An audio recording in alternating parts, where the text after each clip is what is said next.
Gu Qiujin walked confidently, striding forward. She didn't look back at Father Chen. Father Chen was behind her, in disbelief. Are they really divorced? How could they really be divorced? He couldn't imagine that the woman he had been with for so many years would divorce him like this. After so many years together, did he treat her badly? She favored Mingzai, but he didn't say anything. He just asked her not to favor one child over another. So many years had passed, the children had grown up, and now she wanted a divorce? He just wanted to know where she would go after the divorce. She was living with Mingzai's family now, and she still had some belongings and could work. When they got old, he wondered if they would still be willing to accept her. He still believed that caring for the elderly should be the eldest son. It would be good if the other sons could contribute a little. He shook his head, showing his disapproval. Gu Qiujin didn't care what was going through Father Chen's mind. She went straight back to the Chen family. Mother-in-law. When the Su family arrived at Chen village, they saw mother-in-law. Father Su greeted her warmly. Gu Qiujin, already in a good mood, was even happier to see the Su parents. Oh, Yaya has had triplets, all grandsons. Your Yaya is a good girl. Gu Qiujin praised them enthusiastically.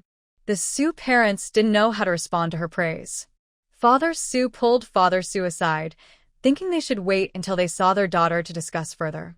However, even though Mother Su felt comfortable inside, she still kept a polite appearance. Her daughter was meant to be used for this purpose. The Chen family didn't think they could afford to marry into her family. Borrowing a good-looking father to have cute children was also a good idea. Mother Su didn't know there was a term called borrowing to have a child in later times. She only thought that having adorable babies was the most important thing. But, of course, she still needed to explain herself. Mother-in-law, we only have this one daughter.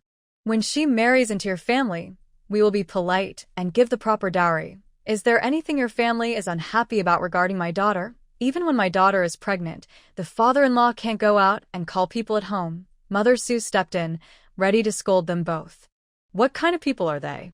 Even strangers wouldn't ignore such a situation. Who would interfere in such matters with a man? Having a baby can be done anywhere in the fields. Do we need to shout and curse about it? Such bad luck. Father Chen came over, already angry after hearing Mother Su, and he spoke directly. Are you not born from your mother's belly? You're also such a bad influence. Our family was blind to marry you. Meeting your family has brought us bad luck for 18 generations. Why don't you just tell us directly? Mother Su didn't come alone. She brought her 7 aunts and 8 grandmothers to support her. Father Chen saw that Mother Su and her family arrived, but he didn't think much of it. How could he explain himself? Until he saw the large crowd behind Mother Su, he felt a bit scared. Well, aren't all rural families like this? Mother Su's voice dropped a whole level. What's wrong with the countryside? You're even a soldier, yet you don't know. People might think you come from some old-fashioned dynasty. Don't slander rural folks. We are not so cold-hearted. Mother Su spat out a mouthful of saliva at Father Chen. When Suya heard her parents had arrived, she immediately got out of bed to greet them. Seeing this at the door, she exclaimed, "Mother, you're amazing. Wow. Is this the gentle and elegant Mother Su she knows? It feels like a different person." She underestimated a mother's love. Her heart felt sour and bitter, but it turned into countless warm bubbles that spread inside her. This is her mother. Her eyes immediately turned red. She went to the Chen family, but couldn't find anyone, and she was worried something might happen. Even though she had spiritual spring water, if something happened to her, even with a 1% chance of danger, she would still worry. "Yaya, don't be afraid. Don't be afraid. Your mother is here." Mother Su saw Yaya and immediately went forward to hug her, crying loudly. Yaya was originally just crying softly, but overwhelmed by her mother's emotions, she started crying loudly too. "I almost couldn't see you again. Yaya, you've been wronged. I'm here with my aunts and cousins to stand up for you. We can't let the Chen family ignore us," Mother Su firmly told Yaya. Yaya blinked her eyes and immediately understood what her mother meant. Was she asking her to act pitiful? Oh, she was good at this. Only mother is the best in the world. A child with a mother is a treasure. With my mother, I am a treasure. My heart is so sad.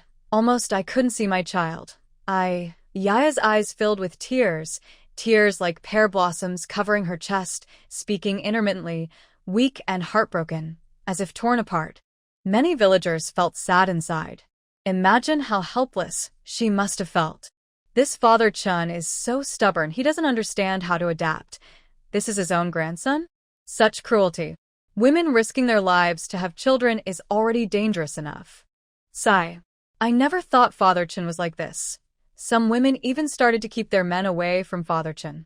They were afraid that being around such a cold-hearted man for a long time would influence their husbands badly. Do you think this might not be his real child? Suddenly, someone spoke up. Not his real child. Really? Chioju and Father Chun only have this one child. Are you questioning whether Chioju is the real mother? Yes. All these years, Chioju has been nothing like this woman. That's impossible to say carelessly. Besides this, how can we explain Father Chen's behavior? Thinking of this, many people who were close to Father Chen started to keep their distance.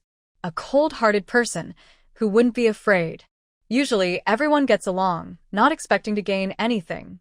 If there's ever a small problem and someone needs help, no one wants to lend a hand. Why bother interacting? Father Chen clearly felt the change in the people around him.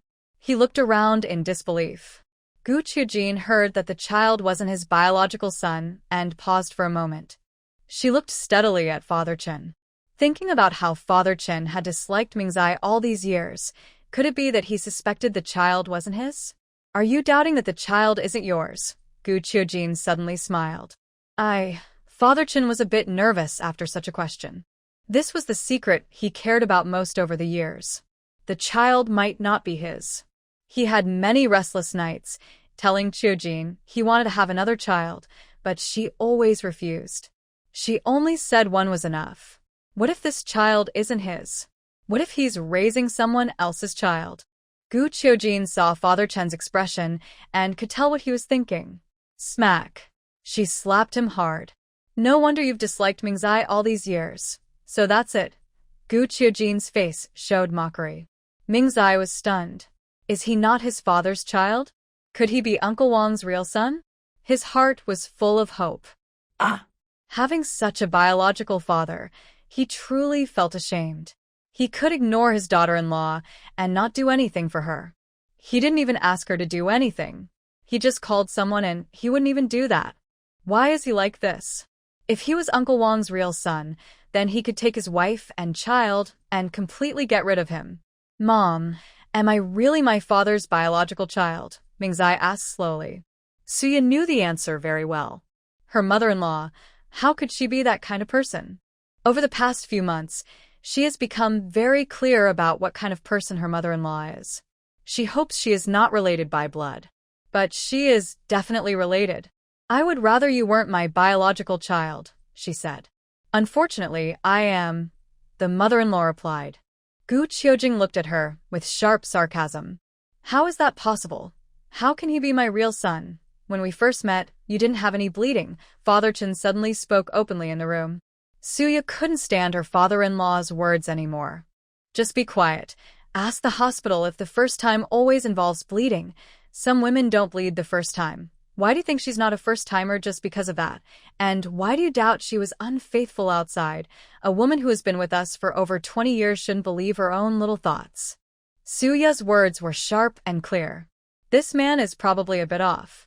Is Mingzai really my child? Father Chen asked Gu Qiujin seriously. He knew Qiujin wouldn't lie. If she said he was her son, then he definitely was. Yes, he is. Are you satisfied now? But this son, you don't even care much, so no need to fuss over him. Since the in-laws need a son, he's very precious, Gu Qiujin said coldly. Is Aiming really going to visit Yaya's family? Yaya's family is very generous, much better than the Qin family, which is full of petty quarrels.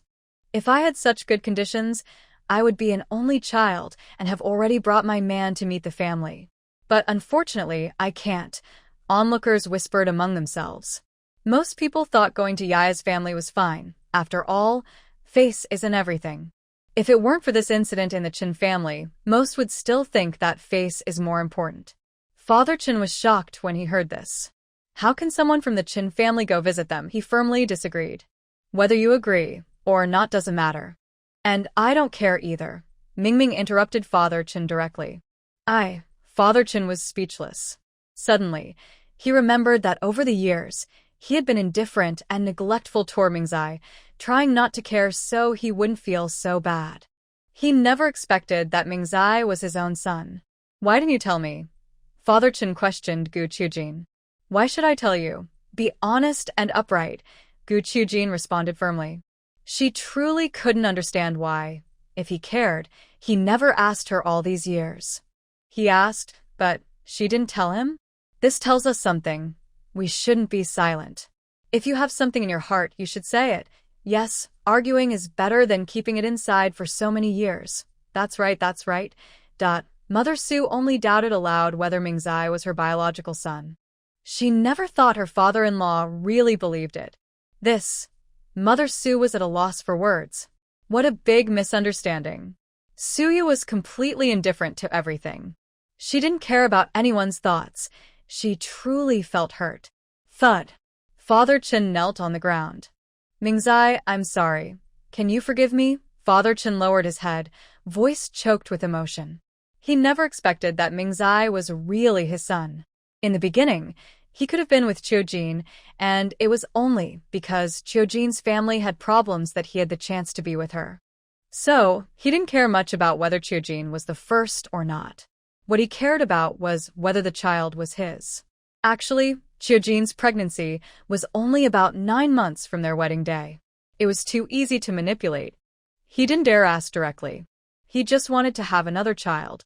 But Qiujin refused every time. He only wanted this one, and helplessly, he could only pretend to be naive. Now, he feels guilty for this son. Chen Feng and the others saw their father kneeling and wanted to say something, but didn't know where to start. Could they speak for him? As the children of their parents' union, they should be more loved than other children, right? It has never been shown in Father Chen's actions. Now I realize that my father suspected that my younger brother might not be his biological son. My eldest brother's eyes are complicated. My second brother stays silent, since he probably isn't the favorite either. As for the fourth brother, he finally understands why their father fought to get him a military spot. It was because he was afraid that the younger brother wasn't his real son and might run away. Or perhaps he was worried the younger brother would meet his biological father. The fourth brother's mind is full of thoughts. As he grew up, he realized he achieved everything by stepping on his younger brother. But there's only one spot. If it was given to the younger brother, he might not have reached his current position. The fourth brother cares about his family, but also wants to show himself. Song Shu quietly watches from the side. She naturally notices that this man is annoyed with her. But last night, when she ran outside, she was really scared. She is reborn, but not very smart, and she played herself into trouble. She was taken somewhere else, probably to a worse and harder place. Just looking at it makes her afraid. She isn't very smart. She married Chen Dian and just wants to cling to his support to become a wife of a government official. Even if Chen Dian can't reach the same position as in the past as Chen Ming's half-brother, he could still use some connections. She doesn't want to fall out with Chen Ming's family. Seeing Father Chen, she feels disgusted. He is good for nothing and causes trouble. She also learned what happened after she ran away yesterday. This Father Chen seems to have a brain problem. He is useless and only drags his son down. Forgive you. Do you think you deserve it? My mother suffered so much and my wife was wronged. How can you have the nerve to ask for forgiveness? You are not worthy to be my father. Chen Ming's voice is cold, and his throat moves up and down, showing his unrest. I am still your biological father. Father Chen opens his mouth to argue. If I had a choice, I would never want to be your son. What my wife has gone through, I will make sure you experience it too. Chen Ming slowly moved closer to Chen Father, whispering in his ear in a low voice that only they could hear. He can't afford to be seen as unfilial, even if his father is terrible. He can ignore him, but he can't appear too indifferent on the surface. According to Su Nua's words, the The future will definitely include college entrance exams again. If there is a political review, his family must not cause any problems. He also wants to give his wife and mother a good future. You. Chun's father looked very upset when he heard Chun Ming's words. Are these really his son's words? Could he really want him to come back? Why would he come back? Chun's father already had some ideas in his mind, but he couldn't believe it. He couldn't believe his son would do this to him. Just one woman, and you want to go see your real father? Chun's father held back his anger and looked steadily at his son. Yes, she is a woman, but she is my wife. I chose her myself. She is the mother of my child. She's not just a light, fleeting word to describe. Chun Ming didn't want to say more to this biological father. He couldn't communicate with someone who had a problem with his mind. Mom, I didn't take good care of Yaya. Here, I apologize to you. I promise this won't happen again. Chun Ming's eyes were firm and his expression serious. Even though Mother Su felt uncomfortable inside, hearing this made her feel a bit better. Chun Ming's attitude was clear, and it was obvious that this father-in-law wouldn't try to get close anymore. Her daughter and child had been born, and life had to go on. Thinking this way, Mother Su changed her attitude. Son-in-law, we understand what kind of person you are, but our daughter has suffered so much in your Chin family. Even if it wasn't your fault, it was your father's. We can't just swallow this anger. Do you understand? Mother Su's words carried a subtle hint. Chun Ming understood what she meant. He pretended not to understand and nodded. Understood, understood. I'll listen to Mom. Chun Ming expressed his attitude. The people in Chinja village also pretended to be innocent. Everyone in the village had long been fed up with Mr. Chen's behavior today. Looking down on women? Is this the new era now? What? Discriminating against women? They acted as if women came from nowhere. Some men tried to step forward, but they were quickly held back. Mrs. Su waved her hand, and several aunts and relatives rushed forward to hit Mr. Chen. The other brothers of the Chin family were stunned. They saw their father being scolded in front of them. Should they step in or not? Chen Feng wanted to go, but seeing the crowd, he was scared. He was afraid he would get beaten too. Second brother was about to rush forward. In his view, no matter how badly their father behaved, he shouldn't be beaten like this. Second sister-in-law stood firm this time. You are not allowed to go up. Yaya's situation today is a warning for me if I have a third child in the future. I must learn from it. I won't let you go. Second sister-in-law held tightly onto second brother. I've told you many times 2 children are enough, and when you were pregnant, didn't this happen? Second brother argued. That was good luck. Who can guarantee I'll be that lucky every time? If I don't get pregnant and I get sick at home, you go out to work and find jobs. When our father sees me, he wouldn't even call someone to help. I am the mother of our family's 3rd and 4th children. Losing a child is terrible. Second sister-in-law cried loudly. Second brother paused. He usually ignored his wife's words, but today, what she said really touched his heart. He only has 2 children, and he can't be without his mother. His wife, though she loves helping her family, cares even more about their small family. She also treats his parents well. She works at home and takes good care of the children. Thinking carefully, he saw many good qualities in his wife. He couldn't accept anything happening to her, and his father wouldn't want to see her hurt either. He stopped walking, allowing second sister-in-law to hold onto him tightly. Second sister-in-law smiled proudly. It was all because she couldn't escape from her hand. She knows how to handle her man well. Third brother simply didn't move. He was so angry at his wife that he wished he could wish himself away. There's no way he would go and pull her away. As for Chun Dian, he suddenly rushed forward in confusion. His chance to join the army was thanks to his father's help. Although only their family knows about this now, secrets don't stay hidden forever. The women in the family aren't good at keeping secrets either. If this got out, Chun Dian has already prepared for the worst. He cares about his reputation, so he must keep his respect for his family. When he was very young, he didn't realize that his father had kept this opportunity for him. He also didn't know that this was his younger brother's chance to join the army. He just didn't know, and who could do anything about that? Talk nicely, don't fight. This is against the law. Chundian tried to use the law to scare these ignorant villagers. But in the village, only a few people understand the law. The village chief is the biggest authority. They didn't listen at all. They kept hitting Chen's father. "Son, help me." Chen's father was beaten all over, his nose and face swollen, covered in bruises and cuts. Chun Dian, who rushed forward, was also affected. Song Shu weakly called out to Chun Dian, "Brother Dian, are you okay? Don't hurt my brother." Song Shu shouted loudly, but she didn't actually go in. She didn't dare to go in. These people fought hard. She couldn't risk ruining her face. She was one of the most beautiful women in their military camp. Her face had to stay perfect. Suya watched Song Shu's actions and almost laughed. So fake. It was really amusing to watch. Chun Ming looked at his wife's expression. She was looking at his fourth brother's wife. He frowned. He really didn't like this Song Shu. She always caused trouble. Fortunately, his wife was fine. He decided to stay away from this woman. Chen Feng hesitated for several minutes.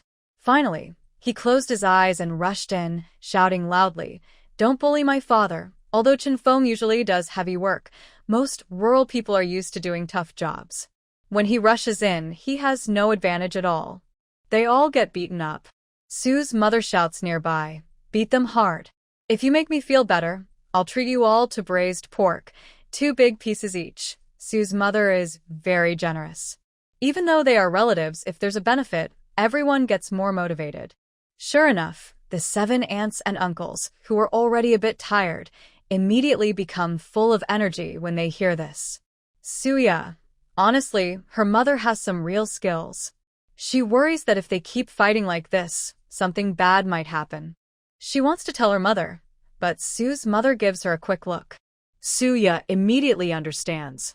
"Mom, let's stop here. I know you're just here to help me vent, but he's still my father-in-law. We shouldn't have any more contact in the future." Suya speaks slowly.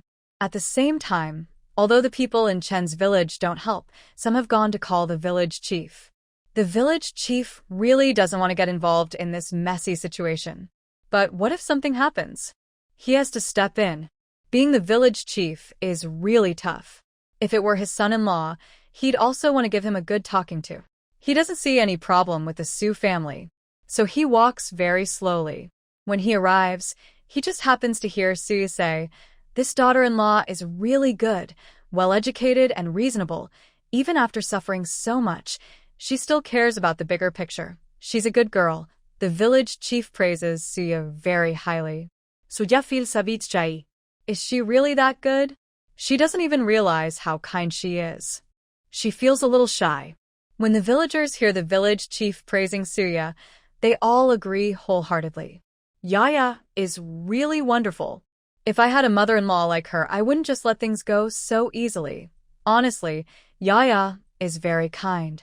Luckily, her family is supportive, or who knows what might have happened. Everyone in the village starts discussing eagerly. Sue's mother, hearing these words, finally signals the others to let go of Chen's family. "Village chief, we're not here to cause trouble. I feel truly wronged inside. I only have this one daughter. When she married into their family, I didn't ask for anything in return, just gave her 200 yuan as a dowry. I only hoped they would also care for my only daughter, Yaya. Who would have thought he would refuse to help when my daughter was pregnant and visibly pregnant? Village head, if it were your daughter going through this, wouldn't you be angry too? None of this is Mingzai's fault. Mingzai still cares about his father. And me. Oh, my unfortunate daughter." Mother Su immediately started crying, so real and heartfelt. Chun Ming listened in confusion. What does it mean that Mingzai still cares about his father and me? He would definitely fight if he could. If he weren't still his son, he would have already done something. But he can't just hit his father in front of so many people. It wouldn't look good. He looked at his father's injuries. Maybe in a couple of days. He still admires his mother-in-law. She can bend and stretch. He really envies her. He wishes his own mother could live as freely as her. "Yonghua, when we were soldiers together, you weren't like this." Father Su and Father Chin weren't very familiar, but they knew each other because their village only had one person drafted each year. So when his daughter liked Chun Ming, he didn't oppose it. His daughter liked him because he looked good and his parents were decent when he checked. As for Father Chin, he was just pretending to be good.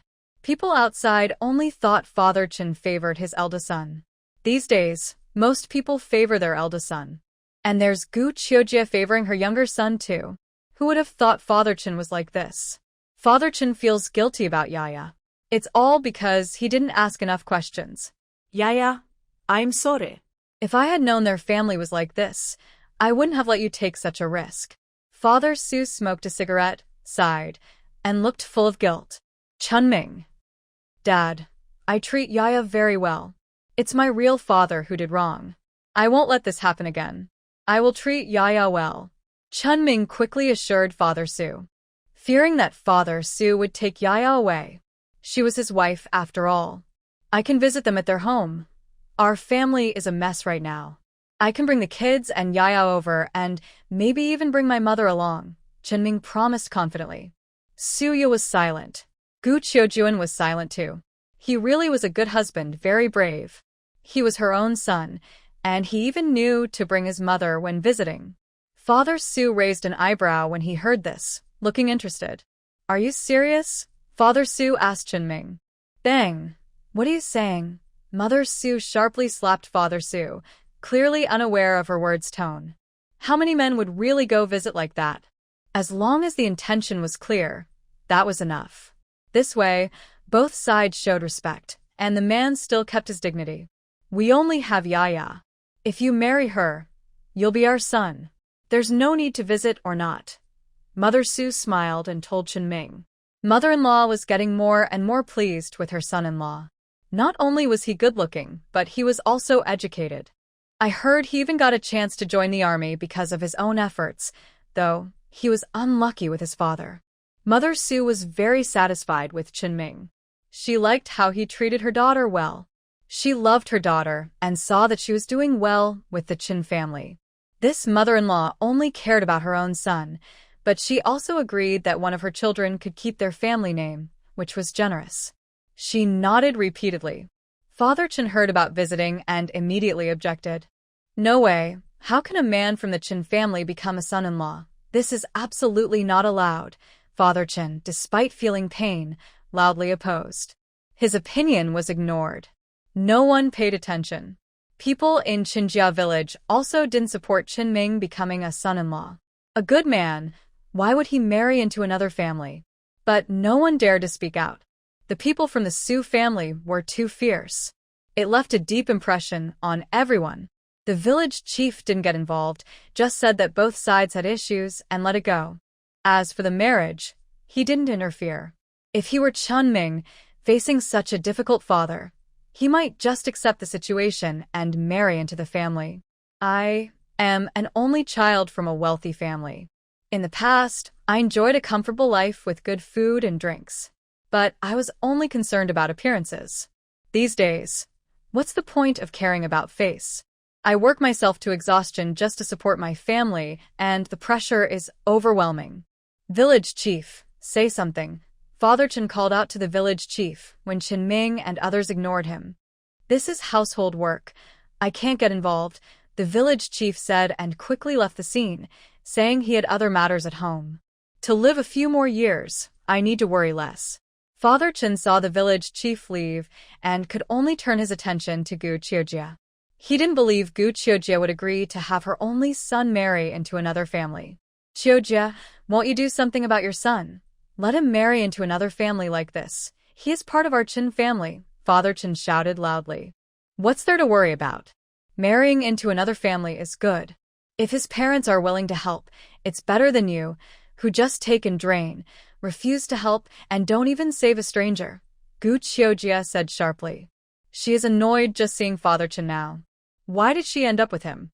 She had no money, for sons crying for her, working hard in the fields, and was even suspected of not being the biological mother of her own children. They drained her blood, and now they wanted to drain her son's blood too. Thinking about it makes her furious. It's better than when she was with Brother Kai's parents. At least they didn't want her to leave Brother Kai, and even gave her 10,000 yuan. That was 10,000 yuan. A 3-bedroom, 4-house courtyard in Beijing. She had 3 grandsons, one for each. How perfect! She was so stupid back then, refusing it all. People kept offering her help, but she stubbornly rejected it, pretending her youth and love weren't tainted by money. Now she regrets it. Wah wah wah wah wah. Her 10,000 yuan. Her 3 grandsons' futures. Father Chen's face turned pale from Gu Qiujia's words. He finally couldn't hold it and collapsed. Oldest, youngest, go call the doctor quickly. Don't let Dad get into trouble. What if it's Yaya's parents' fault then? We don't take falsehood lightly. He almost caused the death of 123,456, 6 lives lost. He's far from that. Gu Qiujin sneered while still telling them to call the doctor. Meanwhile, Father Chen, who was on the ground, was suddenly awakened by anger. Still pretending? I look down on you. Gu Qiujin rolled her eyes. Suya hated this father-in-law very much. Mother-in-law, other relatives, you've traveled a long way. You haven't even had a sip of water. Come in. Have some red sugar water. Gu Qiujin turned around with a different expression, warmly welcoming them. Oh, yes. We've been here so long and haven't seen our grandson. Take us to see him quickly. Sue's mother's eyes lit up. Her grandson. Sue's father was just as eager. His eyes sparkled. Woo-woo. His grandson. From the underworld, he could finally give his ancestors an explanation. Honestly, in such a big environment, not passing on the family line, he had borne so much. But this was his choice. Compared to the vague idea of passing on the family tradition, clearly, the person in front of him was more important. He had been with Qianqian for so many years, and he was very satisfied. He never thought about discussing inheritance with his only daughter. Really, society was too harsh on girls. He didn't want his daughter to marry an insignificant man just for the sake of tradition. He hoped she could choose a good man she liked, not to accept a lesser man just to please others. As a man, could he not understand what men are like? But he never expected that the daughter he raised for so many years was not actually his biological daughter. He had suspected this, but never said anything. His Qianqian had suffered so much in her life. He couldn't bear to blame her. He could only treat his daughter even better. Until his biological daughter returned, inheriting the best genes from him and Qianqian. Yaya, when she appeared, he knew she was his real daughter. He thought he would never see his real daughter in this life. Now, his real daughter was also going to pass on the family tradition for the Su family. He needed to work hard and earn more money to support his grandson. Father Su was full of energy and eagerly headed forward to see his grandson. When he arrived at the room, he let Mother Su go in first. He naturally knew that the Chen family had a daughter-in-law who was having a baby. He walked at the front so he wouldn't see anything inappropriate, which would be very awkward. Inside the room, only Jiang Ro and Fu Bao remained. Fu Bao was carefully taking care of her younger brother. She was very happy to see her brother and liked him very much. Hee. Now she had a little brother too. She stayed nearby, watching her brother carefully. Jiang Ro gently fed milk powder to the 4 children. She was a bit weak and didn't have enough milk herself, so she could only give them some formula first. She was very patient with all 4 children and showed a motherly kindness. She was truly grateful to Suya. She told herself silently that Suya was her lifesaver. Without Suya, she couldn't imagine her children surviving or herself. She was very scared. She had waited so long for her children. Born with great effort, her children almost lost their lives because of their so-called grandfather. It was really ironic. She ignored the crying outside and only had eyes for her children. Only when Mother Su and the others came in did she make room for them. She had met Suya's parents once, so she knew them. "My precious grandson," Mother Su said happily, immediately picking up one of the babies and holding him in her arms. So cute, she said. Father Su didn't hesitate and picked up another. Wow, looks so strong and smart just by looking at him. Gu Qiujia was the last to arrive. She could only hold the remaining baby. As for Jiang Ro's own child, it was obvious which one was hers. The smallest, weighing just over 3 jin, was the tiniest. All of Suya's children weighed about 6 jin each. chubby and healthy. My good grandson, I am your grandma. Gu Qiujie was very patient with the children. When Suya came in, she saw the three elders holding the babies in their arms. That was really nice. It saved her from having to hold them herself. Chunming was also happy about this. It's great that someone loves children. Someone will help him share the task of taking care of the children at that time. Didn't you say you wanted the kids to have your family name? One person chooses one. Chunming said this very casually. Really? Even though Chunming had already told Su's father earlier, Su's father was still surprised when he heard Chunming's words. Does he really want the children to have his family name? I want the oldest one, Su's father immediately responded. They had initially agreed that the oldest child would have his family name. Okay, Mom, which one do you want? Chunming asked his mother. Gu Qiujing was truly stunned. To have my family name, she repeatedly confirmed with Chunming. Yes, who else would have my family name if not me? Chunming was very sure. Then I'll take Sanbao. Gu Qiujing held the child in her arms, Sanbao, and chose him. As for Erbao, she was in Su's mother's arms. I don't want to have my family name. Just have Mingzai take your family name. We have an older brother at home, and we'll think about more children later. Su's mother waved her hand. She didn't care much about family names. Only the old man cared. Chunming actually wanted to sell off the remaining child. But in the end, he was stuck with him. Then let him have my family name, Chunming said reluctantly. He really wanted to give away the child in his hands. Ah. Suya looked at her husband and found it very funny. In modern times, many men are unwilling for their children to have the wife's family name. How come in the 1970s, there are still such open-minded men who even want to give their children to others to have their family name? She shook her head, unable to understand Chunming's way of thinking. Erbao, no one wants you. Your dad wants you. Chunming approached Erbao and started talking. Forget it. With his unwilling attitude, he might as well have both children take the Gu family name. Daughter. Get lost. Gu Qiujing completely ignored Chunming's explanation. Even though he's a father, he still doesn't appreciate his blessings. Let her enjoy her happiness. She likes children. Let go. She can have everything. Chunming. In the end, Gu Qiujing decided that the second child would take Chunming's surname, the third child would keep the surname Gu.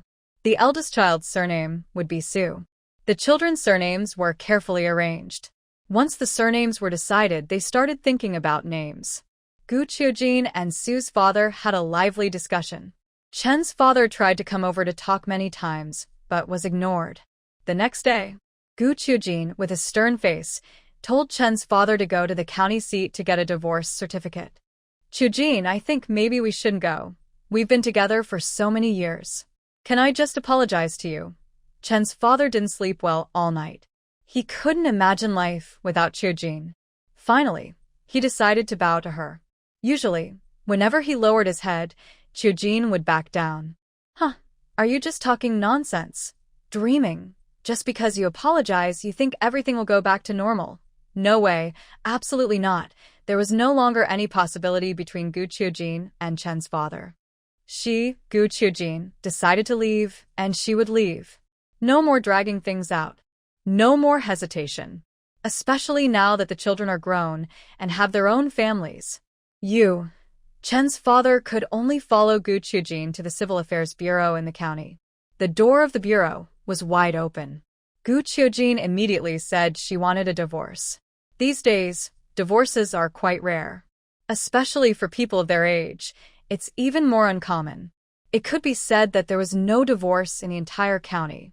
You two are an old married couple. Think carefully before deciding. Don't act on impulse. Always talking about divorce. The staff began to persuade them to reconcile. I've thought about it for many years. This is a clear decision. Gu Qiujing cut him off with one sentence. The village has already stamped the papers. Please proceed with the process. Gu Qiujing hurriedly urged them along. In the end, the staff could only stamp their documents and issue the divorce certificate. When Gu Qiujing finally received the divorce certificate, it truly felt like everything was settled. She was finally free from that unpleasant man. How could she have been so blind back then? Luckily, now she saw clearly. She hummed happily, looking radiant. She planned to go shopping, buy some things for herself, her daughter-in-law, and her adorable grandson. She completely ignored Mr. Chen. She walked out alone. Mr. Chen was surprised that Gu Qiujuan simply ignored him. He thought, what? She just left without saying a word. She didn't even look back. He was stunned. Is this really the Gu Qiujuan he knew? Gu Qiujuan had no idea what Mr. Chen was thinking. She was happily shopping around. She went to the supply and marketing cooperative. She checked the money in her pocket. Sigh. She wasn't short of money, but she had only a few bills. She bought 2 jean of brown sugar, a big bag of white rabbit candies, and some snow cream for her daughter-in-law. She also bought milk powder for the children. The money for the milk powder was hard-earned. This was her own dear son's child, her family's bloodline, so she couldn't be stingy. 2 buckets of milk powder, Gu Qiujuan announced loudly. Everyone in the store looked at her. Nowadays, few people could buy 2 large buckets of milk powder at once. It's rare to see such a big purchase. Of course, it attracted attention. 1 bucket of milk powder costs dozens of yuan, and 2 cost over 100. Gu Qiujuan calmly accepted the attention from all directions. She was so confident. She calmly handed over more than 10 big notes. With pride, she carried her bags, ready to go home. When Mr. Chen followed her, he saw her carrying many big and small bags. Why did you buy so much? Mr. Chen frowned. That must have cost a lot. Buying all this was such a waste. They weren't wealthy families. None of your business. Gu Qiujuan completely ignored Mr. Chen. Mr. Chen's face darkened. We are no longer husband and wife. Why should I care about how I buy things? Gu Qiujuan said this, and then left. She needed to buy some pork and then head home by ox cart. Her in-laws were at home, and Yaya had just given birth. The 3 children were crying and hungry. She couldn't stay outside for too long. She had already prepared her ticket to buy pork. She bought 2 jean of pork belly. These days, people like to eat fatty meat, but she couldn't get used to it. She preferred a mix of lean and fatty meat. She didn't like pure fat. Of course, pure fat was also popular, and it wasn't always her turn to buy it. But that didn't stop her from choosing carefully. She picked up the 2 jean of pork belly and sat on the ox cart to go home. On the way, someone asked where Father Chen was, with a smug tone. Gu Qiujuan rolled her eyes. Since we're divorced, where he is has nothing to do with me. That person was really rude, deliberately making things difficult for her. If you like him, go find him yourself. Don't ask me, don't bother me with this. Since they were being rude, she thought it was okay to hurt back. The woman on the ox cart looked very unhappy. Father Chen was known for being cold, selfish, and unkind, even famous beyond Chen village. He was an old man who would want him. People thought he only cared about himself, his son, or his cold attitude, or maybe that he didn't bathe often. The woman shook her head repeatedly. I'm not asking about him anymore. No one likes him anyway. It was clear that Gu Qiujuan was not easy to deal with. They immediately stopped talking. Usually, Gu Qiujuan was well known in the village, especially for tolerating her not blood-related son. People thought she was easy to bully, but they were wrong. She was not easy to mess with at all. Hearing about Father Chen made Gu Qiujuan very annoyed. Who was he? He was like a ghost that wouldn't leave her alone. They had all divorced. Did they not understand that? She just thought these people were so clueless. When she arrived at Chen village, she got off and left quickly. She was very fast, like a big meat bun chasing after a dog. She couldn't dodge in time. When she got home, Suya was playing with the baby. 3 children. Wow. Each one is so cute. At first, she thought they looked a little funny, red and not very smooth skin, but not ugly either. The youngest 2 are okay, with decent looks. The oldest one and the second one are just average. As for the names of the 3 kids, Sue's father and mother-in-law haven't decided yet. In the countryside, they usually call children by their full names, but now they don't use full names often, only when they are in school. So she wasn't in a hurry. She thought the names Dabao, Air Bao, and San Bao sounded nice. Everyone would know her children are the family's treasures. Dabao, call mom. I'm your mom. Suya patiently played with the children. Among the three, Dabao was the most lively. When you try to play with Bao, he just looked at you with his eyes, without any reaction. San Bao was even more special. He slept with his eyes closed the whole time, only opening them when hungry. She felt like she had three strange kids. If they weren't born from her belly, she would doubt they were her own. So her joy of being a mother mainly came from Dabao. Dabao even smiled at her. So cute, Bao, San Bao, you should learn from him. I'm telling you, just because you crawled out of my belly doesn't mean I will love you forever. If you ignore me, I will keep thinking about you every day to remind you of a mother's love, Suya said angrily. She really couldn't tell her children that she didn't love them. She said she was an orphan and longed for love since she was little. Because she had no love herself, she wanted to give her children all her love. I will still love you too. I really owe you guys, Suya said helplessly. Suddenly, Bao looked up at Suya with a faint sparkle in his eyes. Is this what a mother is? He actually has a mother now? Although his mother is nagging, she seems to love him. Who knows? He might stop loving her once he finds out her strange words and actions. He cannot expect too much. He told himself that. Yaya, the milk powder is ready. You rest for a while. I'll feed the kids, Chunming said to Suya. Hearing her husband's words, Suya felt happy inside. Since she gave birth, her parents, her husband, and her mother-in-law have been busy taking care of everything, not letting her do any work. Although she didn't do much during pregnancy, now she feels like she's being treated like a national treasure panda. She finds it both funny and a bit sad. When the three babies heard the milk, they immediately woke up. They were hungry. Of course, they couldn't skip their meals. There was no spiritual energy here at all. What's going on? They were very confused, but right now they're just tiny babies. They only know they are hungry and want milk. They happily hold the bottle and drink. They're also curious. Why is it being fed with a bottle instead of being breastfed? But as long as it tastes good, that's fine. They gurgle happily. The other two babies are not far behind. Husband, look at our three little ones. They are so cute when they drink milk. Suya's heart is full of love for her children. They are just too adorable. She never gets tired of watching them. Isn't it obvious whose children they are? Of course, our children are the cutest. Chunming is also very proud. Many people in the village come to see the babies. After all, they are triplets. But Suya doesn't let people get too close. Just a quick look is enough. What if someone in this era accidentally touches the babies too roughly? She can't accept anything happening that might harm her children. Chunming agrees with Suya's approach. Other members of the Chin family have their opinions, but they can't change her mind. Suya's parents are even more concerned about their grandson's safety, so they support her. So, even though the babies are already born, many people haven't had close contact with them. Suya plans to wait until the babies are 100 days old and have a celebration before allowing more people to see them. There's no need to rush. Chunming always listens to Yaya. Suya is very happy about that. She knows many people might not understand why she is doing this. But this is her child, so she must do as she wishes. Fortunately, everyone around her supports her.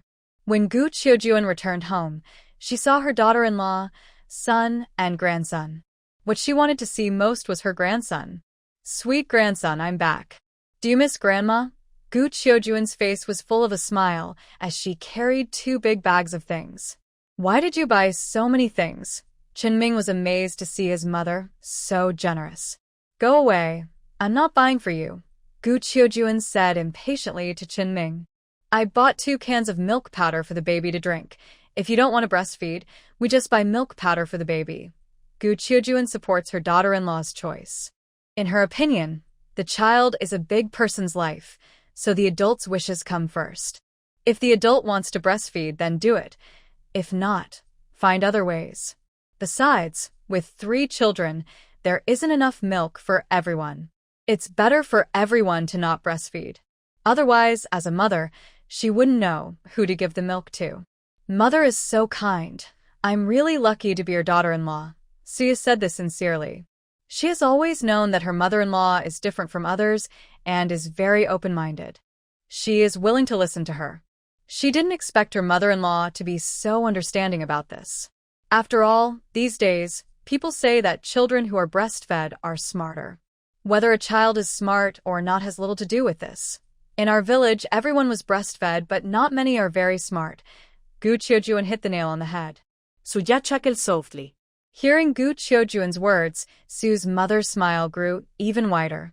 She had just wanted to tell Yiyin not to be so willful. After all, they already have 3 children together, and breastfeeding is a natural thing in this era, so she couldn't say much. But she didn't expect her mother-in-law and Ming Zai to agree. She is increasingly satisfied with Chen Ming. She feels very lucky that she didn't strongly oppose their relationship. Otherwise, she would regret it deeply. She knows well that people in Chen's village are all very regretful. Why didn't they bring Chen Ming home to be their son-in-law? Humph. He's our family's son-in-law. No one else can take him away. I told you my mother would agree. She's the most understanding person in the whole county. Chen Ming praised Gu Qiuju enthusiastically. The 2 flatterers took turns complimenting her until Gu Qiuju couldn't stop smiling. I'm not a mean mother-in-law. I don't have a daughter, so I treat you like my own. Gu Qiuju truly saw Suya as her own daughter. After all, she had no plans to have more children. After divorcing Chen's father, she only wanted to take care of her 3 lovely grandsons and look for her parents. She had no other wishes. Hihihi. Mother, you have me. I'm your real daughter now. Oya promiset her karmli. All right. The whole family was filled with laughter and warmth. The other Chun brothers didn't come in. After what had happened, there was already tension among them. The 3rd brother no longer wanted to work hard, without thanks. The 2nd brother also felt disappointed. Chen's father followed the eldest brother. He had no choice. After all, the 4th brother was in the army. How could he take him along? And with Song Shu's personality, she would never agree. When are we leaving? Song Shu noticed her husband had no intention of going. I told you, if you're in such a hurry, go ahead. Chun Dian sounded impatient. He felt guilty about what had happened with his 3rd and 5th brothers. If Song Shu hadn't run off that day, they might have been able to call for help. The 3rd brother's child was still so young. Chun Dian's eyes were full of regret. He had his own plans and wanted to secure resources for himself, but that didn't mean he was heartless. He truly felt sorry for them. So now you feel guilty? If you really do, then stay home, work the land, and take care of them to make up for it. Song Shu was on the verge of breaking down. Living in the Chun household, she felt everyone looked at her strangely. Even outside, people whispered about her behind her back. After all, besides Lu Ling's family coming to cause trouble, she was partly the cause of the conflict. But she wouldn't think she had any problems. You can only say they were unlucky. And at this moment, no one could be reached. It's not her fault. Her patience with Chin Dian had reached its limit. How does such a man manage to rise in the story? He's not ruthless enough, has some ability, but is selfish. Shut up. Chin Dian couldn't take it anymore, constantly being pushed up high. Are you going to hit me? Go ahead and hit me. Do you dare to hit me? My dad is a battalion commander, your superior. Song Shu leaned her whole face close to Chin Dian's. She didn't believe he would dare to strike. You coward. She wore a big smile. Who are you pretending to impress with that guilty look? You're almost done pretending. Come back with me. If you don't, you'll be discharged soon. Song Shu directly threatened Chin Dian. She found that this person really didn't take warnings seriously. Chun Dian looked at Song Shu in disbelief. He didn't expect her to be like this. Where did that girl, who used to call him hero all the time, go? He didn't dare to gamble on whether Song Shu would really do what she said. He replied, 3 days. Give me 3 more days. Chun Dian had no more money. He could only borrow from his former comrades. He managed to borrow 200 yuan. He thought that was a bit too little. But his comrades were also very tight on money. So, he split the 200 yuan and gave half to his 2nd brother and the other half to his 3rd brother. Suyu was really surprised to see Chin Dian come to give money. This is my gift. I don't have money right now, but once I get my salary, I will send you some. Until your children get married and have kids, Chindian added. Suya was confused. Really? Honestly, their family's 3 children should be fine. After all, she drinks spiritual spring water regularly. Recently, she noticed that the speed at which the spiritual spring water in her space condensed had slowed down. It was no longer a continuous flow of full spring water in the pool. Currently, only half a pool remains, and the recovery is very slow. She also noticed that it is gradually increasing. This made her very happy. After all, during her pregnancy, she didn't hold back the spiritual spring water for her children at all. Yaya. Chunming looked at Suya. He listened to Yaya. His wife wants him to have this money. If his wife doesn't want it, he won't take it. I hope your family stays away from us in the future, especially that one. We'll keep the money, but we won't have much contact in the future. This is what I deserve. So you can't imagine the scene that night when she looked everywhere for someone and couldn't find them. She has never had a child, no midwife, didn't go to the hospital, and had no anesthesia. She was truly desperate. The main cause of the incident was Lu Ling's family and Chen's father, but Song Shu can't be said to have no responsibility at all. I will make these people pay the price. I understand. I apologize to you on her behalf. Chun Dian sincerely apologized. I don't accept it. There's no sincerity at all. Suya directly tore off her mask. If it were a real apology, he would come in person. Chun Dian only felt his face burning. He didn't stay long and left. Gu Qiujin didn't give this 4th brother a look. Her mind was full of her grandson. The 3 grandsons and the parents of the Su family were busy taking care of her. As for Chun Dian's side, she didn't say much.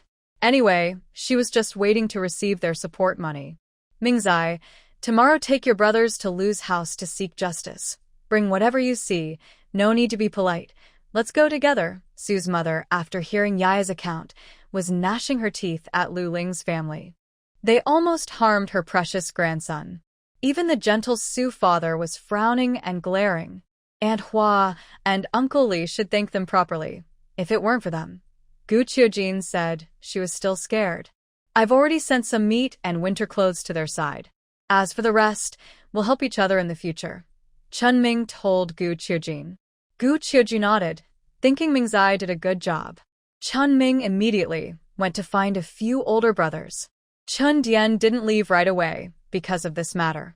They definitely wanted to get an explanation. In the past few days, the Chin family had become the joke of the village. Their father-in-law's failure to help his daughter-in-law was a big embarrassment. Chen's father missed the bus and searched all over the city for Gu Qiuju, but couldn't find her. In the end, he walked back step by step, waking himself up along the way. When he returned home, the door was locked. He didn't have the key. He knocked loudly on the door, but no one responded.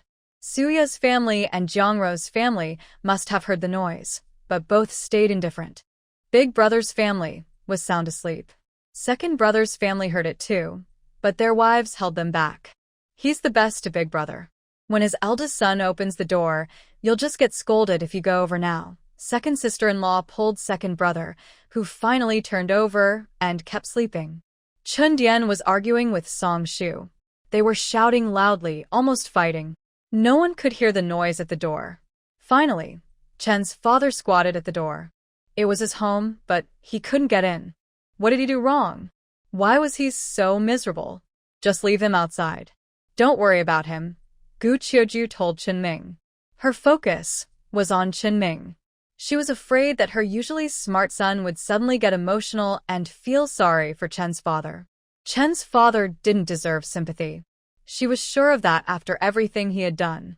If Chunming tried to help Chen's father, his wife would leave him. Mother, what are you thinking? How could I care about him? Chunming said without hesitation. He had no feelings left for this father. Or maybe after so many years, those feelings had almost disappeared. This time, the issue with his wife reached its peak. Suya never thought her husband would be soft-hearted. Her husband wasn't like that. If he really was soft-hearted, he could just pack up and leave. She had 3 children, and that was enough. Tomorrow, your mother-in-law, you, and your family will stay to take care of Yaya. We will go to get justice. arrange things for Gu Qiujin. Mother Su really wanted to go to Lu Ling's house to settle the score. But since she couldn't find anyone to help when her daughter was pregnant, she was worried and decided to stay. The next day, Gu Qiujin took several sons and some villagers straight to Lu Ling's house. Father Su also brought people along. His daughter was being bullied like this, and he couldn't just ignore it. Most of the villagers also went this time. Only the Chen family had Chen Fu and Jiang Ro at home. Song Shu also went with Chen Dian to Lu Ling's place. Qian, take good care of your daughter. I'm going out for a walk. Father Su asked Gu Qiujin for permission. He was afraid that if he left, Mother Su would lose track of him. Go ahead. Mother Su and Gu Qiujin were busy with Suya's matters, with Chen Ming helping out. Father Su is a man, even with his daughter. He kept some distance. He went straight into the house where Chen Fu was staying. The door wasn't locked. He pushed the door open directly. Chen Fu was surprised to see Father Su. Why are you here? Chen Ming has 2 rooms. Father Su sleeps with Chen Ming, and Mother Su and Yaya with the children. Since the incident with Suya, Father Su had come over several days, but hadn't spoken to him. He was unsure of Father Su's intentions. Is he here to seek justice? Thinking of this, Chen Fu felt a bit scared. Don't do anything reckless. Chen Fu's voice trembled. He was truly afraid. In the small house, only Chen Fu and Father Su were inside. The neighbors nearby were either working or helping Lu Ling to get justice. Bang, bang, bang. Father Su was tough and didn't say much, directly attacking Chen Fu. Chen Fu let out a pig-like squeal. Father Su targeted places that wouldn't leave obvious scars. It hurt but couldn't be seen. At the same time, he also hit a certain part of Chen Fu a few times. Chen Fu felt like dying. He didn't want to live anymore. He was so scared. I know I was wrong. I'll apologize to her. Let me go. Father Chen begged for mercy, tears in his eyes. No need for your apology. Father Su wasn't interested in an apology. Sometimes, a good punch was the best way to feel better. My son will not let you go when he returns, Father Chen said fiercely. This was in the Chen family. How could he be so arrogant? Are you saying your son won't let me go? With your sons, are you sure they care about you as their father? Father Su's tone was full of mockery. Father Chen didn't believe him. Ask yourself honestly, have you done anything wrong? Your eldest son, that useless one, I could handle him with one hand if he tried to stand up for you. Your second son is okay, but you're biased. Do you think your daughter-in-law would agree? Your third son, I haven't even beaten him yet, and he would probably cheer if he knew I did. Your fourth son still feels guilty about Yaya and the others. Are you sure he won't turn a blind eye? Mingzai, you probably shouldn't expect much either. Think about yesterday when you were locked outside. Father Su's words made Father Chen feel cold all over. How could this happen? He had 5 sons. Why was he being bullied so badly? No matter how good your family is, if you don't have a son in the end, everything belongs to our Chen family. Father Chen said loudly. Even if he was truly miserable, Father Su was just as miserable. Don't worry about that. Our eldest son has the surname Su. Our Su family is passing down its lineage. Father Su's face was full of a smile.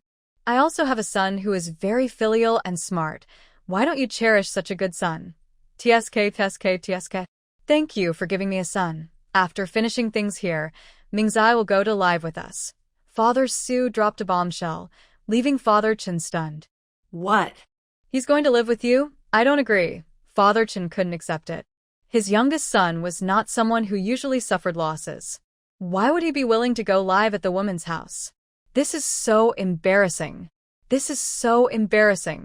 Father Chen suddenly felt no pain in his body.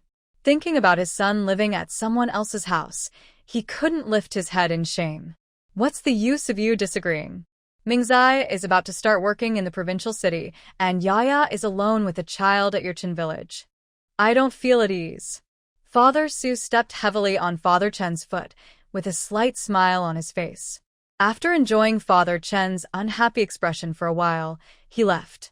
Jiang Ro was in the house and naturally heard the loud cry of her father-in-law. She pretended not to hear. She hated her father-in-law so much that she wished she could just get rid of him right now. She didn't care about what was happening. Her only concern was her child. She had given her child a nickname, Little Dog. A simple name that was easy to remember. Little Dog, grow up safe and sound. Jiang Ro whispered to her child. Father Su left Father Chen's house and casually went to Yaya's room to check on the baby. Oh, My grandson is getting cuter every day. Father Su's face was full of smiles. Mother Su rolled her eyes in annoyance. Could the children of the Su family not be adorable? Yaya smiled as she watched her parents take care of the baby.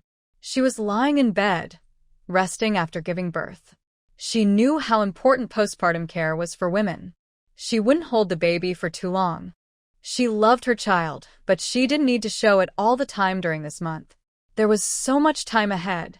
As long as she stayed healthy, her child's future life would be better. She felt at ease and didn't hold the baby much, just looked at him gently. Big Brother was always happy when held by anyone, smiling happily. The second baby's eyes were fixed on his own mother. Why was his mother different from other mothers? Although he was an orphan, he had seen many mothers who loved their children dearly, those who would hug them tightly, afraid someone might take them away. His mother also seemed to love them, but she didn't hold them much. He actually liked being in his mother's arms. Three Treasure was still sleeping soundly, with his eyes closed. He only stayed awake when eating, otherwise, he was almost always sleeping with his eyes shut. Suya looked at him with a helpless expression. If she didn't see him breathe, she would think something was wrong. Our Three Treasure is really easy to take care of. He just sleeps all day like a pig, Mother Su said happily. Father Su replied, being able to sleep is a blessing. Suya said nothing. Meanwhile, Gu Qiujie was leading a large group of people to Lu Ling's house. Lu Ling and her family didn't get the money from the Qin family, so when they returned home, Lu Ling was scolded harshly. Recently, she had been staying at her own family's house and missed her days at the Qin family very much. Although her mother-in-law favored her younger son, she wasn't unkind to them. Her father-in-law also favored them, and he helped get things for her family. She also had a lucky daughter. Why did she want a divorce? Why did she have to send all the family money to her own family? She felt deep regret. But there was no way to undo it now. Still not working? You eat so much without working, you're ruining the family. Lu's mother scolded Lu Ling loudly, not showing her usual kind face. In front of Lu Ling was only a bowl of thin porridge, as watery as water. Mom, can I have another bowl? I'm still hungry. Lu Ling opened her mouth, but hesitated. She had been so hungry lately that she could hardly walk steadily, feeling like she might fall at any moment. She had to keep working without a break, with no time to rest. If you eat more, how will your younger brother get married? If we don't earn money, how can we survive? I've raised you all these years for nothing, Lu's mother said bluntly. Lu Ling's face turned pale. Have I given you everything I should? But he still hasn't married anyone. If people knew we had a big sister at home just eating without working, would they still want to marry her? Look around the village. Who would let a divorced older sister stay at home for so long? Are we treating you badly? Lu's mother kept arguing. Lu Ling looked guilty. She has indeed stayed at home for a long time. Mom, Lu Ling still doesn't want to remarry. She has 2 sons and a daughter in the Qin family, and she still wants to go back. If she remarries, it will be completely impossible. I found a matchmaker to find you some marriage prospects. You can take a look. You're always at home, which isn't good. I'm your mother. Of course, I want you to stay, but I can't ignore your younger brother. Lu's mother looked worried and explained her difficulties. Lu Jinbao was very straightforward. You've been at home for so long. I feel embarrassed to tell Shui. Do you know how many people are chasing Shui? If her family wasn't eager to find a daughter-in-law, it wouldn't be my turn. Look at how well her older sister is doing, and look at you. Lu Jinbao started criticizing sharply.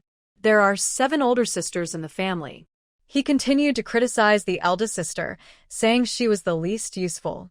She only took 800 yuan, and she was abandoned. This made him lose face in the village. Little brother, Lu Ling was speechless after being scolded. Loud noises and shouting came from outside. "Who's there? Why are you arguing so early in the morning?" Lu Jinbao cursed and grumbled. "Bring whatever you have. There's no reason to talk, just give me 2 daughters-in-law as nourishment." Gu Qiujuan directly sent people to rush in.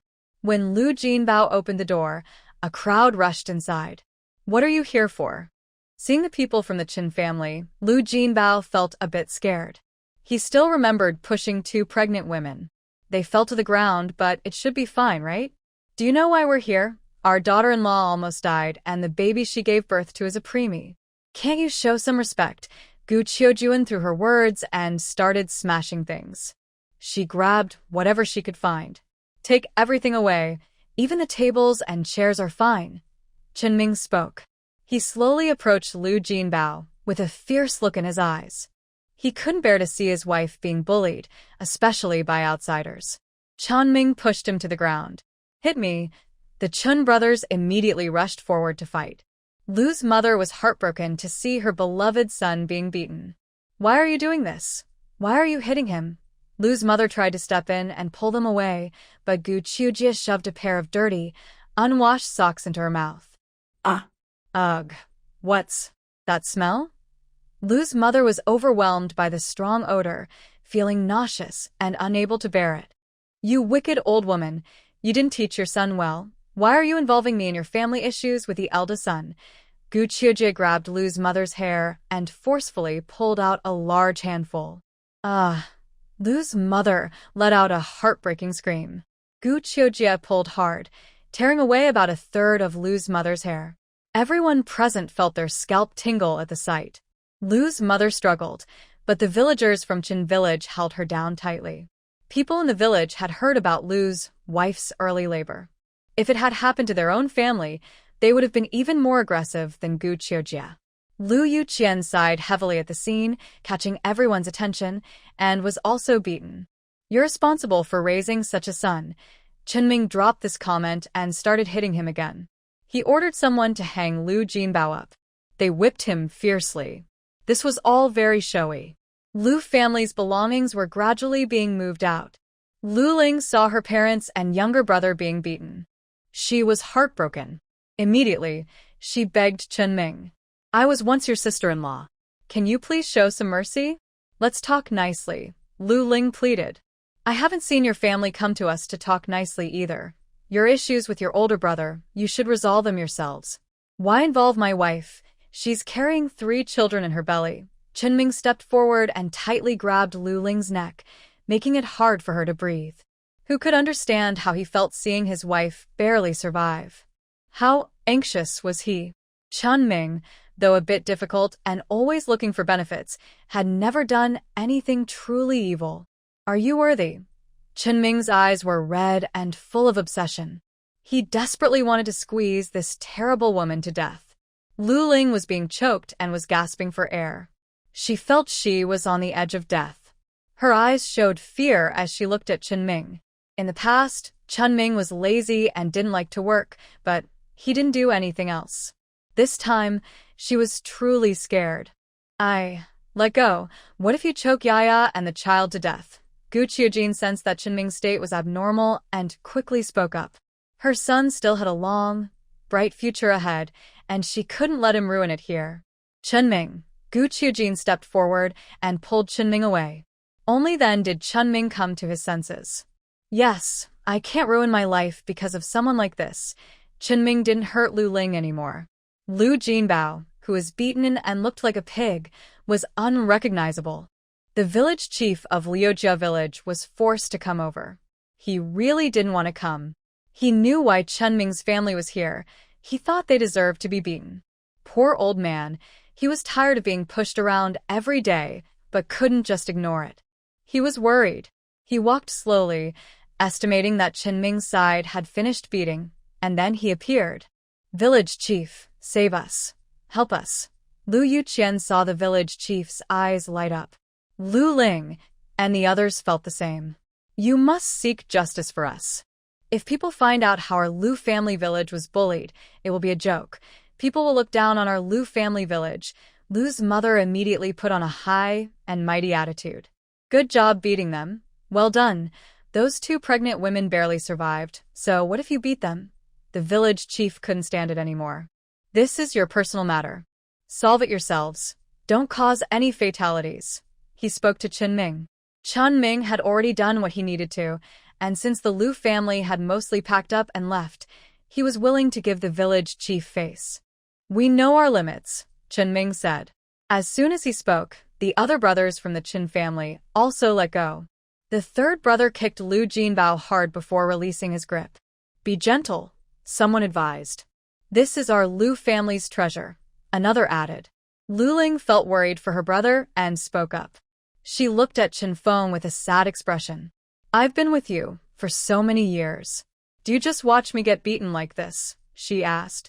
Fu Bao is my daughter. No wonder she gets things I can't have, she continued. Fu Bao, speak for yourself, she urged. Fu Bao, only 3 years old, looked at her mother with fear. I won't give you anything, she said softly. My dad will find a new mom for me, she added confidently. You don't treat me well, I don't want you, she said, hiding behind her grandma Gu Qiujin. Lu Ling raised her hand to hit Fu Bao, feeling angry. How dare you, she shouted. Gu Qiujin glared at Lu Ling, making her hesitate. Today we are settling accounts. You should have heard about what happened to my 2 daughters-in-law, Gu said. 6 months pregnant, almost losing her and the baby. How can you be so cruel? We came here to get justice and expect compensation. If anyone thinks that's unfair, we can go to the police station to settle it, she warned. We are definitely going to get this anger out, she added firmly. As the elder woman of the Qin family, Gu Qiujin spoke confidently. Hearing about going to the police station, the people from Lu Jia village quickly agreed. No one wanted to go to the police. Everyone knew the police were intimidating. If this got out, it could affect their village's reputation and awards. They prefer to keep things quiet if possible. Handle it however you see fit. We won't interfere, someone said. But Lu Jia did wrong. Even if you've cut ties, why ask for money? Money is one thing, but hurting a pregnant woman is inexcusable, another added. The villagers pointed fingers at Lu Jia. Lu's mother looked upset. Chen Ming didn't care if they looked bad. He stormed inside and started smashing things, even removing all the firewood. There is nothing valuable in this house. I heard you gave 3 turns and 1 loud bang to marry your wife. Please take it out to compensate us. Chen Ming spoke directly. The valuables are definitely not here in Lu's house, but at the bride's family. No way. Absolutely not. Liu Jinbao disagreed. He was about to marry his daughter Shuer soon. How could he be willing to give back anything as compensation? If you don't want to, we'll go to the bride's house to cause trouble. Who knows if they will still want to marry into your family after hearing about your actions. Chen Ming smiled faintly. Anyway, we won't give you anything. Liu Jinbao grumbled loudly. Chen Ming arranged for people to take the items back to the Qin family and then led a large group heading to the county town. Are you really going? Liu Jinbao was stunned. He didn't expect Chen Ming to actually go to the county town to demand what was theirs. How could he do that? They are fine now, and our house has been emptied. What more do you want? Liu Jinbao's eyes were angry, and he was so upset he couldn't speak properly. His face turned red and looked fierce. You still want the broken stuff from your house? It's not even worth the 800 yuan we took from your Qin family before. Chen Ming mocked. And besides, they are fine now, and it has nothing to do with you. You just need to pay for your actions. Chen Ming kicked him again. Liu Jinbao was beaten so badly his nose and face were swollen. His speech was slurred. You hit my son. Ah. Lu's mother tried to help her son but was pushed down harshly by Gu Qiujia. Get out of the way. Gu Qiujia pushed her away hard, and Lu's mother fell to the ground. No one in Lu's village stepped forward to help. They had already lost patience with Lu's family. They naturally wouldn't interfere. So Lu's family was beaten without resistance. In the end, Chen Ming led his group to the county town. Liu Jinbao and his family could only follow behind. Some villagers from Lu's village also went to watch the scene.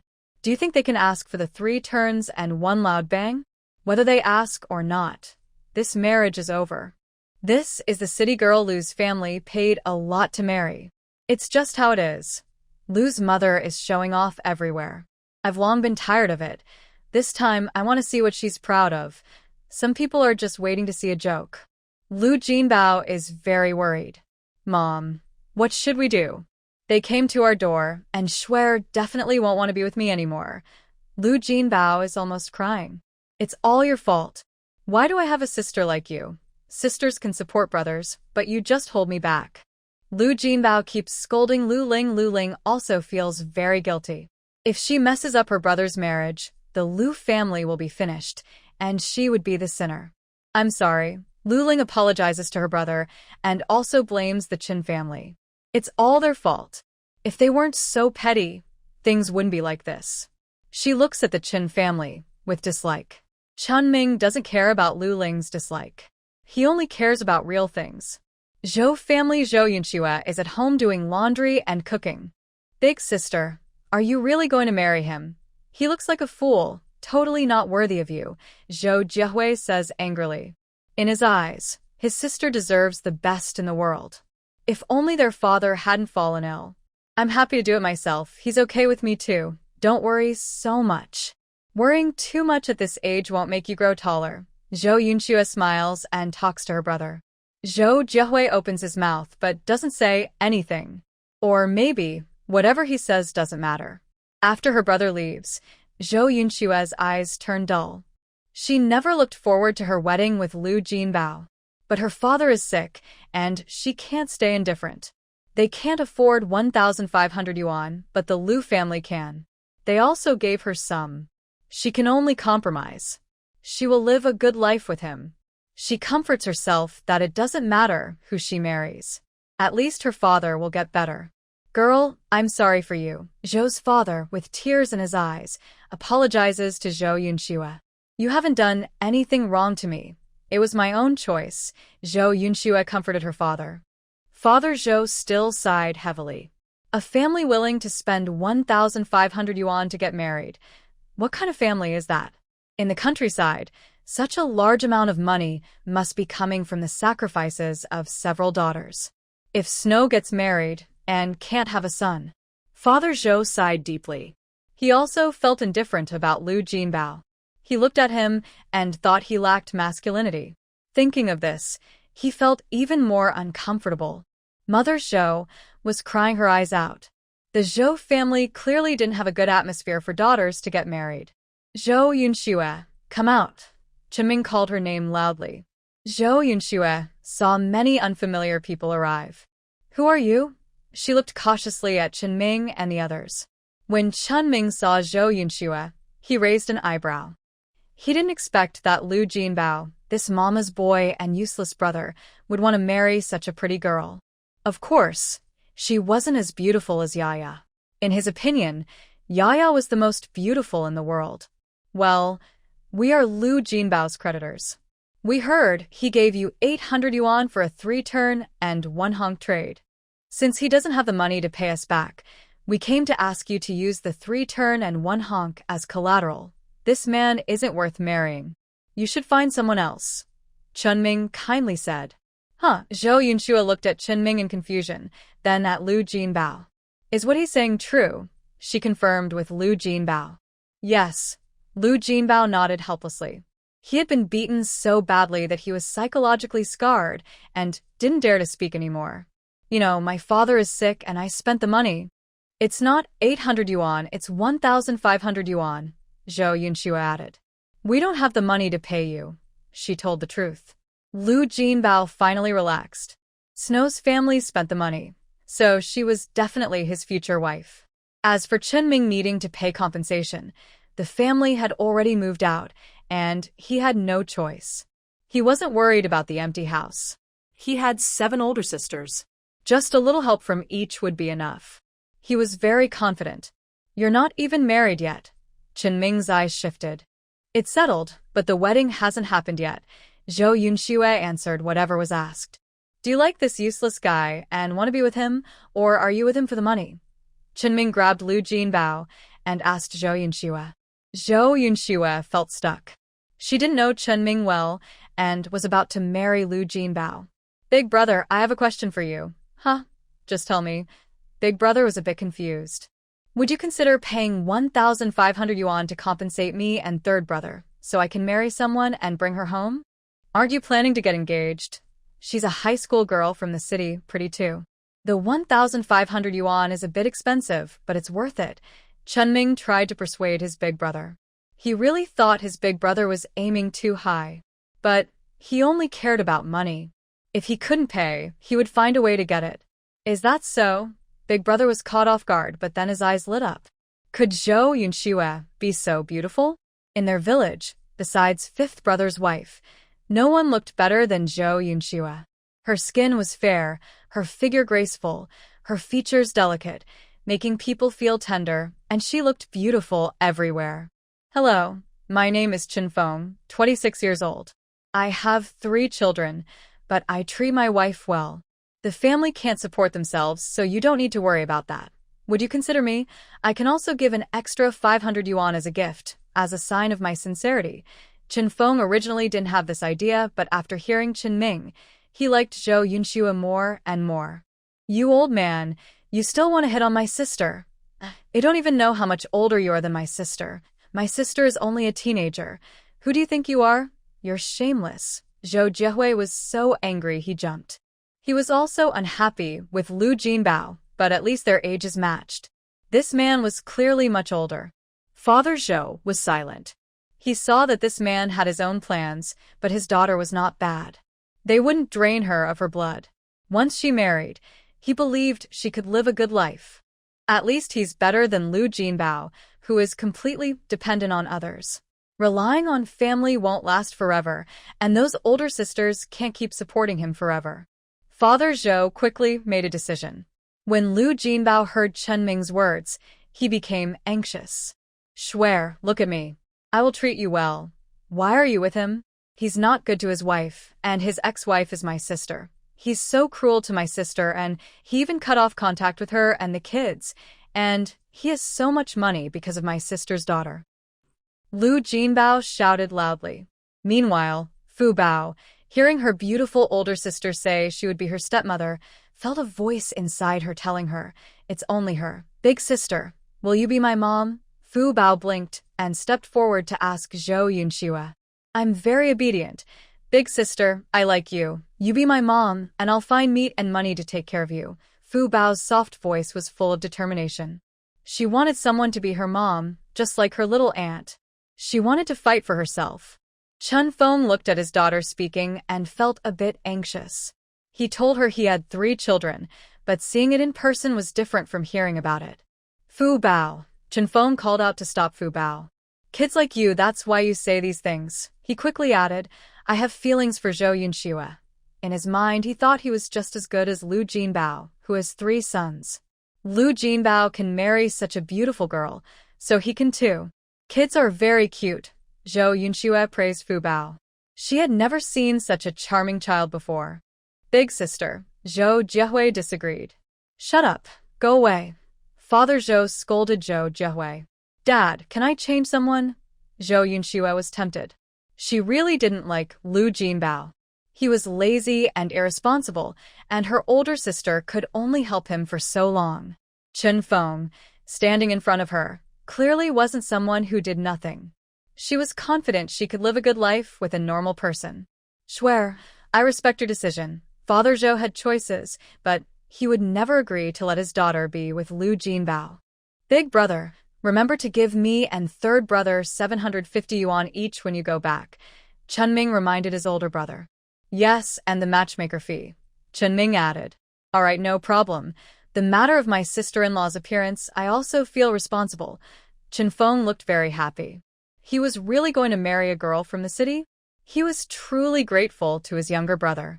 He hadn't expected this. Swear, are you really going to be with me? Chen Feng stepped forward, excited, and asked Zhou Yunxue. Seeing Chen Feng like this, Zhou Yunxue was so scared, she took a step back. She gently nodded. Zhou Jiehui was amazed. Why?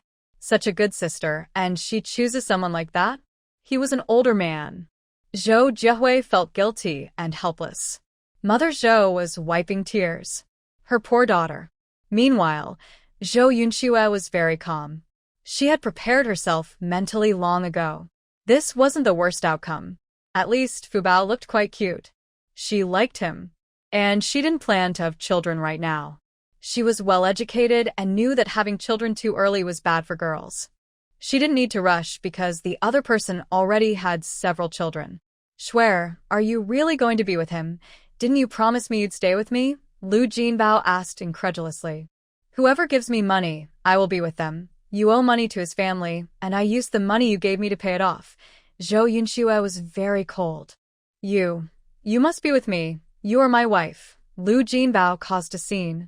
Lu's mother was shocked when she heard her daughter-in-law wanted to leave. This was her pride. A city girl. She couldn't let her go. Shuer, we're just about to finish the process. We truly consider you as our daughter-in-law. Puff. Chun Ming burst out laughing. There's not a single word you said I can believe. Just ask the people in your village, who trusts what you say. Your words are so unbelievable. Even a pig could climb a tree. All right, since the girl is willing to be my older sister-in-law, let's just end our business here. Chun Ming had already fought and received the compensation he wanted. Naturally, he was ready to go home and take care of his wife and children. No way, Lu Jinbao disagreed. But whether he agreed or not didn't matter. Instead, the people in Lu's village were whispering. Wow.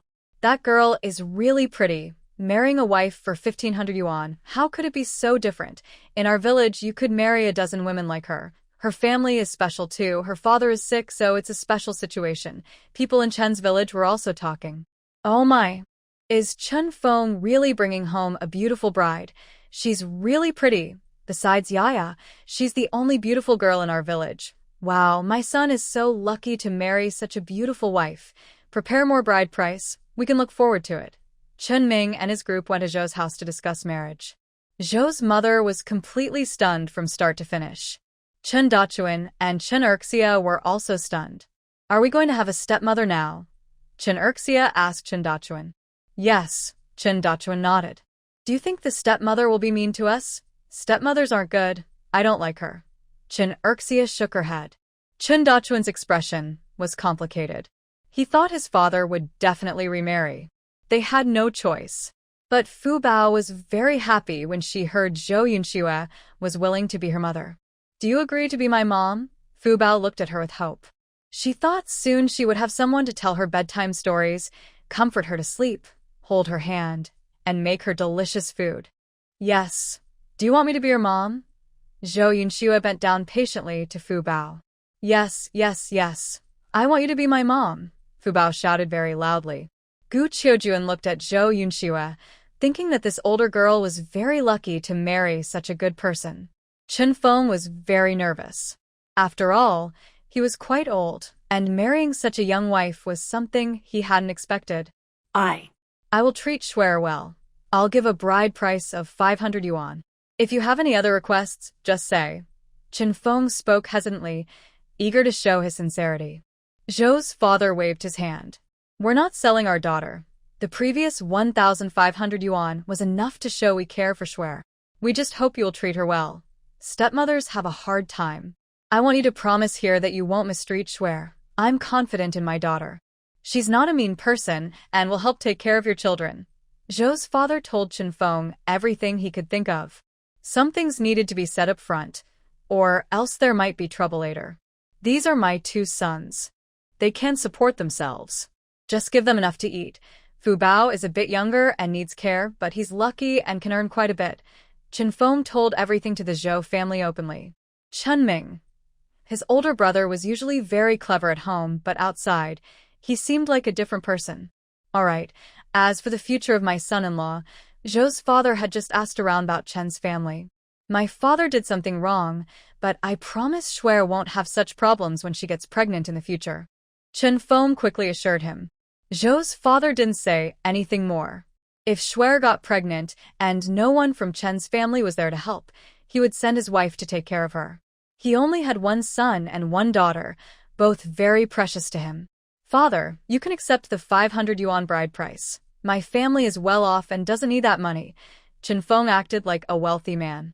Your younger brother-in-law also needs to study. My father just got out of the hospital and has some money. Shuer can stay with me, and I feel more at ease. Chen Feng was full of sincerity. No wonder Lu Jinbao's family was willing to spend so much. A beautiful, cultured daughter-in-law. Who wouldn't like that? It has to be said, Chen Feng's words made Zhou's parents feel very comfortable. But they still refused to take the money. Father Zhou is a worker who earns 40 yuan a month, which is enough for the family expenses. We don't need it, so you don't have to give it. Zhou Yunxue slowly spoke. 1,500 yuan is already a lot. Zhou Yunxue added. Then we'll listen to Shuer. Chen Feng's eyes never left Zhou Yunxue.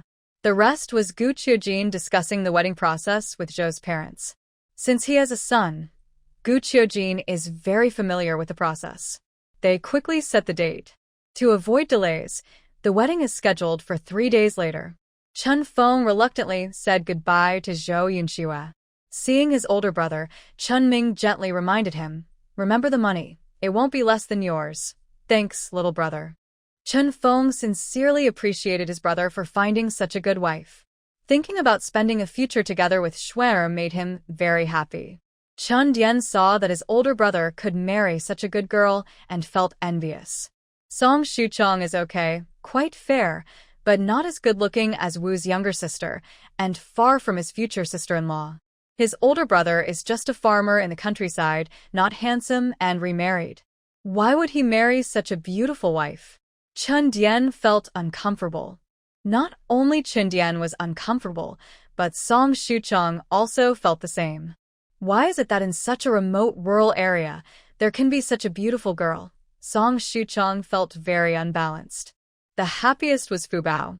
She thought that soon she would have a new mother, and she was walking with a sway. Is Fu Bao very happy? Gu Qiujin looked at Fu Bao with affection in her eyes. Yes, I'm about to have a mother.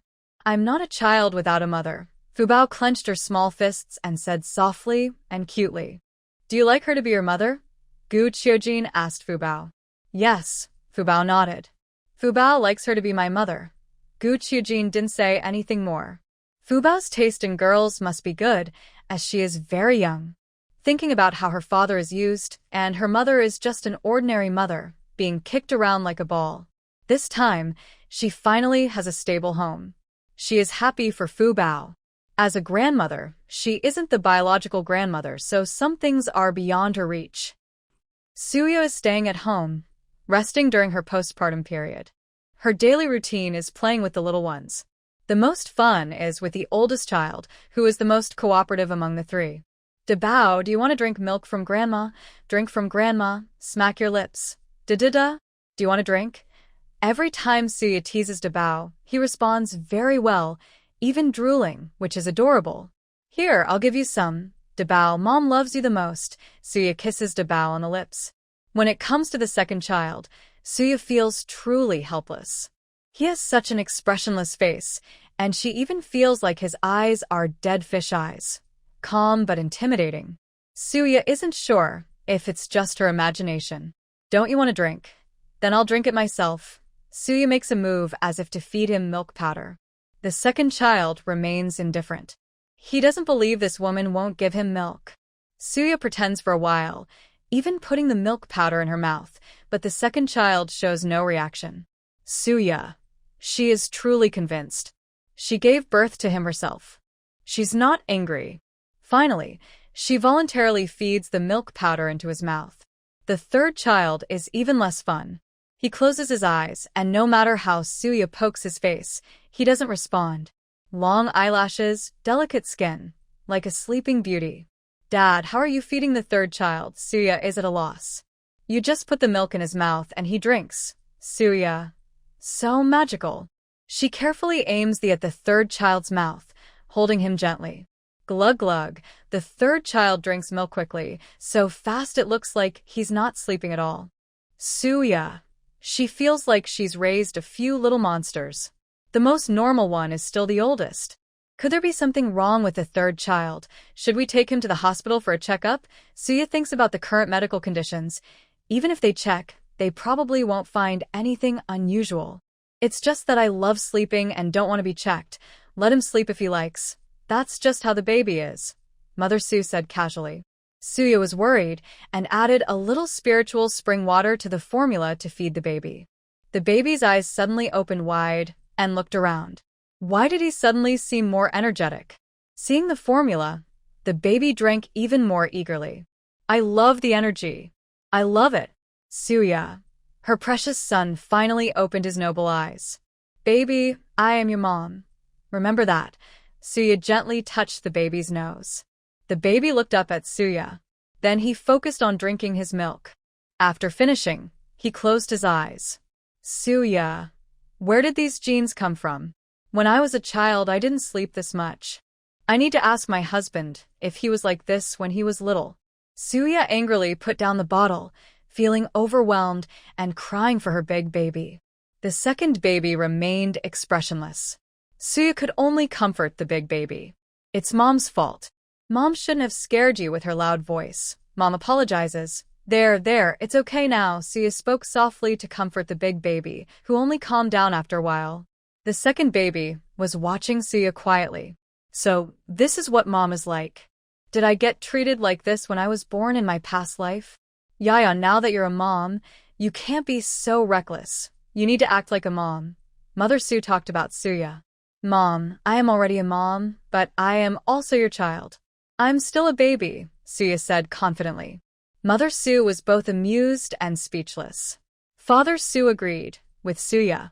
Yes, Yaya is right.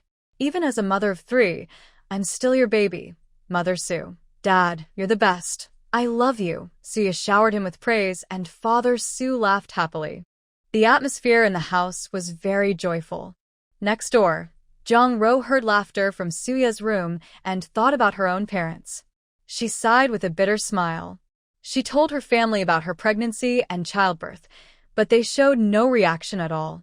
They didn't come to see her even after she gave birth.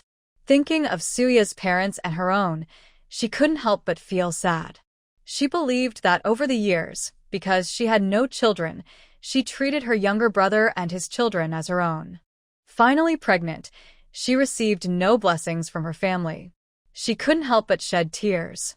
But she remembered that crying during the confinement period could bring bad luck, so she quickly stopped. She had finally had her baby, Dog Egg, and couldn't let her luck disappear.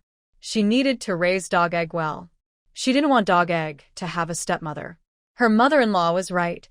No matter how good her third brother was once she was gone, he would find someone else because he was still young.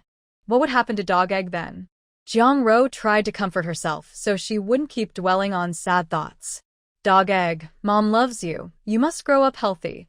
She gently touched Dog Egg's head. The soft touch made her happy. She loved her child more than anything. She thought about how her diet had been good lately, and her milk supply was enough. Since Iya wasn't breastfeeding, she could give some of her extra milk to her other children.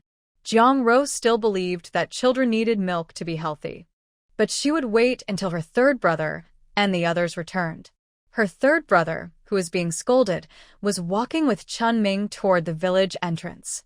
Fifth brother, isn't it a bit wrong for us to take so much money from Big Brother? He looked a little embarrassed as he spoke. He had thought about taking money from Lu's family, but didn't realize it was from Big Brother. What's wrong with that?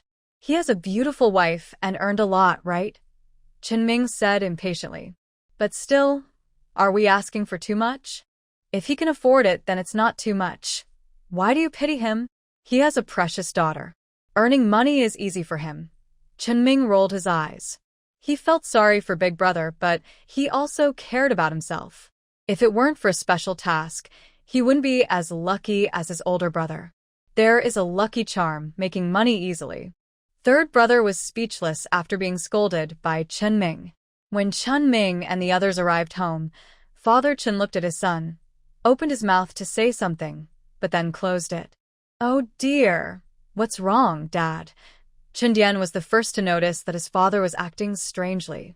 The others also saw that their father had been hit. After all, Father Chen's face was swollen and bruised, and it was clear he had been beaten badly. Seeing Li Laosher beaten up so badly, it was easy to guess who did it. Besides Suya's parents, who else could it be? I don't believe I fell, Father Chen mumbled vaguely. Chun Dian also guessed the reason and didn't ask further. The other brothers just turned a blind eye. In their view, if their father was beaten, he deserved it. No one thought of standing up for Father Chen, including the eldest brother, Chen Feng. He was eager to get married now and was grateful to Chen Ming. He wouldn't think of fighting with his fifth brother over their father. In his opinion, their father did make mistakes. He didn't ask for money, and even when asked to help call someone, he refused. He deserved to be beaten. "Dad, I am getting married." To a girl from the city, Chen Feng shared good news with Father Chen. When Father Chen heard his son was getting married, he was very happy. He valued his eldest son the most. He was the eldest of the Chen family. Good. My son, no worries about finding a wife." Father Chen smiled happily. "All of you are brothers. When your brother gets married, shouldn't you show some respect?" Father Chen looked at Chen Ming and the others. "Don't interfere in other people's affairs." "Why should I show respect?" "Ask your eldest son's wife where she came from." Chen Ming rolled his eyes and went back to his room. Suya didn't go out. She didn't want to see Father Chen at all. She also listened carefully to what was being said outside. Is big brother getting married? That woman is willing to marry him? She didn't think her big brother was bad, but she believed every family has its own secrets. My older brother still prefers to work in the fields. In the countryside, he doesn't have a bad reputation and he works steadily, so his reputation is okay. The problem is that he has 3 children, and who would want to marry a stepmother? He has 2 sons. Suya isn't against boys or girls. It's just that the deep-rooted ideas from this era are hard to change.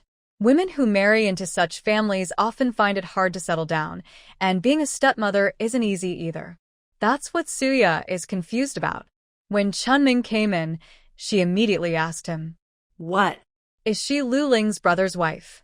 1,500 yuan? That's quite a lot. She said she thought only someone blind would be with Lu Jinbao.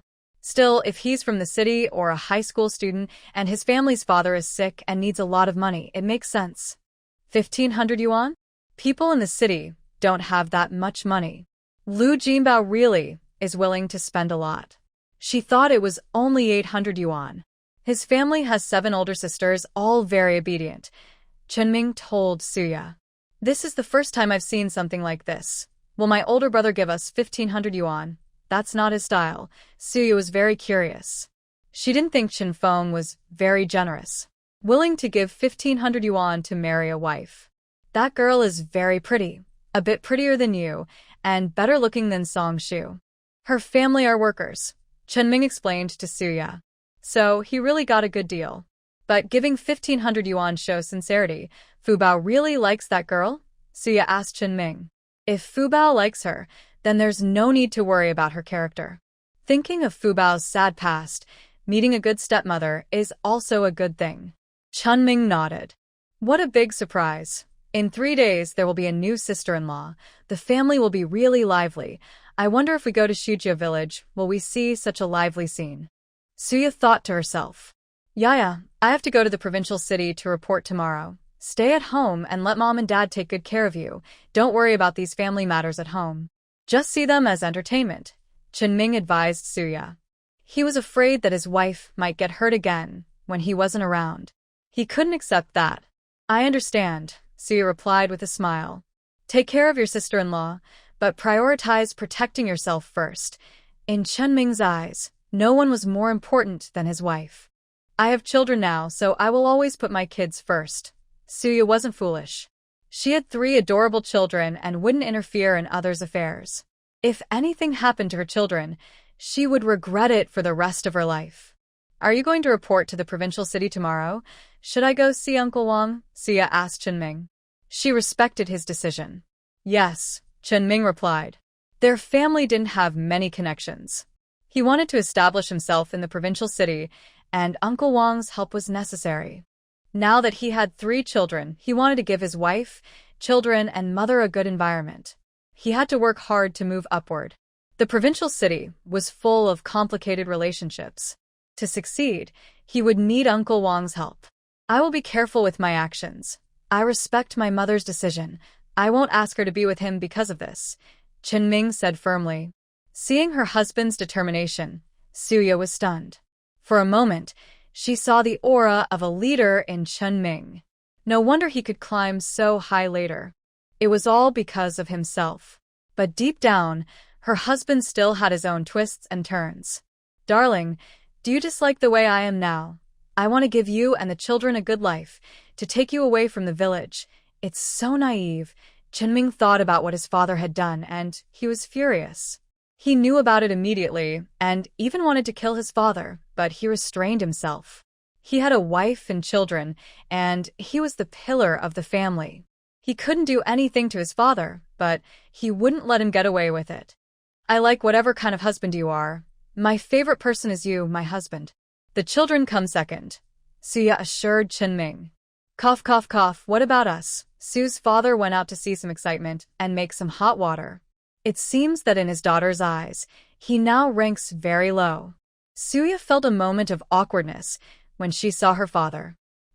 Dad is also very important to me. Suya quickly added. All right, husband first, children second, mother third. Can I rank fourth? Su's father said sourly. Yes, yes, yes. Of course, you can be included. You are just as important as them. Suya sweetly comforted her father. You old man, what are you fighting for with the kids? Su's mother looked at Su's father with amusement. Qian, I'm not fighting with the kids. This man is more important than me. Grandson is ahead of me. I accept that. But why him? Su's father was not convinced. Because he's a man. In my heart, you're also number one. Yeah, you go to the back. Su's mother comforted Su's father. Really? Su's father's eyes lit up. You're not lying? No, you're the most important. Su's father was very happy to hear this. Seeing how her parents interacted, Suya wanted to laugh. Why does her dad like Xing Chong so much? He looks so adorable.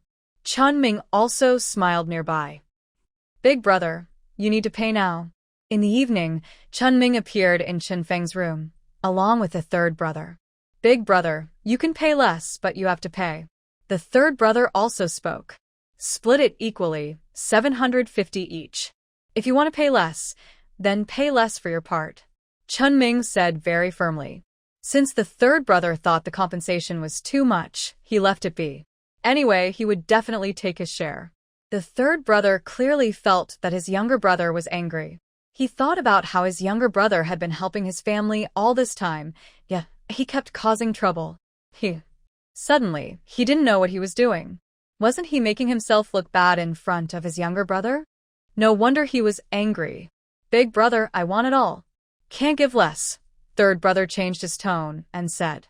Chen Ming ignored third brother and looked at big brother. Today, this money must be properly allocated. He knew big brother had money.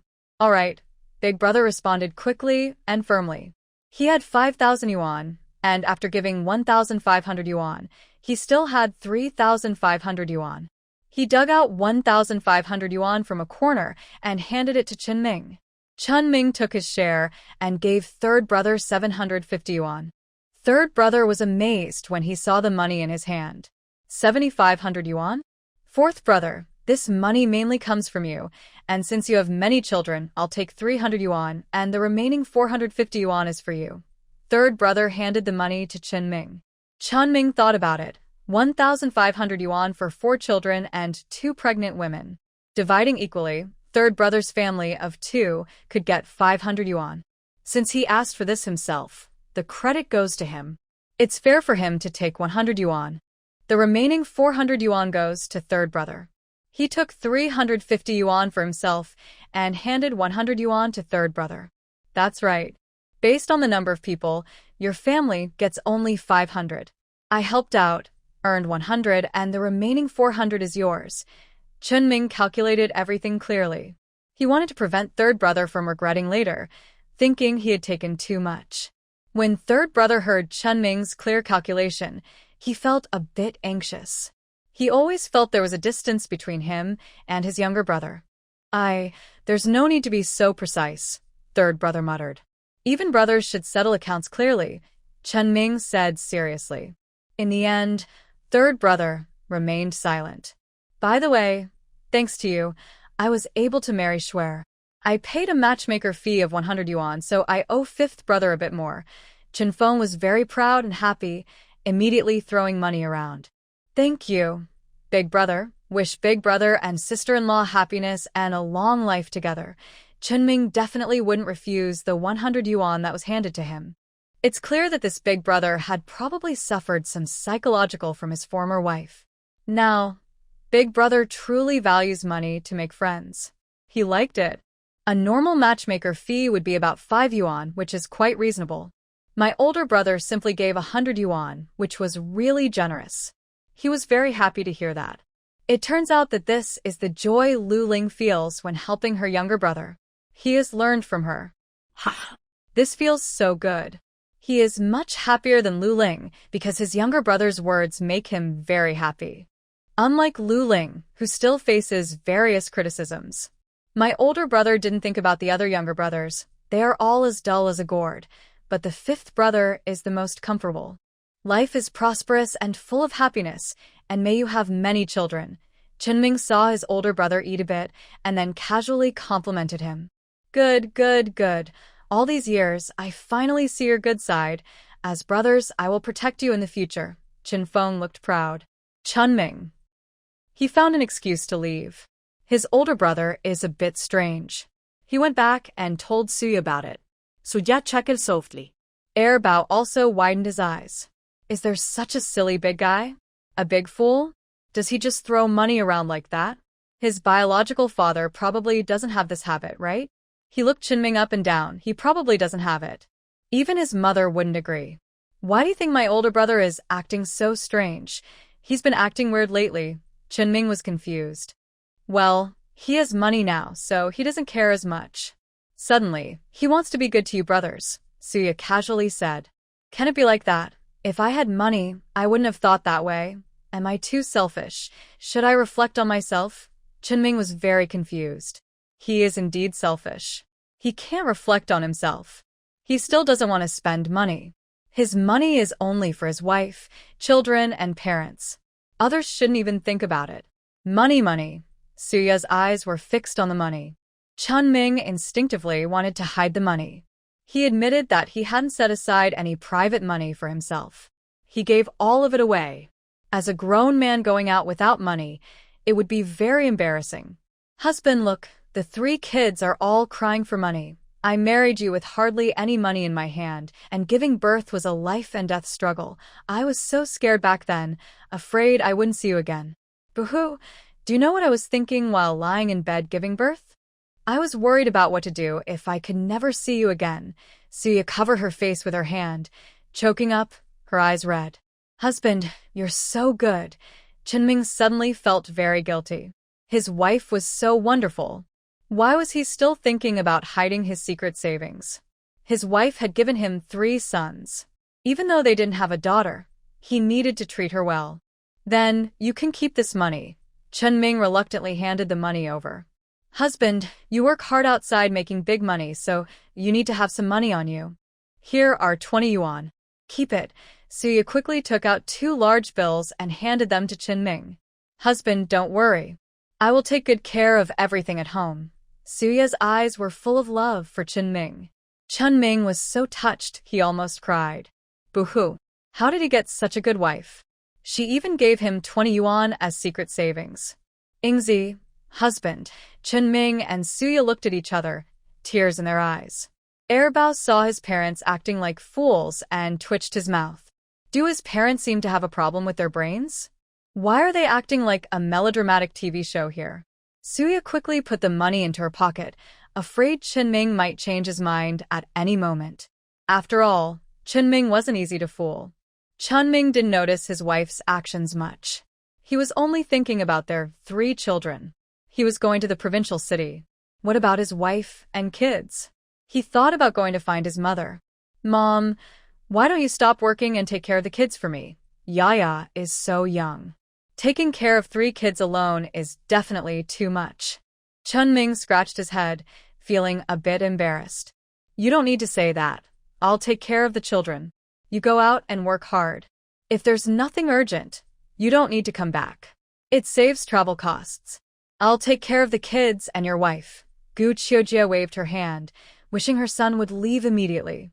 Yaya's parents are here too, so please take good care of them. I settled over there and then went to look at houses.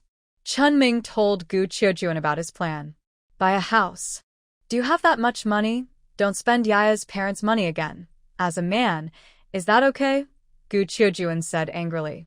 Mom, have you ever thought about if I earn the money? Chunming looked at Gu Qiujia thoughtfully. Where could I earn that much? Even if your older brother gave you 750 yuan allowance, you can't spend it all freely. Our family has 3 children, and there are many expenses. Gu Qiujia disagreed. This is also what my wife wants. My wife doesn't want us to live apart, so I said I want to buy a house. Seeing that Gu Qiujia didn't agree, Chunming brought up his wife. Yaya wants to buy one? Then just buy it. I'll contribute some money. Gu Qiujia thought for a moment and took out 2 large gold bracelets from her alley. Use these as collateral to buy the house. Gu Qiujia said calmly. Chunming. Mom, I've never seen these 2 big gold bracelets before. The 2 large gold bracelets in front of him looked very thick, and Chunming held them in his hands, feeling heavy.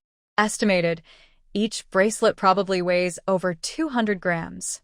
Gold costs about 10 yuan per gram now, so they're worth over 2,000 yuan. Chunming looked at his mother with a changed expression.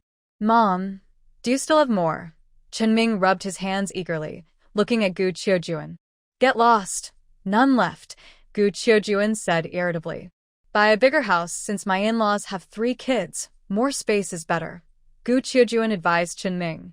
Okay, I'll make sure it meets the leader's requirements, Chunming respectfully replied. Gu Qiujia didn't want to bother with her silly son. Chunming quickly left his mother's room with the 2 large gold bracelets. He secretly returned to his room, acting sneaky. Suya watched her husband's suspicious movements. What are you doing? Suya frowned. Honey, look at this. Chunming took out the 2 large gold bracelets from his pocket. Suya's eyes widened in surprise. She saw 2 large gold bracelets, clearly old, with ancient patterns embedded on them. These are antiques. Suya thought to herself in amazement. Now she truly believed that her mother-in-law was a powerful person. She casually took out 2 big gold bracelets, which was quite impressive. Suya's eyes sparkled with excitement. Besides the large gold bracelets in front of her, she couldn't see anything else. Yaya, do you like them? Chunming had never seen his wife look so excited before. She looked like a little treasure lover, very adorable. Yes, yes, yes, Suya nodded eagerly. Who wouldn't like 2 big gold bracelets? If you like them, we can keep them ourselves. Chunming made a quick decision. Didn't your mom give us these bracelets to help us buy a house in the city? Suya really wanted to keep the bracelets. No one in the antique market knew their value now, so she thought of selling them as regular gold. In the future, these bracelets could sell for a high price. We're almost there with our savings. If we really need money, I'll find a way, Chunming whispered to Suya. Okay, Suya trusted her husband completely. After all, she had given him a special skill to earn money easily. If she wanted to make money, she could just post a task, and money would come. Yaya, rest well. When I'm not here with the kids, let your parents take care of them. Don't tire yourself out. You are the most important person to me. Chunming expressed his love to Suya. Suya felt her heart soften. Second son. Am I leaving? Third son, with his eyes closed. Where's love? Big brother was sleeping soundly. The next morning, Chunming had already left for the city. When Suya woke up, the bed beside her was empty. The 3 children were gone too. Clearly, her husband had taken the kids to her parents' place when he got up. She stretched lazily. Feeling naturally rested was so comfortable. In this era, except for entertainment facilities being less developed, she was quite satisfied with everything else. She wore simple clothes and went to find the baby. Big brother was happily making Mother Sue laugh. Third brother was still lazily sleeping as usual. Second brother still had a deadpan face with no expression. Is this the future boss? Suya chuckled. She didn't believe she couldn't change him. She stepped forward and started to squeeze second brother's face. Smile for me, Suya ordered second brother. He looked at her expressionlessly, as if having a tantrum, and mumbled, Why are you sick so early in the morning? The sound was muffled, like, ABA, ABA. As a mother, why are you so harsh with the child? Children need patience and gentle coaxing. Mother Sue immediately scolded Suya. I'm your real daughter. Who are you helping? Suya was not convinced. I'm helping my dear grandson. Ignore your mother. She's new at being a mom. Be more tolerant. Mother Sue then picked up second brother. Hearing this, second brother nodded slightly. Why am I being unreasonable? This naughty kid. Unable to handle second brother, Suya turned her attention to third brother. He slept 23 hours and 50 minutes out of 24 hours each day. The only 10 minutes he was awake was when she called him to drink milk, and she kept urging him to open his eyes, forcing him to open them for just a few seconds. Third brother, open your eyes for me, Suya said sternly. Third brother frowned, but didn't resist. So noisy. Where do you find so much to sleep? Suya hugged third brother, gently rocking him back and forth. Finally, third brother opened his eyes innocently and looked at Suya. You've been sleeping so long. It's time to get up and move, Suya said confidently, without any doubt. Second brother looked at third brother and smiled. He had long been annoyed with this younger brother. He was even older than him in name. Sleep, sleep, sleep. All you do is sleep all day. Were you a pig in your past life? Suya said helplessly. She really thought her children were just too outrageous. If third brother's sleeping pattern wasn't so obvious, she would be worried to death. Gongbao blinked innocently. If you say that, I won't give you milk anymore, she said. People don't sleep like that, Suya replied seriously. She just was born. She doesn't understand what you're saying, her mother said gently to her granddaughter. Being able to sleep is a blessing for children. Just let her sleep, she added. Suya muttered, people don't sleep like that. Reluctantly, she fed Gongbao milk. Gongbao happily drank her milk, eyes only on the bottle. Suya watched her child eat happily and felt happy herself. Dabao didn't need to worry about anything. He just smiled, ate, drank, and looked around. Suya didn't have high expectations for her children. She just wanted them to eat, drink, play, and be happy like normal kids. All right, you don't need to do these chores. We will handle everything.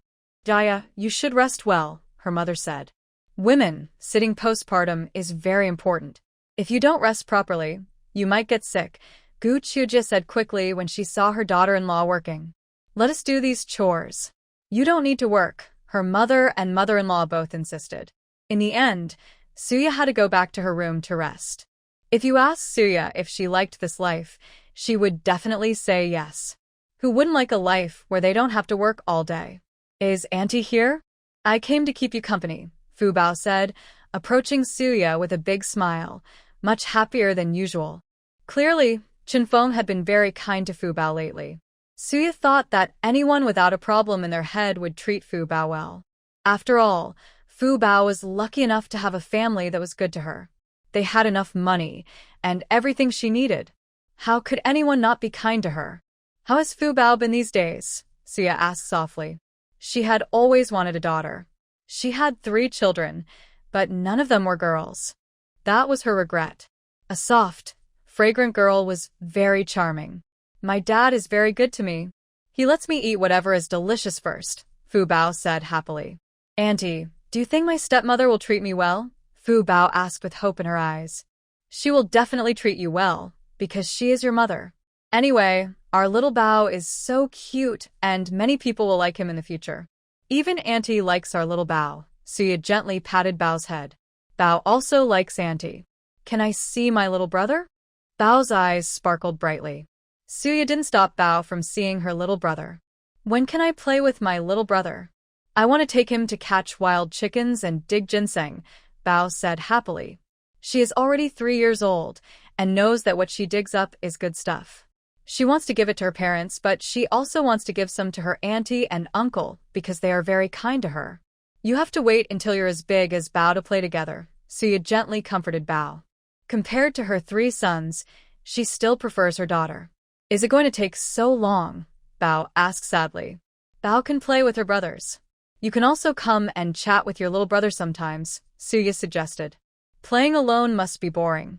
I will come often to play with my little brother, Bao said with a smile. Big brother bow, second brother bow, third brother bow. I am your sister Bao. I will take you to play together in the future, Bao said softly, her eyes never leaving her three brothers. However, only big brother Bao responded. The other two ignored her. Suya and Gu Qiujie both smiled happily as they watched big brother Bao smile at Bao. Auntie, look. Big brother Bao smiled at me, Bao said happily, pulling Suya's hand. That means he likes you very much. Why don't second brother Bao and third brother Bao respond to me? Third brother Bao has been sleeping with his eyes closed, and second brother Bao isn't smiling at me either, Bao said sadly. Do they not like me? It's because they are still young. Big brother Bao is the smartest and knows how to smile. The other two are not as smart, so they don't smile yet, Suya casually explained. But her two sons don't smile at her either. Oh, I see. Even though big brother Bao is the smartest, I like second and third brothers just as much, Bao said. When second brother Bao heard that his mother said big brother Bao was the smartest, he immediately felt upset. It's just a smile? Who can't smile? Second brother Bao forced a smile, pulling a serious face. Auntie, look, Bao is smiling. That means he likes me, and he's very smart, Fu Bao said loudly. Suya watched Bao smile and was surprised. This second child has been expressionless since birth. He doesn't cry or make trouble. He just eats when given food and refuses to eat when not. Could he really be smiling at Fu Bao? It seems Fu Bao is indeed a lovable child. Auntie, uncle, I will need your help to take care of the three children these days. I still need to handle my brother's wedding. Gu Qiujie can't completely ignore them, since she raised the children herself. We understand, and will take good care of them. They are our grandchildren. Sue's mother nodded happily. Things are going smoothly with the older brother's side. Even Father Chun is smiling, especially since his eldest son is getting married. To him, the eldest son is the main heir of the family. He's very important. Now he's marrying again. They won't have to eat such bad plain porridge anymore. It makes him feel sick just thinking about it. Chen Dachuan and Chen Erxia are not very happy. Do you think the stepmother will treat us well? Chen Erxia looked worried. I won't call her mom, he said angrily. Chen Dachuan didn't speak. He wasn't sure if the stepmother would treat them well. Just not being mistreated is good enough. But he could tell that the stepmother liked Fu Bao's sister very much. Why does everyone around like Fu Bao's sister? Why? They're boys. Shouldn't they like boys more? Chen Dachuan tried hard to push away these thoughts. I can't think that she's my sister. She's my real sister. If she's doing well, I should be happy. He tried to convince himself, but he knew he could no longer treat Fu Bao as kindly as before. People are like that. Usually, they only treat others well when they are about the same. If there's a big difference, it changes everything. Fu Bao could also feel that her two older brothers didn't like her as much as before. She didn't know what she did wrong. Why don't brother Dachuan and brother Erxia want to play with her anymore? Big brother Chun, second brother Xia, do you not like me anymore? Fu Bao saw Chen Daju and Chen Erxia talking nearby and couldn't help but step forward to ask. We don't dislike you, Chen Erxia quickly denied. He couldn't possibly dislike his own younger sister. Then, second brother Xia, why haven't you played with me lately? Fu Bao looked very sad. Chen Erxia was stunned. That's right. Since their mother divorced, he had stopped caring about his sister. He almost avoided Fu Bao completely.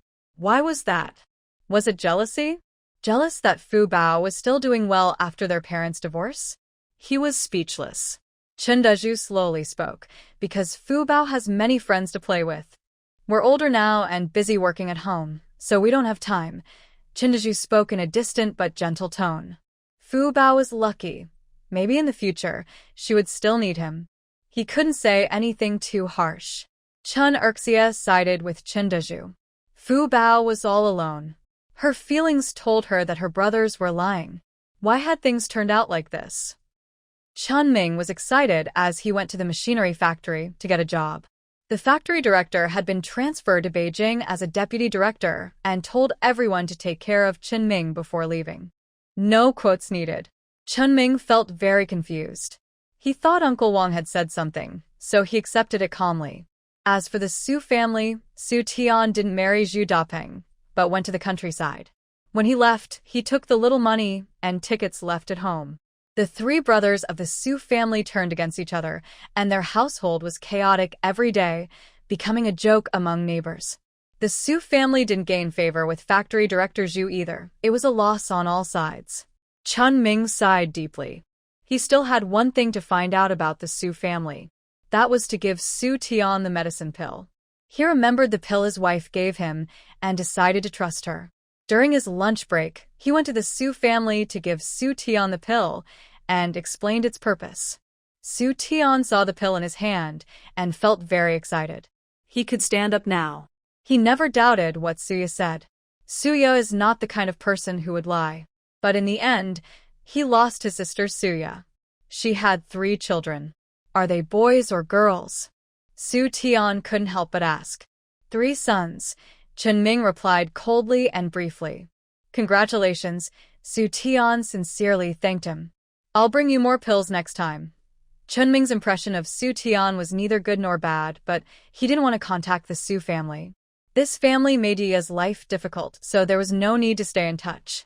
Thanks. Su Tian sincerely expressed his gratitude. Su Tao saw that his younger brother was still in contact with Chen Ming. These people have caused so much trouble for our family. Do you still dare to stay in touch with him? Su Tao said harshly. Lu Meili's face also looked unhappy. She was definitely the one who caused trouble in that room, probably Suya and her group. But she had no proof, and she was part of their scheme, so she could only grit her teeth and swallow it. Recently, her life at Su's house was worse than that of a servant, sleeping on the floor in the living room. The children and old Su looked at her with disgust. She felt guilty herself. She lowered her head humbly and kept working. Now, seeing Su Tian in contact with Chen Ming, she was furious. They say they have a way to cure my leg, Su Tian quickly said. Who knows if it's true? They're not good people, Lu Meili warned with caution. Among her 3 sons, Su Tian was the one who treated her the best. She had her heart set on Su Tian now, and when she heard about the leg cure, she was excited. But then she thought, Suya and her group probably wouldn't be so kind. Believe it or not, I gave you the pill. Chen Ming turned and left. A big argument broke out in the Su family. In the end, Su Tian didn't know if he had taken the medicine or not. He was only responsible for delivering the pills. He happily returned to work at the factory, where he was assigned a single room. Midday was his own time and space. He couldn't help but feel grateful. Having someone there really felt comforting. My relationship with Uncle Wang is complicated. I feel both thankful and... Mingzai, are you there? There was a knock at the door. Uncle Wang, why did you come over? Chun Ming didn't expect to see Uncle Wang when he opened the door. How did he know I came to work today? I heard from someone, Uncle Wang said simply. Have you had lunch? My place is simple. Chun Ming had only a mat on the bed and a blanket, nothing else. I just came to chat with you. No need to eat anything. Uncle Wang waved his hand. How has your mother been lately? Uncle Wang asked directly. She's doing okay, Chen Ming answered honestly. Has Yaya had the baby? Uncle Wang was very caring. Yes, she had 3 sons. That's great. This is a gift for the children. They probably won't see each other soon, so I gave an envelope in advance. Uncle Wang took out 3 red envelopes and handed them to Chen Ming. Chen Ming wanted to refuse, but Uncle Wang wouldn't let him. So he finally accepted. Then I'll thank Uncle Wang on behalf of the 3 children in my family. Chen Ming sincerely thanked him. But ever since he learned about Uncle Wang's relationship with his mother, he felt a bit strange. He didn't know how to get along with Uncle Wang. You can talk to me about any problems at the factory. I know the factory director here. Uncle Wang gave Chen Ming some reassurance. I'm doing pretty well here. Uncle Wang, have you ever thought about finding someone to share your life with? Are you going to stay alone forever? Chen Ming couldn't help but speak up.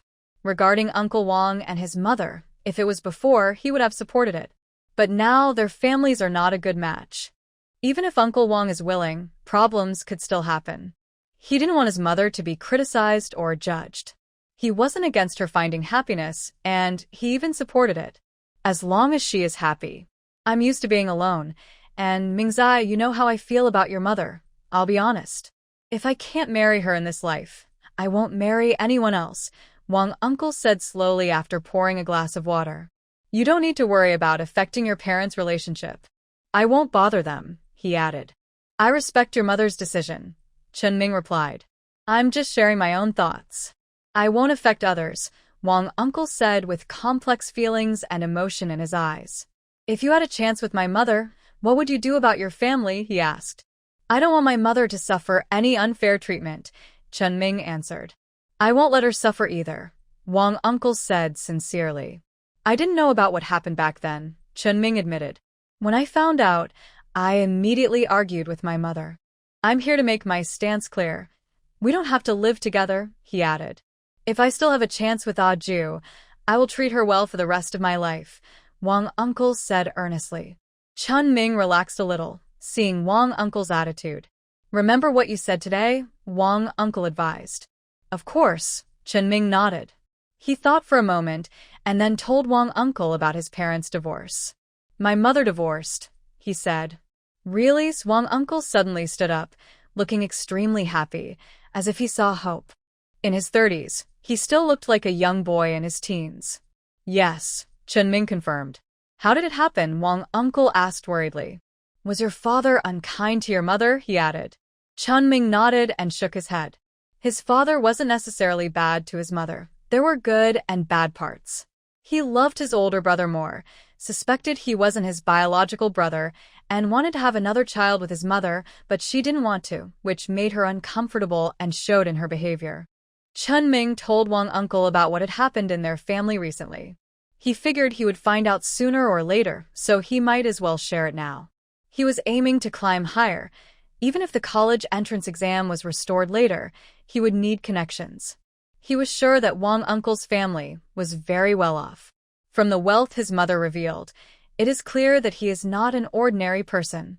Their family has also fallen on hard times, facing sudden changes. Uncle Wang's family will only improve. No wonder you haven't come to report yourself yet. It's good that you're safe. That's what matters. Uncle Wang laughed heartily. He looked lively and full of energy, with a bright outlook on the future. When do you plan to buy a house in the provincial city? Uncle Wang asked about this. He didn't want to go to Chen's village to see Ah Ju immediately, not because he didn't want to visit, but because he was worried it might affect Ah Ju badly. When she comes to the provincial city, they can meet openly, and if they get divorced and remarried, it's normal. He didn't want to harm Ah Ju's reputation. I'm just looking into it, Chunming honestly replied. I'll keep an eye out for you. Uncle Wang laughed happily and left in good spirits. With Uncle Wang's support, Chunming felt comfortable at the factory. He didn't need to do much work and could leave work on time. He rode his bike home. Yaya was alone, and he was sure she would miss him. He finished work at 5 and pedaled for over an hour before finally reaching Chen's village. Why are you back today? Aren't you supposed to stay at the factory? Gu Qiujin saw Chunming and said unhappily. I was worried Yaya would be bored at home alone, and the day after tomorrow my older brother is getting married, so I had to come back. I also took a day off. My big brother's wedding is a big event. I have to help. Chunming said this nicely, but in reality, he probably couldn't do much to help. Starting work and then asking for leave. Won't the boss be upset? Gu Qiujin looked worried. Uncle Wang told him he could relax at the factory. Chunming explained the situation at the factory to Gu Qiujin. Why do you bother him like that? Gu Qiujin's face looked a little uncomfortable for a moment. She felt awkward about her son knowing about her first love. It was him who helped me. The benefits of having someone come to you. Don't you think your son wouldn't refuse? Chunming smiled and dodged Gu Qiujin's hand. Mom, do you have any thoughts about Uncle Wang? I'm not trying to have other ideas. I just want you to know that I support whatever you want to do. Chunming said this and quickly left. Suya saw her husband's sneaky behavior and became very curious. Her eyes lit up. Sure, there was some gossip. Second son also perked up his ears, eager to hear the news. Big son was innocent and naive. Third son moved his ears, but didn't open his eyes. Chunming talked about Uncle Wang. This is true love. She won't marry anyone else. Wow, it's so touching. It moved me to tears. It's really fate that didn't work out. If only family interference hadn't happened. Husband, now that my mother has divorced her father, do you think they might? At first, Suya was unhappy when she learned about Uncle Wang's situation. After all, no one can completely escape their original family. But then she thought that Uncle Wang himself didn't know about these things. Would it be too harsh to judge him harshly? She was truly shocked that Uncle Wang hadn't married for over 20 years, waiting for her mother. It turned out that some people only love one person in their life. I think it's possible, but it still depends on my mother. We shouldn't worry too much, just watch from the side, Chunming said casually. Suyanadit. There's nothing we can do about this. Knock, knock, knock. Go see who's at the door. Suya pushed Chunming. Chunming had to get out of bed. Big brother, why are you here? Chunming looked surprised at Chinfeng. They probably didn't have much to say to each other. And it was strange for him to come knocking late at night. I want to ask if you still have fabric tickets. I want to make Schwer a new dress. Chunfeng's face was full of a smile. Clearly, he was very pleased with Zhou Yunxue. Yes, but it's an exchange, money first. Chunming was straightforward. Even with his brother, he believed in clear accounts. Especially since they are half-brothers. Okay, of course. Chinfeng agreed happily. Chunming gave Chinfeng enough fabric tickets to make 2 new dresses. Chinfeng paid the corresponding money. Thanks, little brother. You're reliable when it really counts. Chunfeng's face was full of gratitude. Chunming felt a bit uncomfortable. He had never interacted with Chinfeng so harmoniously before. It feels strange, Chunming complained to Suya. Do you think he's changed a lot? Yes, Chunming nodded. This happy event, marrying a beautiful, educated wife, having money and a lucky daughter. How can I not be happy? Suya imagined herself in the situation and felt very pleased. This was an easy win. You should know, in this era, girls who are both beautiful and educated are very rare. During this time, especially in rural areas, boys were only taught to read. In cities, families with average conditions also prioritized boys' education, and there was little money for girls to go to school. Even attending elementary school was considered enough for daughters. Even wealthy families that didn't love their daughters would assume they would marry out and wouldn't send them to high school. Studying to high school level was very rare. From her memory, she knew that when she was in high school, her class had 30 boys and only 4 girls. Some classes even had just 1 or 2 girls. It's a sad reality of the times. Suya Said. That makes sense. I'm also very happy. Marrying a beautiful, educated wife and having 3 sons makes me the happiest man in the world. Suya. Second son. Dad is so narcissistic. Third son turned over and continued sleeping. The next day, Chunming slept in until he woke up naturally. His parents-in-law were taking care of the 3 children at home. Suya also took a nap again. She still liked having her husband nearby. Sleeping felt very reassuring. Good morning, wife. Chunming greeted his wife as she woke up. Good morning. Suya looked at her husband happily. It's better to find a handsome man as a husband. Waking up every day feeling happy is the best. Wife, I have good news for you. Chunming teased her. What news? Suya looked at her husband curiously. My article was accepted. They pay me 10 yuan per 1,000 words. Chunming felt very excited. He had never thought about submitting his work before. He truly never imagined that one day he could make money by writing stories. That's great. Husband, you're amazing. Suya praised him enthusiastically. She believed his story was really interesting and attractive, or it wouldn't be so popular. But she also thought about how people in this time might accept it. What if they can't accept it? So she prepared herself for the possibility that her story might not be published. Of course, I wrote 10,000 words and I got 100 yuan as payment. You can have it. Chunming responsibly handed over the money. Suya kept praising him. Oh my husband, I am so happy. How did I get such a good man? Sniff sniff, you're so kind to me. Suya cried happily out of gratitude. Chunming felt very proud. His wife called him a good man. He loved being praised. Chunming felt very happy inside. He decided that in the future, he would work hard to earn more money for his wife and for their 3 children. The Chin family was very busy. After all, Chin Feng was planning to remarry, so they had to prepare. People in the village also sent invitations. That Chin family's eldest son is getting married again, and he's marrying someone from the city.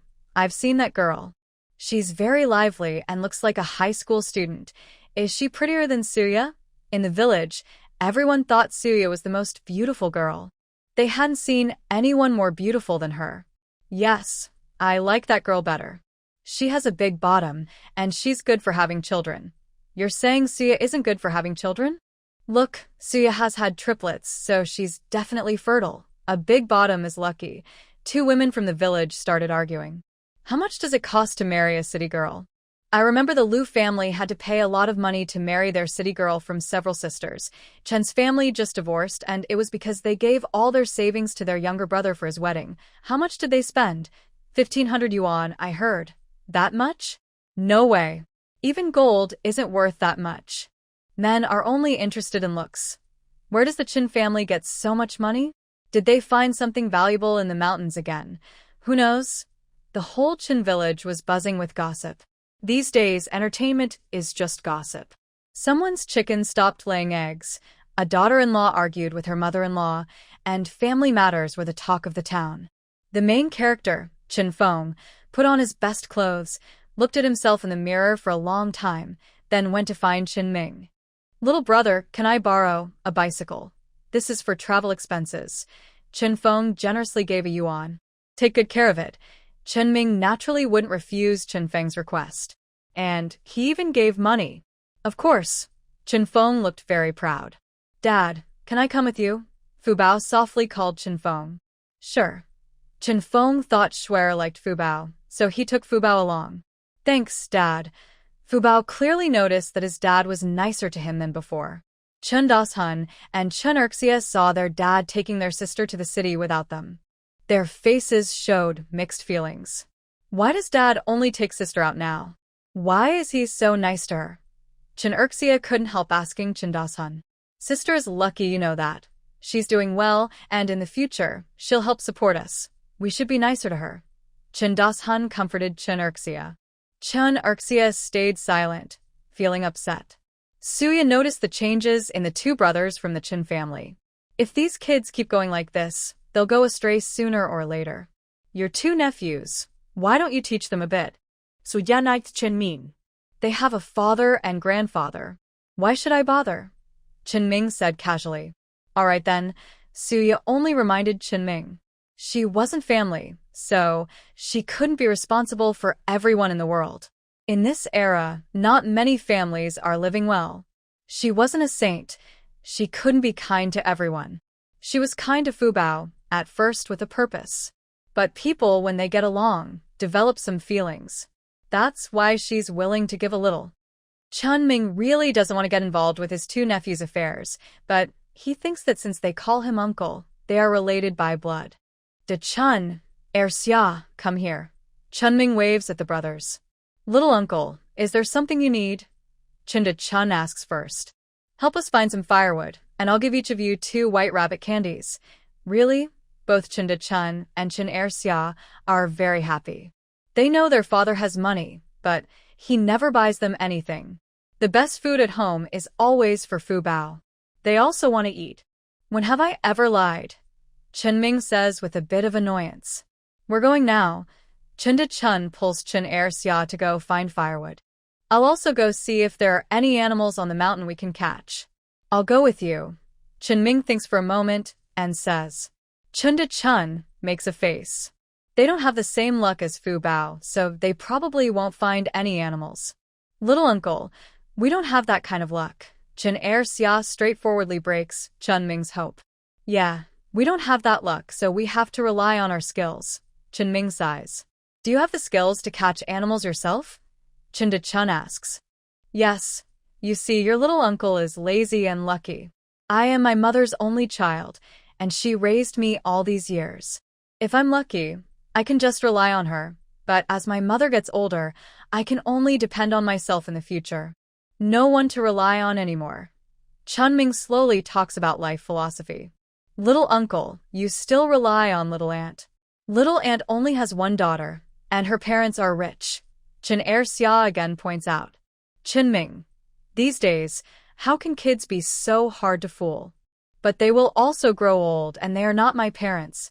If I upset my wife, I might end up sleeping on the street. Finally, they got to the main point. Why am I able to get a job? It's because I'm a high school student. If I didn't have a high school diploma, even if I had this opportunity, I wouldn't get the job. This time, Chinming spoke quickly to avoid boring the others with long talks. Chen Dachuan and Chen Erxia started thinking. But now the college entrance exam has been cancelled. Studying more won't help. It's better to go back to farming. Chen Dachuan, who was in 6th grade, knew that studying didn't seem very useful. Most of the students in their class didn't study seriously. They only wanted to learn a few words. Who says studying is useless? Have you seen a stable, respected job that doesn't require education? Just because it's not useful now doesn't mean it won't be in the future. We rural folks, and you guys aren't as handsome as me. No need to think about finding a wealthy wife later. You're just dreaming. Chenming coldly told the truth. Chen Dachuan and Chen Erxia couldn't argue back. Their family, besides their grandmother, thought their uncle was the most handsome. Of course, the wife their uncle married was also pretty. Stop being silent all the time. Don't go down the wrong path. Otherwise, don't say I'm your uncle. Going to pick mushrooms now. If luck isn't on your side to find game, and you don't have the strength to hunt, then you can only pick mushrooms. Chenming sighed deeply. He could only say this much. Whether they understood or not depended on them. Chen Dachuan looked thoughtful, while Chen Erxia was confused and felt discouraged. But he also remembered to study hard. Their family didn't say they couldn't study, so he would work hard like his uncle and finish high school. After all, his uncle once said something very true. The only hope they had was to study. The two of them kept busy gathering firewood. Chenming picked some matsutake mushrooms and put them in a basket. His wife loved to cook soup with these mushrooms. Over at the Zhou family, Chen Feng still felt a bit nervous. He never thought he could marry such a young, beautiful, and educated wife. I'm here to pick Shuer up and buy some things, Chen Feng said hesitantly. Bao Bao saw that Zhou's parents greeted them politely. She also called Zhou Jiahui brother. Zhou Jiahui was scolded by his parents, but now, even though Chen Feng's nose and eyes weren't perfect, he didn't say anything unpleasant. He simply nodded in response to the child's words. Since his sister had already decided to marry him and their parents agreed, his opposition didn't matter. It's all because he lacks the ability to earn enough money. Otherwise, his sister wouldn't have to suffer so much. All right, you take Shuer out to buy some things and come back for lunch. Zhou's father spoke slowly.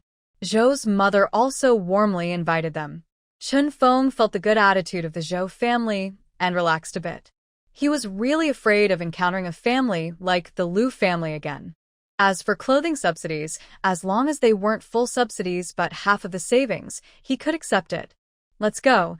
Zhou Yunxue spoke softly and pleasantly.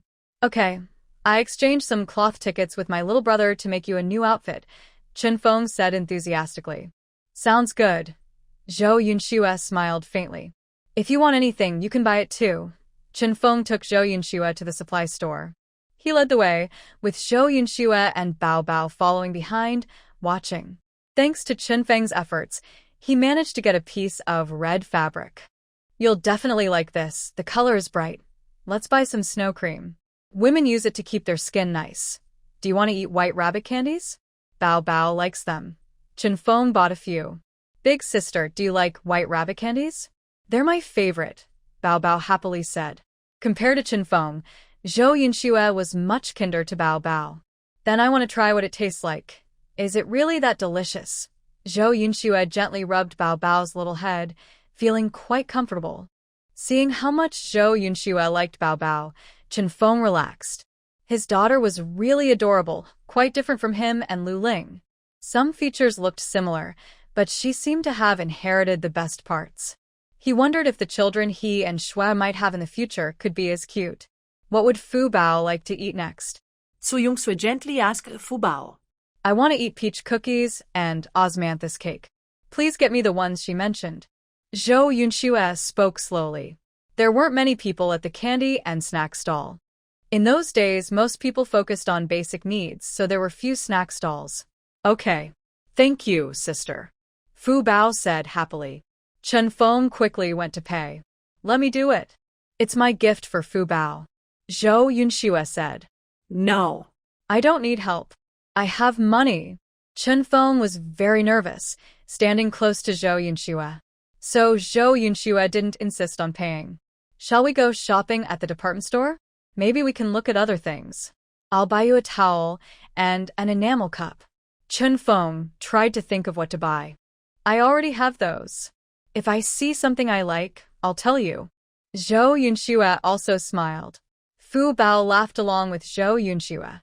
Sister, your smile is so pretty. Fu Bao really liked Zhou Yunxue a lot. She felt she was very kind to her. From now on, you should call me Mom. Zhou Yunxue gently tapped Fu Bao's nose. Can I call you Mom now? Fu Bao exclaimed. Yes, of course, Zhou Yunxue said confidently. I thought I had to wait until sister and dad had their wedding before I could change my way of calling. Mom. Hey, Mom. Here I am.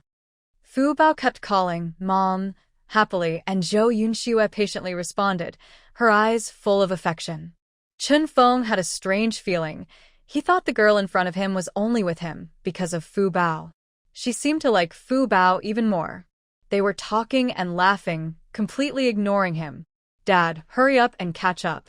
Fu Bao's face was red with excitement as she called out to Chen Feng. Zhou Yunxue also looked back at Chen Feng. Coming. Chen Feng quickly followed the mother and daughter. Zhou Yunxue bought 2 cute butterfly hair clips for Fu Bao, along with a lovely little dress and a pair of pretty leather shoes. She looked at Fu Bao, who was dressed up nicely, and felt very happy. So adorable. I love it. Zhou Yunxue immediately took it off. Paid for by Chen Feng. The whole set, including shoes, cost 80. Chen Feng blinked his eyes without hesitation. If it was bought for Fu Bao, he would feel sad. But since it was Schwer's idea, he was very happy to buy it. Do you want to buy anything else?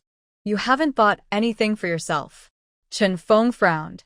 I really have money. He was very confident.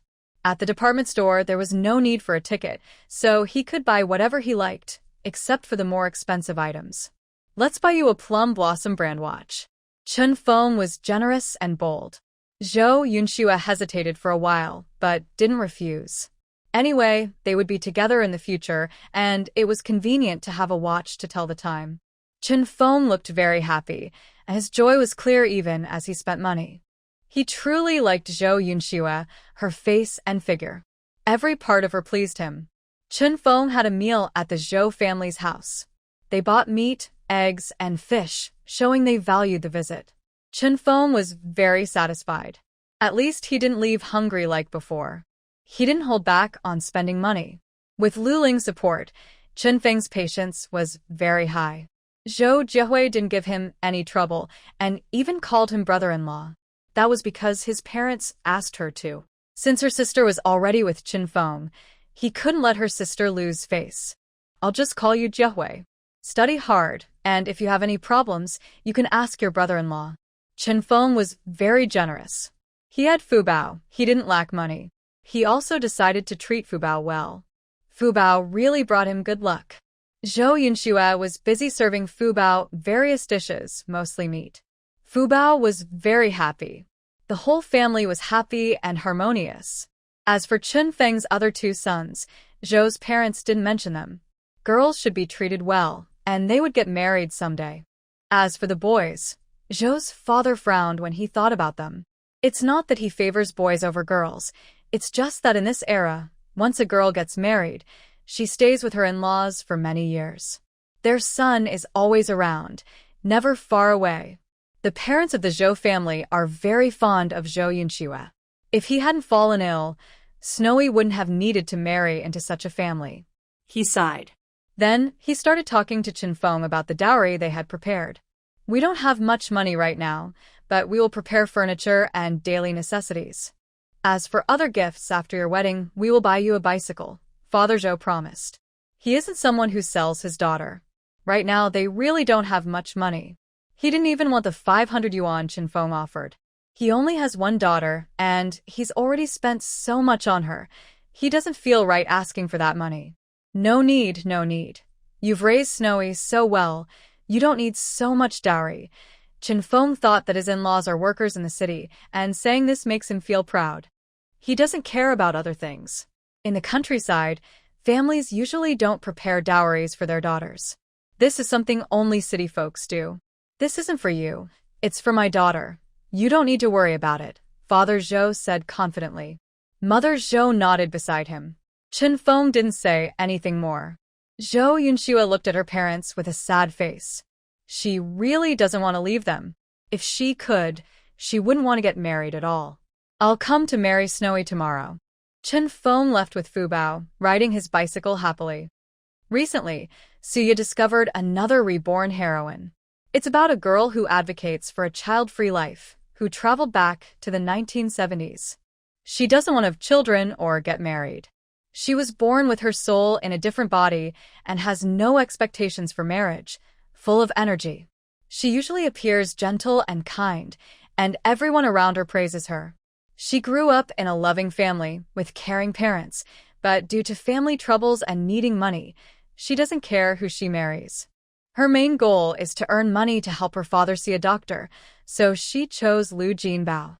Originally, she was supposed to be a lazy, spoiled girl. Lu Jinbao decided to turn over a new leaf. With the help of many sisters, she entered the business world during a prosperous time and made a lot of money. Even without children, she was completely devoted to her life. However, due to some biased storytelling, she is now involved with Chen Feng. Oh wow! Suya doesn't believe in the idea of a prodigal son returning home. Lu Jinbao isn't a good person. The Lu family only has one main heir. Without children, chaos is likely.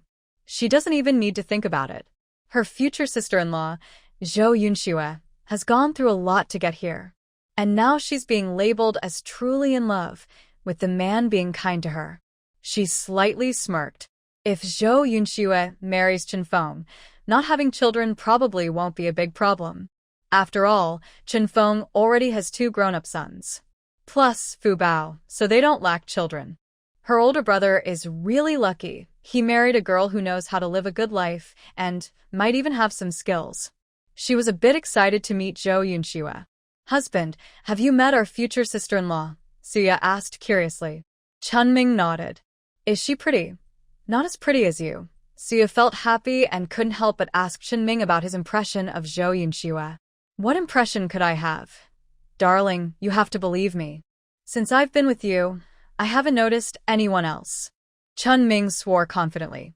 Suya rolled her eyes. This man's desire to survive is really strong. Got it, I won't ask more. She planned to see for herself. She would find out what kind of girl she was. Anyway, she's getting married tomorrow. The next day, Suya was very excited. Zhou Yunxue left her family to get married. All the relatives from Zhou's side came. The Chen family also held a big banquet, not at all inferior to Chen Dian's wedding. Chen Feng was spending money like water. Marrying a wife shouldn't be stingy. Everyone in Chen village praised Chen Feng highly. How can he be so generous? This banquet is really amazing. I've never seen such a good feast. Much better than Chen's 4th son's wedding. This means we can enjoy a feast ourselves. This is really wonderful. The people from Chen family village are all praising without holding back. Even the relatives from the Zhou family are shocked when they see the banquet at Chen's. How can a rural wedding be more elegant than those in the city? Yes. It's really hard to believe. Why is the Chen family so generous? The Zhou family members coming to the banquet are very surprised. Zhou's parents are also pleased when they see the feast. It's good they didn't see their daughter clearly.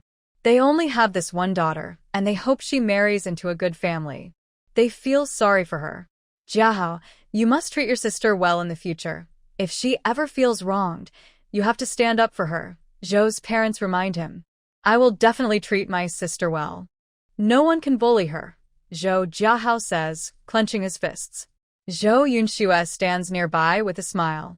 She loves her family very much. In this family, she feels warmth. Unlike her original family, who only wanted to take from her. Swear, if you're unhappy, come back. Our family door is always open for you. Zhou's mother chokes up as she speaks. I will live my own good life, Zhou Yunxue says firmly. She is confident about her future. She believes she can live happily wherever she is. Go now. Don't keep Feng waiting too long. Zhou's mother urges Zhou Yunxue to leave. Chen Feng is waiting for Zhou Yunxue to greet the guests. He patiently waits for her. Fu Bao is also very happy. But today is the day her sister gets married, so she doesn't go over. And her father didn't lie to her. He really brought home a good stepmother for her. She wouldn't be beaten and would be treated very well. She felt very happy. Chen Dachuan and Chen Erxia didn't have the same happy attitude as Fu Bao. Do you think we should go up and cause some trouble, make their wedding unhappy? Chen Erxia said fiercely. He still couldn't accept his father marrying a stepmother, even though he knew it was inevitable. But why did they have to spend so much money? That was 1,500 yuan. He might never earn that much in his whole life. His father just casually handed it over.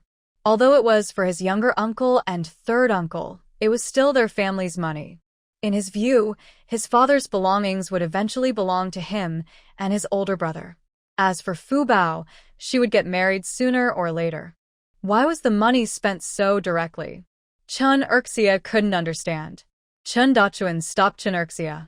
There's no point in causing trouble. Do you want your father to be upset with us? Once the stepmother has her own child, his heart will truly be with her. Chen Dachuan was very calm about Zhou Yunxue marrying in. The money spent, with his father's attitude, he would definitely marry a beautiful wife if he had the chance. It would all be spent sooner or later. So he had nothing to be angry about. He remembered what his younger uncle had said, study hard, be capable, and you'll be stronger than anything. He clenched his fists and held Chen Erxia back, not letting him go bother others. Why does mother have to support her family and divorce from father? Chen Erxia muttered softly. If his mother hadn't divorced his father, the family would definitely keep their belongings. At this moment, he started to dislike his own mother. Chen Dachuan didn't respond. He also couldn't understand why his mother chose his younger uncle over her own son. Although Chen Feng was remarried, the wedding was truly respectable. Everyone in the village showed respect. As for Lu's family, they had considered causing trouble at the wedding, but they were firmly stopped by the villagers. Lu Jinbao cried and shouted at home, and his 7 sisters each defended him. He kept saying, "My swear, how could she marry someone else? Why isn't the groom me?" He was completely lost in his thoughts. His 7 sisters took turns trying to comfort him. She doesn't want to marry, but there are others who do. Dear little brother, our sisters and I will save money to find you a beautiful wife to bring into the Lu family.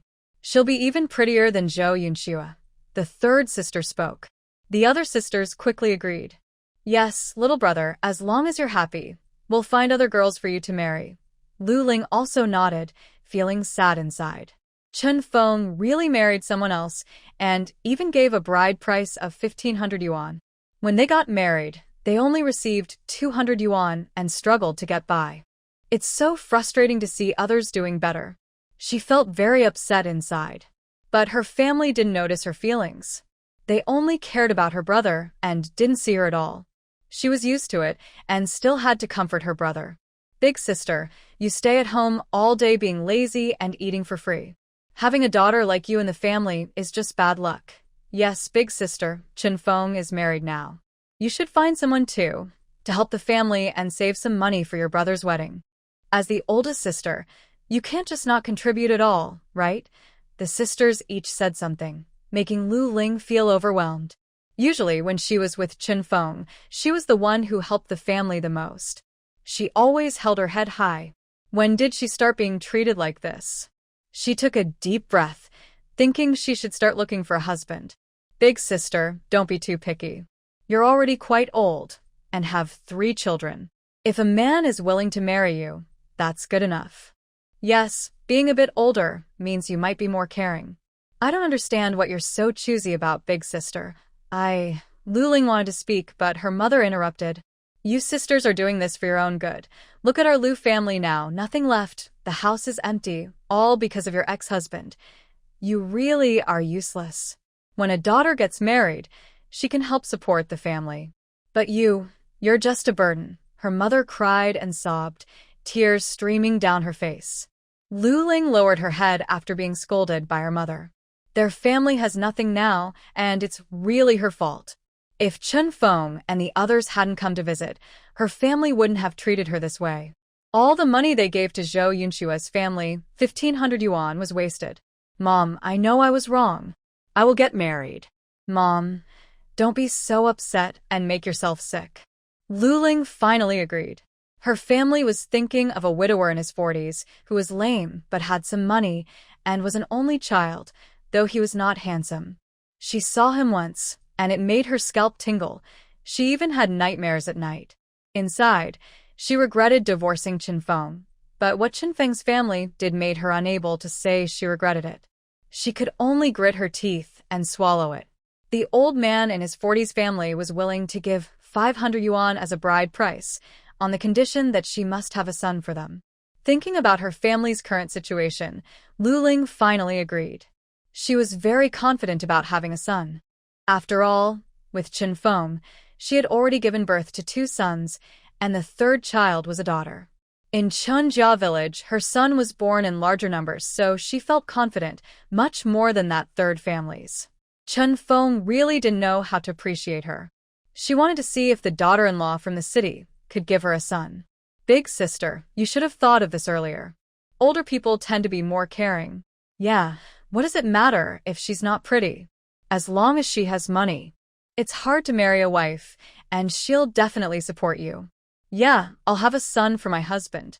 Now, he doesn't dare to make a sound in front of me. A few younger sisters spoke one after another, and Lu Ling listened carefully. Thinking about her family's lack of money, she decided that marriage was possible. She was confident she could have a son. Meanwhile, Zhou Yunxue was busy taking care of guests with Chen Feng. She proactively poured tea for Chen's father and Gu Qiujia. She knew about the Chen family situation. She looked down on the so-called father-in-law. But she didn't show it. She liked her mother-in-law very much. She admired how she raised her non-biological son and supported him until he finished junior high school, especially since they all failed to get into high school. Gu Qiujia gave Zhou Yunxue a red envelope for changing her mind. Thank you, Mom. Zhou Yunxue smoothly adapted to Haikao. Suya watched Zhou Yunxue without blinking. She really looked like a beautiful woman from Jiangnan, with a gentle voice and a charming tone, and a very slim waist. Even as a girl, she looked tempting. Suya took the initiative to talk to Zhou Yunxue and greet her. Big sister-in-law, hello, hello, Zhou Yunxue smiled back. We should get along well from now on, Suya showed friendliness. She was thinking about fried chicken, barbecue street stalls, and desserts like cakes. The novel described her as a food blogger who explores many industries, always interested in raw ingredients. She also preferred a rustic style, keeping things natural and authentic. This seemed perfect for the 1970s. Thinking about ovens, hot pots, and barbecues, Suya couldn't help but light up when looking at Zhou Yunxue. Her mother and mother-in-law were good cooks, but they only made simple home dishes. Suya craved all kinds of snacks. Chun Ming saw how much his wife liked Zhou Yunxue and felt confused. This was only the second time he saw his wife so lively and expressive. The first time was about the children. Why did she like Zhou Yunxue so much? Song Shu watched Suya's attitude and clenched her teeth in anger. Why did she try so hard to please her, but she looked down on her? Yet she treated this new sister-in-law so well? Why? Song Shu's expression couldn't hide her displeasure. Chun Dian saw Song Shu's attitude and felt really annoyed. He had been blind to begin with. Now he could only accept it. He pulled Song Shu aside to warn her. We're leaving soon, so behave yourself, Chun Dian warned Song Shu. They had only been married a few days, but they already seemed distant. Gu Qiuj didn't pay attention to Chun Dian's family. She wasn't her real mother, didn't act like a mother-in-law, and didn't help with the kids. She was just waiting for them to pay her support money. She knew her place. But Zhou Yunxue was very respectful to Gu Qiuj, saying, Mother, you've worked hard all these years. Zhou Yunxue praised Gu Qiuj sincerely. Who doesn't like to hear kind words? At least Gu Qiuj's expression softened a lot, and she nodded slightly. She had indeed worked hard all these years. The children she raised with so much effort were not actually her own. It was her daughter-in-law who was truly supportive, allowing her to focus on family. All of this was worth it. Father Chen was busy giving a speech, offering various lessons. Zhou Yunxue listened patiently. But Chen Feng couldn't stand it anymore and said a few words to Father Chen. He had finally married a wife, and she was not meant for his own father to criticize. Father Chen's face darkened, but no one paid attention. This wedding could be considered a happy ending. Next was the part where Zhou Yunxue recognized the children. Chen Dachuan and Chen Erxia both refused to call her mother, calling her Aunt Snow instead. It was clear they had planned this in advance. Chen Feng heard this and frowned. Are you going to call her mom? If not, go call your real mother. His tone was very harsh. She's not our real mother, and she's not much older than us. Chen Erxia loudly argued back. Call her real mother, then. My real mother didn't find a stepmother for me. Chen Erxia immediately clashed with Chen Feng. Chen Dachuan didn't try to stop them. Zhou Yunxue saw that the two older boys didn't want to call her mother. She said directly, Fengji, if they don't want to call, don't force them. I wasn't their mother to begin with. Father Chen felt uncomfortable hearing this. If she married into their family, she should treat these two children as her own. Children are young and naive. Don't take it to heart. Since there's no blood relation, the closeness depends on how we get along. I married into the family, and I can only promise not to let them go hungry. How we get along in the end depends on fate. Zhou Yunxue spoke with a gentle smile, very straightforward. If they're lucky enough to have a lovable child like Fu Bao, I can treat them as my own. Her eyes softened as she looked at Fu Bao. She had always wanted a cute daughter in her previous life. But she really didn't want to have children herself. It was too painful. It also affected her figure and beauty. She had even planned to adopt a child, but after crossing over, she had no sister, only a younger brother. Fortunately, now she finally had a daughter. Call her mom. Haven't you been looking forward to this for a long time? Zhou Yunxue bent down, holding Fu Bao's hand. Mom, Fu Bao happily called out. She could feel her mom's love for her. Finally, she was a child loved and cared for by her mom. He. Brother Feng, do you think I'm right? Zhou Yunxue smiled brightly, her gentle and charming eyes making her look warm. Chen Feng instinctively nodded. Chen's mother looked angry, but didn't say anything. Gu Qiujuan also didn't see anything wrong with Zhou Yunxue. As a stepmother, she shouldn't just try to please everyone. Since she isn't their biological mother, she just needs to be kind and not hurt them. The other brothers in the Qin family also didn't say much. Even the second sister-in-law didn't say anything unpleasant. She felt a bit sorry for brother Qindaju and his brothers. But then she thought about Fu Bao, the lucky child in their family, and wondered who would pity her. She really couldn't feel sorry for her. As a stepmother to Fu Bao, as long as she treated her well, everything would be fine. Although the second sister-in-law liked to cause trouble sometimes, that didn't mean she was foolish. Their eldest brother's family was quite wealthy, clearly, because they had money.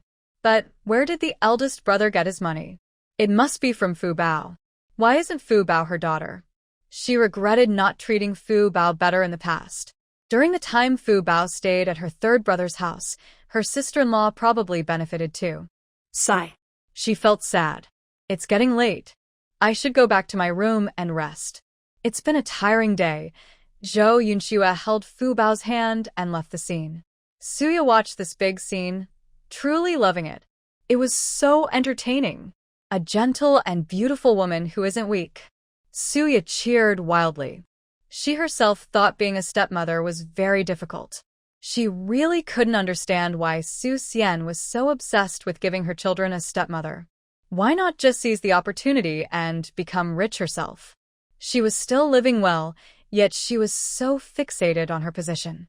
But for Zhou Yunxue, she really thought Zhou Yunxue was very open-minded.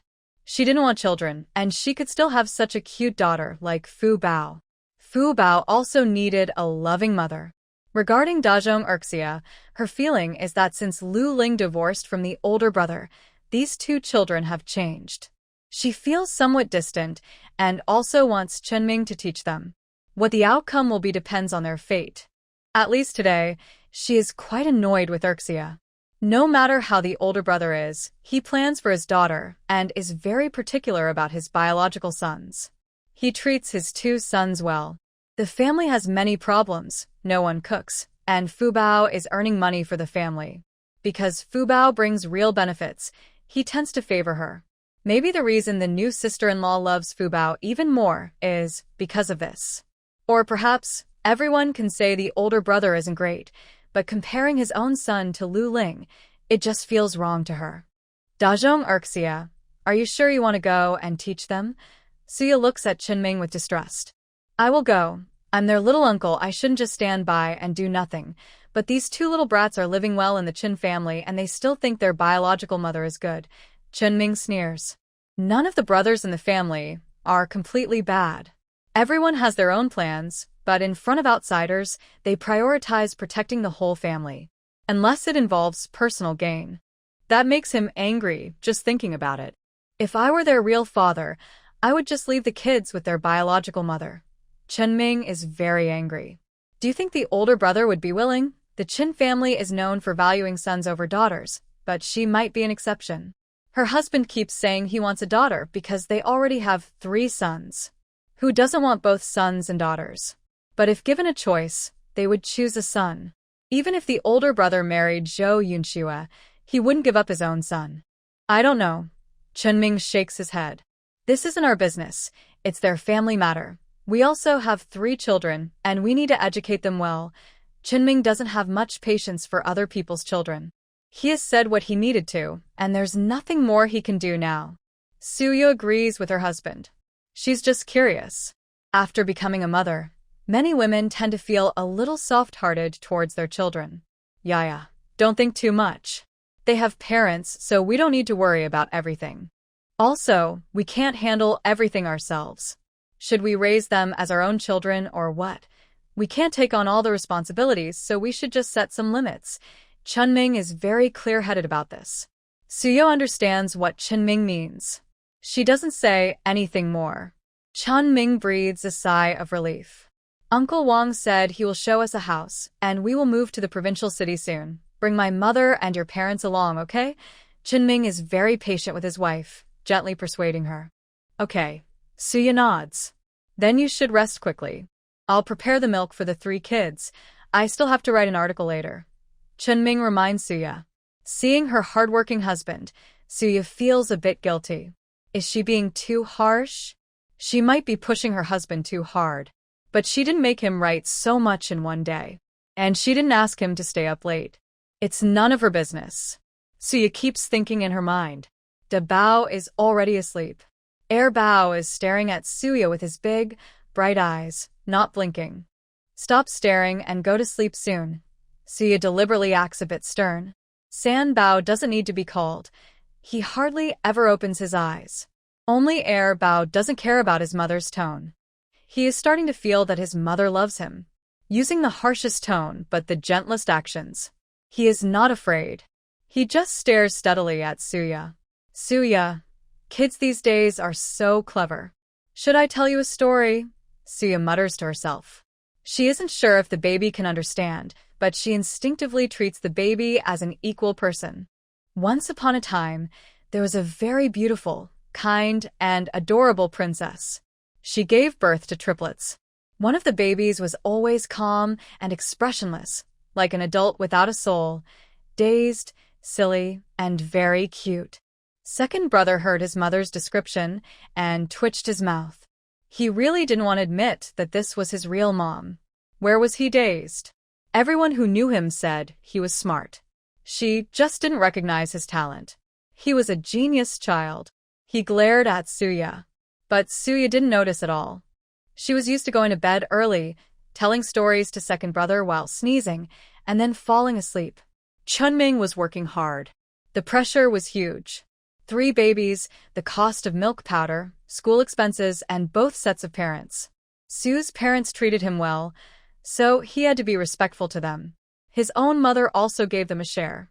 All of this was very expensive. His 30-something salary each month couldn't cover it all. As for his task space, it suddenly appeared like a special ability, but what if one day it disappeared?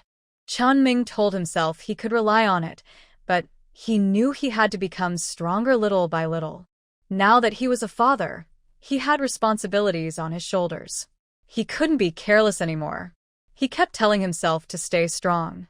He kept working, writing for 3 hours straight, producing 10,000 words. Chun-Ming had a good memory. He organized his thoughts clearly and added his own ideas, so he wrote very quickly. Second brother wasn't sleepy and watched his father closely. His father looked quite handsome, similar to how he used to be. His mother was also beautiful, so he didn't worry about her looks. He let out a small breath of relief. He still cared a little about appearance. Looking at his so-called older brother and younger brother, a gentle look appeared in his eyes. Big brother looked a bit silly, so he would need to take care of him in the future. These 3 babies only slept all day long. He wondered if they had any health issues. He remembered that when they were in his mother's belly, she took them to Beijing for a checkup. At that time, there didn't seem to be any problems. He wasn't sure, though. Medical technology back then wasn't very good. He could only observe more carefully. 3 treasures probably didn't know what second treasure was thinking. At this moment, he was practicing cultivation, entering a mysterious state, and clearing his mind. However, apart from the spiritual energy mixed into the water his mother gave him, he couldn't feel any spiritual energy at other times. Wah. How could this be? Could it really be that there is no spiritual energy in this world? He still found it unbelievable. He could only work hard to make up for his lack of talent. He couldn't accept a world where he couldn't cultivate. He closed his eyes tightly. He didn't think much about his current level. When he was in his mother's, his cultivation was slow, but still somewhat effective. Now, there's almost no spiritual energy. Even if there is, it's very faint. Chun-Ming finished organizing the story he wrote and looked at the 3 children beside him. He planned to give it to his father-in-law and mother-in-law. His mother must be exhausted from organizing his older brother's wedding. Outside, the Chun family members were not sleeping. Chun Dian and others planned to leave the next day. Gu Qiujin was counting expenses and recording favors. She needed to write a report for her older brother, as they would have to rely on themselves from now on. Chen's father was smoking, watching Gu Qiujin without blinking. But he received no response from her. His older brother was in the room, enjoying a moment of peace. Fu Bao was with Gu Qiujin. Chen Dachuan and Chen Erxia were sleeping with Chen's father. Su's father and mother stayed in their room, not coming out to join. This was Chun family's private matter. It wasn't appropriate for them to appear. Su's parents knew their boundaries well. They followed their daughter and didn't interfere in Chen family's affairs or watch the excitement. It's not that they didn't want to watch, they just avoided it. Father, mother, please take care of the 3 children. Chun-Ming carried out the 2 older children. The third was quiet and usually not noisy. They wouldn't disturb his wife if left in the room for a while. It's no trouble at all. It's what we should do. Su's mother was very happy to see her 2 grandsons. Chun-Ming also told Su's parents about his plan to buy a house. Buying a house, huh? We'll contribute a bit too. Mother Su generously gave him 1,000 yuan in cash. Chun-Ming was surprised and touched. He didn't expect his mother-in-law's family to have money. This was like winning without a fight. He couldn't stop smiling. Mom, you're just like my real mother. Chun-Ming was so moved he started crying and called her mom and dad repeatedly. We don't have a son, but since you're with Yaya, that makes you our son. Mother Su was very generous. Sniff, sniff. I'm so touched. I feel so lucky. Chun-Ming happily took the 1,000 yuan and put it in his pocket. Although he had to give it back tomorrow, right now he really had 1,000 yuan in his pocket.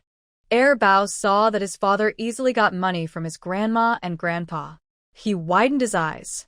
Is this what it means to have grandparents? Bao, do you like money too? Grandma still has money here. When you grow up, I'll give it to you. Mother Su smiled and patted Bao's head. Among the 3 children, Bao was the smartest. He was just born, but his eyes kept moving. Airbao nodded when he heard that. He nodded very hard. Wow. He could finally be a rich second-generation kid. No more being a rich first-generation kid. Being a first-generation rich kid was really hard. He was full of tears, looking forward to the days ahead. Chun family Chun Dian was saying goodbye to his brothers one by one. "Mom and Dad, please take care of yourselves," Chun Dian said to his brothers. "No, Mom will take good care of herself. Dad, it's up to you now."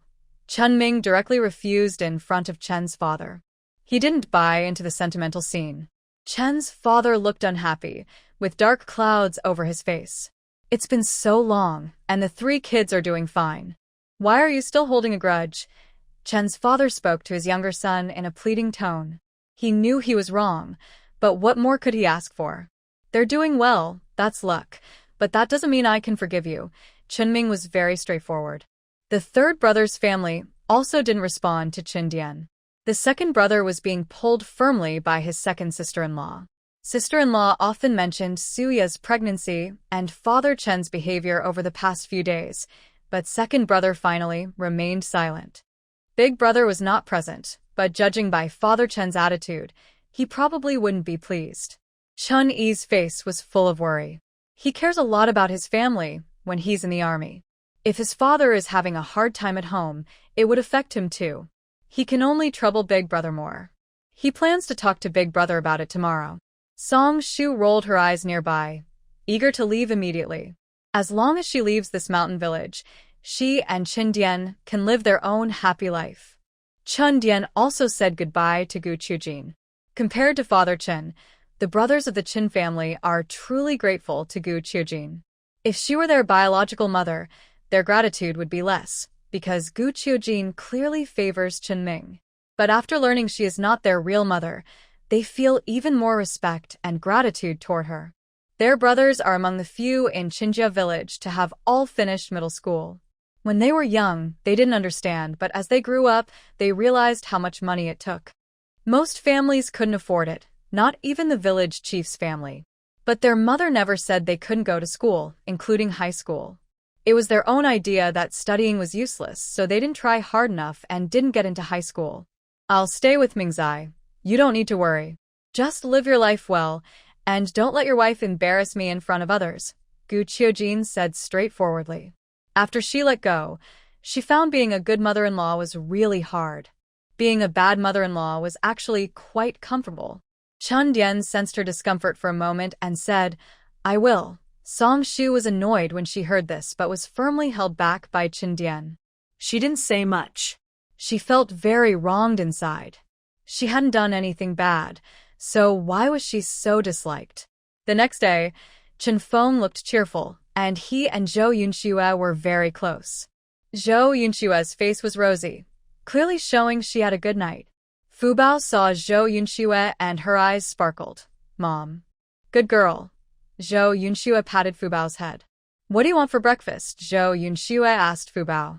"I love everything my mom makes," Fu Bao said loudly. Zhou Yunxue thought for a moment and made simple scallion pancakes, fried some pork belly, prepared some dough, and added sauce. The smell was very fragrant. Suya smelled the strong aroma as soon as she got up. "Come on." The beautiful older sister-in-law brought her cooking skills. "Husband, I want to eat too." Suya was tempted. "I'll ask my older brother." Chun Ming was very tolerant of Suya. After having the baby, he was always willing to help. His older brother didn't expect his wife's cooking to be so good. Even before eating, the delicious smell was already tempting. He didn't have high expectations for his city wife's cooking. As long as it was better than his own, that was enough. He really couldn't stand his own cooking anymore. It was either too salty, burnt, or lacked salt altogether. Chen's father's eyes lit up. Although he favored the eldest son, that didn't mean his taste buds were bad. His eldest son's cooking really wasn't very good. His family was full of anticipation. Chunming also asked about his sister-in-law's pancakes. "I'll make some for my younger sister-in-law too." The sister-in-law happily agreed. Chunming took turns serving their dinner, which was his homemade meat buns. Wow. So delicious. This is the taste. The pancake with pork belly is also so tasty. Suya hadn't eaten such delicious snacks in a long time. She was so moved. She loved it so much. She couldn't help but linger. Chunming also took a bite, and his eyes brightened. So tasty. Gu Qiujie and Su's parents also ate and praised the flavor. This eldest son really married a good wife. The Chen family was also happy and harmonious. Chen's father was holding the family record book. Zhou Yunxue looked at Chen's father and felt annoyed. How could someone so traditional be? That's his own daughter-in-law. She had some understanding of the Chen family's affairs beforehand. This old man, it's best if he doesn't do any strange things. Otherwise, she wouldn't be able to tolerate him staying with them. She had mentioned this to Chen Feng. Chen Feng also promised that his father wouldn't do such things. She was the eldest daughter-in-law of the Chen family. Zhou Yunxue felt exhausted just listening to it. She decided to wait and see. Fu Bao ate until her mouth was covered in oil. Zhou Yunxue patiently wiped Fu Bao's mouth. Her eyes and heart were full of love for Fu Bao. She was very indifferent toward Chen Dachuan and Chen Erxia. She called them to eat but showed no other signs of affection. Fu Bao was wearing a new dress bought by Zhou Yunxue. When Fu Bao returned home, she told everyone about it. Chen Dachuan and Chen Erxia were very jealous. Why was their stepmother so kind to Fu Bao, but not to them? They were her children too. Chen Dachuan and Chen Erxia had other thoughts, but they ate quickly and quietly. The food was really delicious. Brother Feng, do you have a favorite dish? I'll make it for you. Zhou Yunxue looked tenderly at Chen Feng. Suya raised her eyebrows as she watched. This older sister-in-law was quite capable. It seemed like the Chen family was about to change. Suya enjoyed her meal very much. Could her family produce a good cook? It was so tasty. Her mother-in-law and biological mother were good cooks, but they didn't know how to make these dishes. Daya likes it? I'll go learn from the eldest daughter-in-law and make it for you. Gu Qiujie looked happily at Yaya eating. Thinking about women after giving birth, they should eat more. Huh. Wouldn't that be too much trouble for mom? Suya hadn't thought about this before. After all, her mother-in-law had already been very kind to her. Asking for more might seem ungrateful. She didn't expect her mother-in-law to want to teach her cooking skills. It's not trouble at all. You're too thin. Eat more, it's good for you, Gu Qiujie decided immediately. Suya was a bit surprised. She truly had no conflicts living under the same roof as her mother-in-law. Gu Qiujie said she would teach her, and after dinner, she went to find Zhou Yunxue to learn cooking. She could make scallion oil pancakes, but they only tasted average, not as crispy as Zhou Yunxue's. Mom wants to learn, and I'm happy to teach her, Zhou Yunxue readily agreed. Chen Feng was proud to see his mother come to learn cooking from his wife. The whole family, men included, went to work one after another. Chen Dian left after breakfast, which was made by Song Shu, and was quite bad. Chen Ming went to work in the provincial city. One day when I didn't want to work. It was too far away. He couldn't bear to leave his wife and children. At home, only the women and children were left. Zhou Dachuan and Zhou Erxia also started working. Only Zhou Siji was still not working. He was playing with the village children. Fu Bao didn't like to go out and play. The children outside always teased her for not having a mother. Now that she had a mother, she wanted to go out and tell them she was her daughter. Grandma, Mom, I want to go out and play today. Fu Bao's voice was very soft. Go ahead. Gu Qiujie agreed easily. Fu Bao was still so young, always by their side, which made her worried. It was good for her to go out and play with friends. Zhou Yunxue also nodded. She took the initiative to approach Suya. Yaya, you like to eat scallion pancakes. I can make some other snacks too, and you can try them all. Zhou Yunxue showed kindness to Suya. The reason was that Suya was pretty, and she liked beautiful things. She was what people call a beauty lover. Seeing a beautiful girl eating made her happy. Sure, Suya was overjoyed. She was thinking about how to talk to her sister-in-law. Unexpectedly, her sister-in-law took the initiative to speak first. Your 3 children are also very cute and handsome. Zhou Yunxue looked at them without blinking. Fu Bao was also very cute, but not as delicate and beautiful as these three children. Indeed, they are good-looking. Suya loved when others praised her children. Zhou Yunshua's eyes showed her fondness, but she didn't reach out to touch the children. They were still young, and if they caught any germs, it wouldn't be good. Zhou Yunxue quietly watched for a while. Suya and Zhou Yunxue chatted happily. Jiang Rou also came over. I was thinking of giving your child some milk since I have enough. Jiang Rou had a gentle smile on her face. Suya looked at her sister-in-law and Jiang Rou. They really looked alike, but Zhou Yunxue was more beautiful and gentle. Both were gentle and beautiful women, but Jiang Rou was more of a modest, delicate type, while Zhou Yunxue seemed to have her own ideas and was more confident. And that was true. Sure, then I will trouble third sister-in-law. Suya thanked them sincerely. She had 3 children, and every day she fed them formula milk, sometimes mixing in a little spring water. She didn't dare to make it too pure since the babies were still small. She wasn't breastfeeding anymore because she didn't have much milk, and she didn't want to wake up at night to feed them. Why should she? She loved her children, but she also loved herself. If she had only 1 child, she would have breastfed. But with 3, she couldn't manage, so she decided not to breastfeed any of them. She was fair to all of them. Her sister-in-law had plenty of milk and was willing to help feed the babies, and Suya was grateful for that. Big sister, why are you here too? Jiang Rou greeted Zhou Yunxue warmly. I heard Yaya likes scallion pancakes, so I came to chat with her, Zhou Yunxue replied with a smile, not getting up. She really liked Suya and enjoyed spending time with her. Suya made her feel comfortable, and she admired her beauty too. Suya could tell that Zhou Yunxue was genuine and had no hidden motives. She wasn't someone who came from another story, just someone who had traveled through time.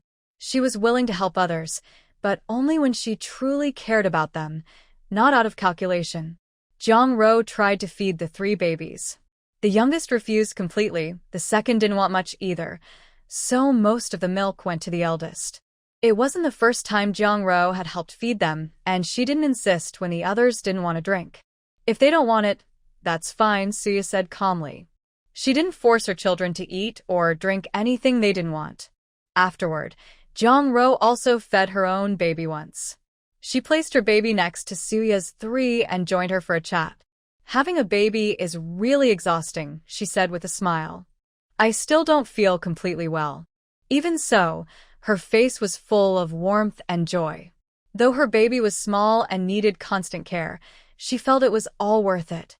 Her eyes showed happiness. No matter how many sleepless nights or busy days she had, the joy of having a child made it all worthwhile.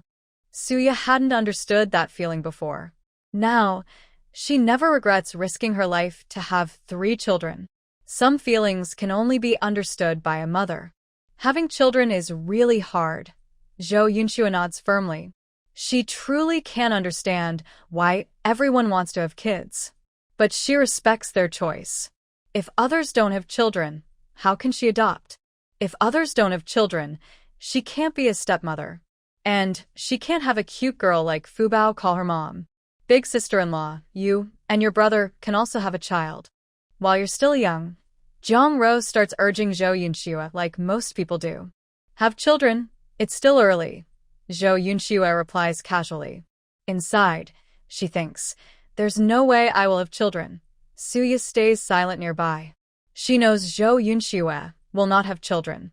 Actually, very few people choose not to have children, even in future times. And especially not in this era. If you tell others you can't have children, they might think you're crazy. Fu Bao is already quite grown. She can take care of herself. There are 2 older brothers ahead. Having a child now is perfect. Jiang Rou sincerely advises Zhou Yunxue. As a stepmother, everyone is eager to have their own children. Hum. Zhou Yunxue keeps smiling and nodding. Jiang Rou shares her thoughts, feeling she gets along well with her sister-in-law and has a good impression. She knows her husband, although his relationship with his brothers is average now, also wants to maintain good relations. If possible, she would be happy to do so. Are 3 children hard to take care of? I can't handle even 1. Jiang Rou asks Suya. I'm fine. My parents help take care of them. I don't even take care of them at night. Suya is truly grateful to have such good parents. She didn't expect that pregnancy and childbirth wouldn't greatly affect her life. Instead, it brought her more happiness with children. Your parents are really kind to you, Jong-ro says with envy. She thinks about her own mother. She informed them when she was going to have the baby. None of her third brother's family came to visit. Now that the baby has been born for a long time, there is still no news from that side. Her eyes looked sad. Maybe they didn't receive the letter. Suyan comforted Jong-ro. She had heard from Chun-ming that Jong-ro's family was also involved in the bloodline. Jong-ro's family might not always help her, but when they could, they did support her. Especially when she had no children, they often helped out in many ways. Her eldest sister-in-law was not overly generous, but she was about the same as the second sister-in-law. Even so, her family didn't send any greetings or questions about her pregnancy and childbirth. She felt very cold inside.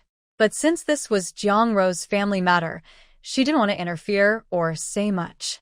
Such things could easily cause trouble. Jong-ro didn't want to talk much about this. Zhou Yunxue also didn't ask. When she decided to marry into the Qin family, she had already looked into their background. Honestly, it was quite complicated. But now that they had separated the family, even though the grandfather was with them, the inheritance was divided equally. If the grandfather made her uncomfortable, they would all share the burden together. Her parents had warned her about this before she got married. Zhou Yunxue had her own plans in mind. She had also discussed it with Qin Feng. Even if Qin Feng's attitude was not perfect, she could accept it. After all, life was about getting along with whoever. If there hadn't been an unexpected situation at home, she wouldn't have thought about getting married at all. The three of them casually changed the subject to other things. When the second sister-in-law came back from work outside, she saw the three sisters-in-law chatting happily at home. She said, "Was she being left out? Brother Lei, look at how close they are. They're excluding me." The second sister-in-law complained to her second brother. "Your temper, no one wants to play with you, isn't that normal?" The second brother replied, lying on the bed resting without looking up. The second sister-in-law exclaimed, "Who exactly is your man? Who are you helping?" She was angry. "I'm just telling the truth, but you don't want to hear it." The eldest sister-in-law looks kind and easy to get along with. She's from the city, and it's normal for her to have conversations with the fifth brother's wife. Third sister-in-law is gentle and kind at home, never causing trouble. Of course, everyone likes to have her around. Look at you, always scheming in your mind. Being with you is exhausting for everyone. Second brother honestly shares his thoughts. "Chun Lei, are you trying to make me laugh? Each of them is better than me. Why don't you go find them? With your mouth, you can't even compare to them. No wonder you can only match with me." Second sister-in-law is furious. "So I have self-awareness." She is choked up. What kind of person is she? Second sister-in-law looks over at Suya with a faint smile. Fifth younger sister-in-law, "What are you three talking about?" she asks with a sinister smile. Suya. She thinks she looks cuter when she doesn't smile. She's used to second sister-in-law's scheming face. Now suddenly, smiling looks strange. "We didn't do anything. We just chatted for a while." Suya answers simply. "What did you talk about? Next time include me too. We're all sisters-in-law. Don't leave me out." Second sister-in-law pleads. Suya. "Okay." Suya nods. It's so strange. Everyone used to be at odds, fighting over everything, like fire and water. Now others are getting along better. She also wants to improve relations. Suya can't help but smile. Second sister-in-law, "Next time I'll definitely call you." "That's good." Second sister-in-law proudly leaves. Chun Sancho looks at his own mother. "Mother, you don't dislike the little aunt and them, do you? When did I say I didn't like them?" Second sister-in-law retorts. "You're obviously jealous because they're rich, think grandma favors them, and are jealous of how good-looking they are." Chun Sancho lists her reasons one by one. "You spoiled child, can't speak properly." "Shut up." Second sister-in-law can't hold back anymore. Who did she marry? What kind of son did she have? And she still has a younger son. "My little son, Xiao Xidong," Second sister-in-law spoke in a sharp, harsh voice, calling Chen Si-dong. Mother, your voice sounds strange. I'm scared, Chen Si-dong timidly replied. Second sister-in-law. She couldn't believe it. Fu Bao wandered around the village and then came back crying. What happened? Suya was the first to see Fu Bao return crying. Little auntie, people outside say I don't have a mother. Now I have a mother, but they say she's a stepmother. But she's still my mother. My mother treats me very well. They say my real mother is bad. Fu Bao cried with a sad face. Why does the person who gave birth to her have to be her real mother? Is anyone who treats her well automatically her real mother? Her biological mother often hit or scolded her. She only saw kindness when she brought something home. But the woman she chose as her mother bought her pretty clothes, nice shoes, and braided her hair beautifully. Isn't that also her real mother? What's wrong with your face? Zhou Yunxue saw the injury on Fu Bao's face as soon as she came out. I fought with someone. Fu Bao's voice was very soft. She was afraid her mother wouldn't like her anymore. She worried her mother would say she wasn't a good child, like her previous mother. Come out, Qin family elders. Your child has hurt my daughter badly. You must give me an explanation. A village auntie immediately came with her daughter to demand justice. Fu Bao was very scared. Would her mother stop liking her? She nervously looked at Zhou Yunxue. Sujak comforted Fu Bao nurbai. Why did you fight? They. Before Fu Bao could finish speaking, someone arrived outside. Zhou Yunxue took Fu Bao out. You're just in time. I also want an explanation. Our child happily went out and came back crying. Our child has always been obedient and wouldn't bully others. Let's clear things up face to face. Zhou Yunxue spoke calmly and clearly. Is there anything else to say? Isn't it just your child bullying our child? A woman surnamed Luo from Qinjia village loudly said. Aunt Luo, open your eyes. Are you blind? How old is your child? Fu Bao is so young. How could she be bullied? That's so funny, Suya directly mocked. Since coming to Qinjia, she has cared a lot for Fu Bao. She can't just stand by and do nothing. What do you mean by that? Literally, Suya answered coldly. Fu Bao, why did you fight with her? Because there's a little auntie here. Suya gently held Fu Bao's other hand and said softly. They say the stepmother is a bad person. I say that's not true. She's my real mother. My mother is so good to me. She's not a stepmother. She's my real mother. Why does a real mother have to be the one who gave birth to me? If someone treats me well, isn't she my real mother? Fu Bao loudly said. Zhou Yunxue's eyes were full of emotion. She thought she was pretty good to Fu Bao. She was more tolerant of children in general, especially the cute ones. And Fu Bao still defended her so strongly. I said my mother buys me lots of candies, pretty little shoes, and treats me well. But she also bullies me and hits me. I only fought back. Fu Bao is a good child. I'm not bad. They also say I'm pitiful. I don't think I'm pitiful. My mother, grandma, and auntie all treat me very well. Fu Bao shouted loudly, her eyes red, tears streaming down her face. Suya couldn't bear to see Fu Bao like this. So, Aunt Luo, your child isn't just 3 years old like Fu Bao. She's already 8 or 9. And she's so mean. If this gets out, it might not be good. Suya's tone carried a threat. Zhou Yunxue's face also darkened. How could a child be so mean? Clearly still a little kid, yet saying such harsh words. You're such a bad kid. Why don't you say something? Aunt Luo harshly grabbed the girl. This is a misunderstanding. Kids fight sometimes. No need to make a big deal out of it. I'm leaving now. Aunt Luo pulled her child and was about to leave. Since the truth of the matter is clear now, and the child is no longer young, isn't it time to apologize? Also, should we consider some compensation for the injury on Fu Bao's face? Suya stopped Aunt Luo. Kids often play rough. Do they really need to be so serious about it? Aunt Luo muttered. It's necessary. You've come here yourself. Aren't you being serious? Suya retorted. You. What tone are you using to talk to elders? Elders should deserve the respect that the title, elder, implies to earn respect. Suya was very direct. If you're not happy, we can go to the village chief and ask for an explanation. Fu Bao is just over 3 years old, a small child. Would children in the family act like this without adults telling them what to do? By the age of 8 or 9, they'll be ready for matchmaking, which is really harsh. Who would dare to marry such a child? There was a hint of meaning in Suya's words. In the end, Aunt Luo forced little Pandi to apologize. Pandi apologized reluctantly.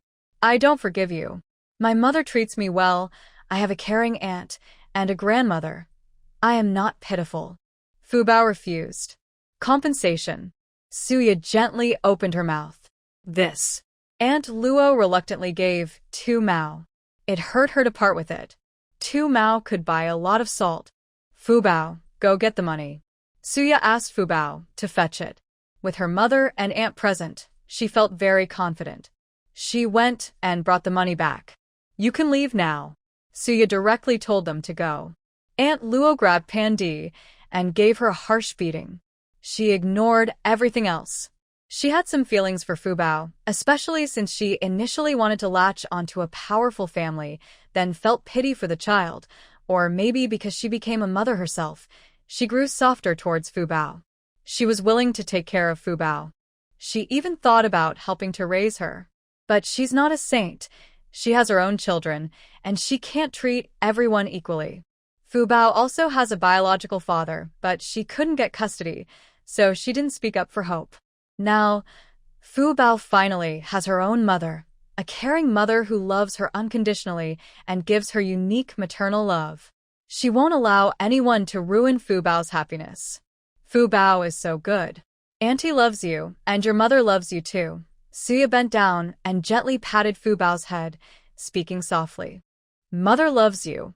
The child she loves most in the world is Fu Bao, Zhou Yunxue assured Fu Bao. Once I have my own children, I will also treat them well, okay? I will take care of my younger brother or sister and earn money for them. I'm very likable. Tears in her eyes, Fu Bao asked Zhou Yunxue. And I am very lucky. If you want a brother or sister, my wishes will come true, Fu Bao said seriously. She found that whenever she made a wish, she would feel sad for a few days, but all her wishes would come true. For example, when Auntie was pregnant with her 3rd younger brother, he had no breath. For example, her father wanted a lot of money. For example, she wished for a mother who loved her very much. All her wishes came true. She was so happy. Fu Bao doesn't need to wish for anything. I will treat Fu Bao very well, because you are my daughter, my only daughter. Zhou Yunxue's voice choked with emotion. What kind of child did she want to adopt in the first place? She mainly wanted a daughter, soft and empathetic, a caring little quilt. And she wanted her to be cute. She was quite appearance conscious, soft and tender, calling her Mom. Fu Bao's every need was satisfied. At this moment, Fu Bao truly entered her heart. Suya left space for Fu Bao and Zhou Yunxue. Jiang Ro didn't come out. She was taking care of her beloved son and couldn't move. Her child was born prematurely, weak, and prone to illness. She took care of him very carefully every day, but her child wasn't as healthy as Suya's. Suya was about to give birth soon, after all. So her children were lively and bouncing. Jiang Ro was content. As long as her child was okay, she was very satisfied. Suya was very jealous when she saw Fu Bao today. She also wanted a cute daughter. Someone who could stay with her every day and say soft, gentle words. Her 3 unruly sons probably wouldn't say anything caring in the future. Why are you blaming the kids? If you want to blame someone, blame yourself for not having a second child with Mingzai, Mother Su said impatiently. Mom, I'm still recovering from childbirth. How can you say that to me? You don't love me anymore. Have you forgotten your dear daughter just because you have your precious grandson? Suya complained to her mother. You're right. Now I only care about my grandson. I don't even remember where you are, Mother Su said, not spoiling her daughter at all. Father Su opened his mouth, wanting to say that his beloved daughter was more important, but his grandson was right there. He was torn, unsure who to support. I love you the most, None of those 3 naughty boys can compare to a well-behaved girl.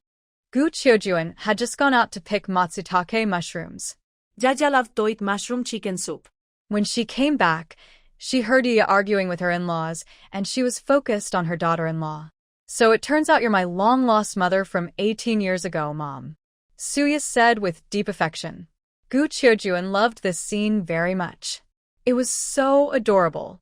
No wonder she was her daughter-in-law. She loved her so much. Her love was deep and sincere. Mother Su. Did she treat her badly? Far away in Beijing, Xiaqing happily divorced her unfaithful partner. She had a son and was raising him herself.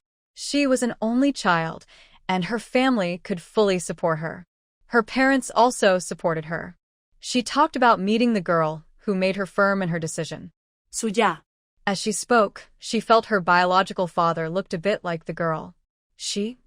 Could she be her father's illegitimate daughter?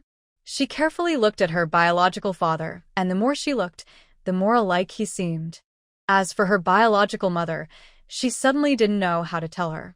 Knowing might be too overwhelming. Her father could be considered to have married above his station. It is said that her biological father has a poor background, while her biological mother comes from a noble family. Her grandmother and others worked very hard to protect her father. Because of that, she was born. She decided to quietly ask her father about it. She still wanted to give him a chance to explain. Dad, do you have an illegitimate daughter outside? She asked directly.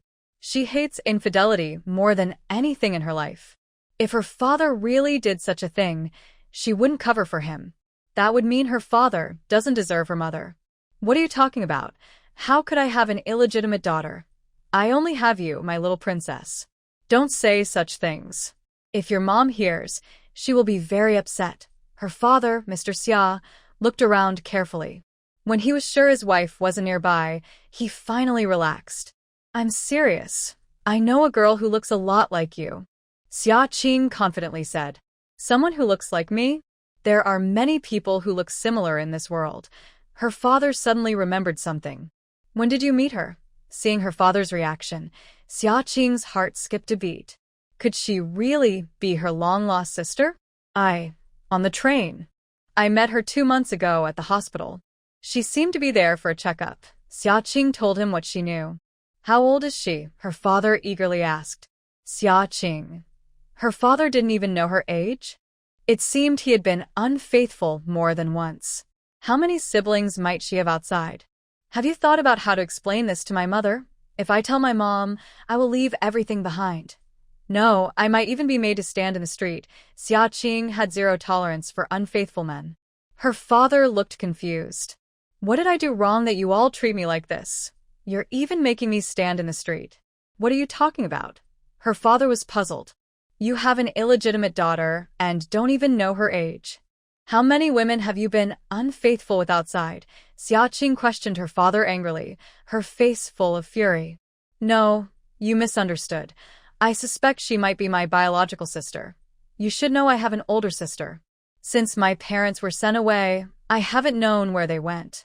Father Xia explained. Is she the child of my aunt? Qing Xia naturally knows she has an aunt and that her grandparents were also sent away. She doesn't know the exact location. It's too sensitive to involve going abroad. No one dares to get involved. Her mother and father gave up their future. Her father has always been a clerk, respectable but with no chance for promotion.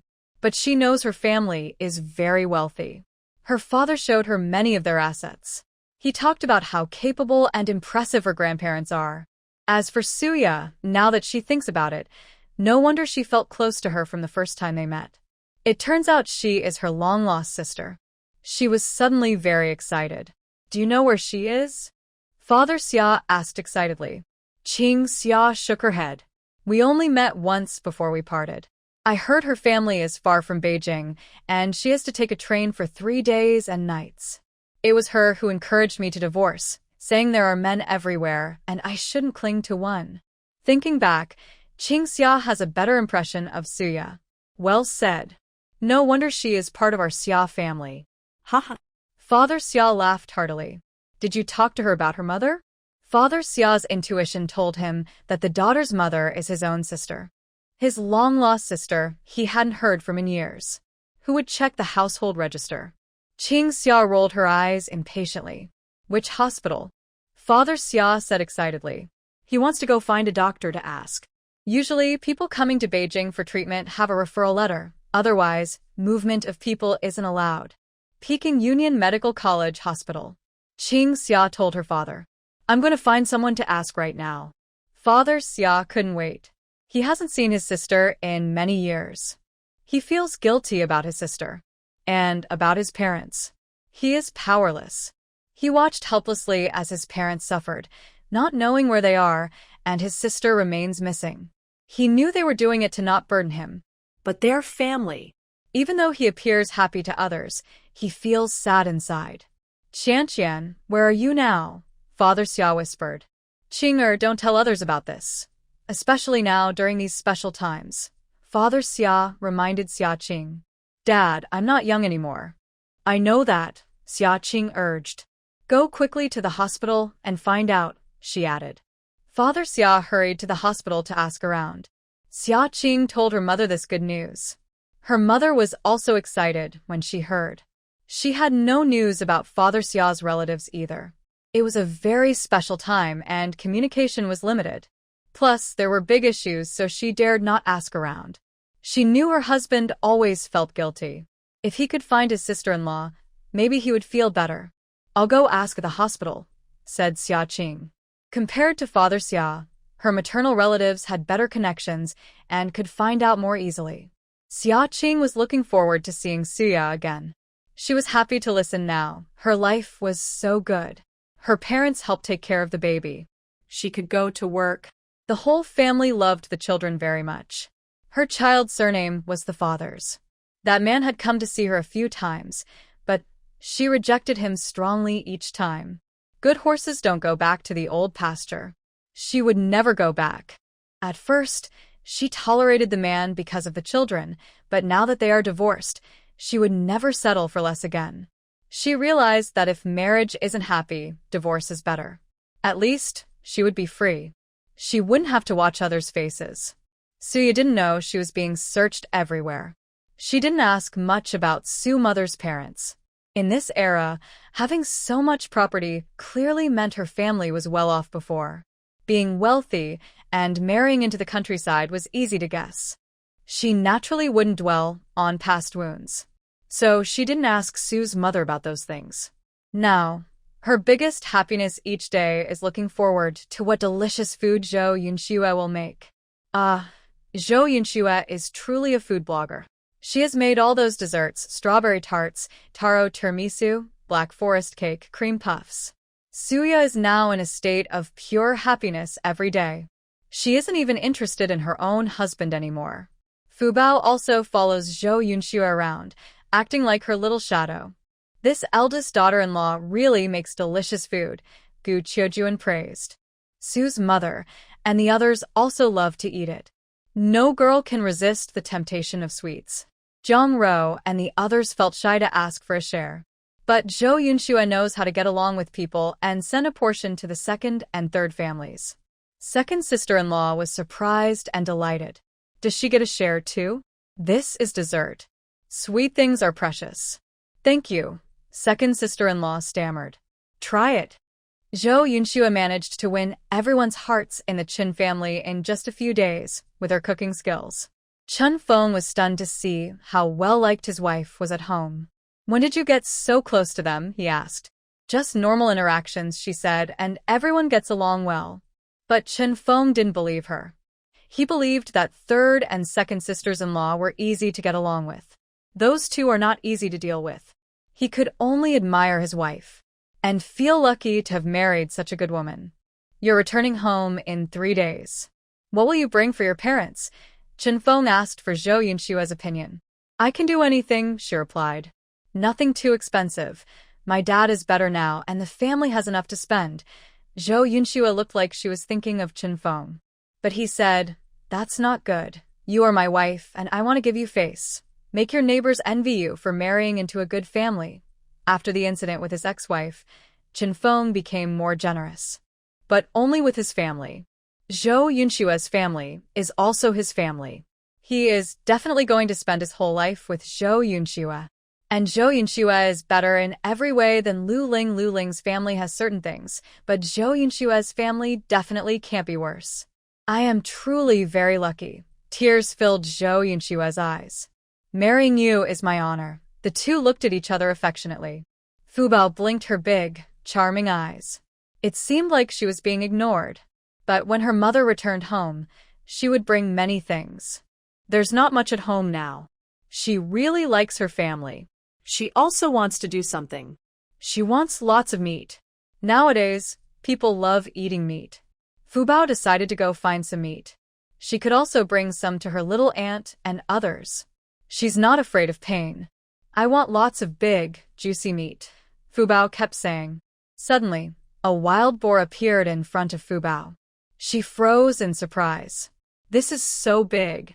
She couldn't kill it. Hurry up and die, she thought to herself. The wild boar suddenly tripped and was hit in the heart by a stone. Fu Bao didn't expect it to really die like that. Her pounding heart finally calmed down. She couldn't move the wild boar, so she had to go find her dad and little uncle. Did you catch a wild boar? Chen Feng said happily. He was just thinking about where to get some meat. Red sugar, cookies, snacks, he had prepared all of these. But meat was the hardest to get. Yes, Fu Bao nodded. It's a big wild boar, and it takes many people to carry it, Fu Bao said clearly. Your little uncle isn't home. I'll go find Erdi and the others. Soon, everyone in the Qin family learned that Fu Bao had brought back another wild boar. Oh my goodness. Yaya, tell Mom, did you and your friends also bring back the wild boar that Fu Bao caught? Mother Su was very clever and immediately made the connection. Suya didn't think about lying to her parents. She nodded. This girl really has good luck. Her daughter married into the Qin family, so she naturally wanted to find out more about the Qin family. She checked on each brother to understand the situation. Now, the old Qin family has changed so much, and it's all thanks to this girl. Take good care of her and don't bully someone who is lucky. Our family doesn't lack anything, do you hear me? Mother Su kept reminding Suya. The older generation is often superstitious about certain things. I understand. Do you think I'm that kind of person? Father Su was also called away to help. The whole family hurried to carry things. This pig is really fat, probably around 400 jin. Chen Feng looked excited. Zhou Yunxua was also surprised. So much meat. She was born in this world and had been here for a long time, so she was used to the local prices.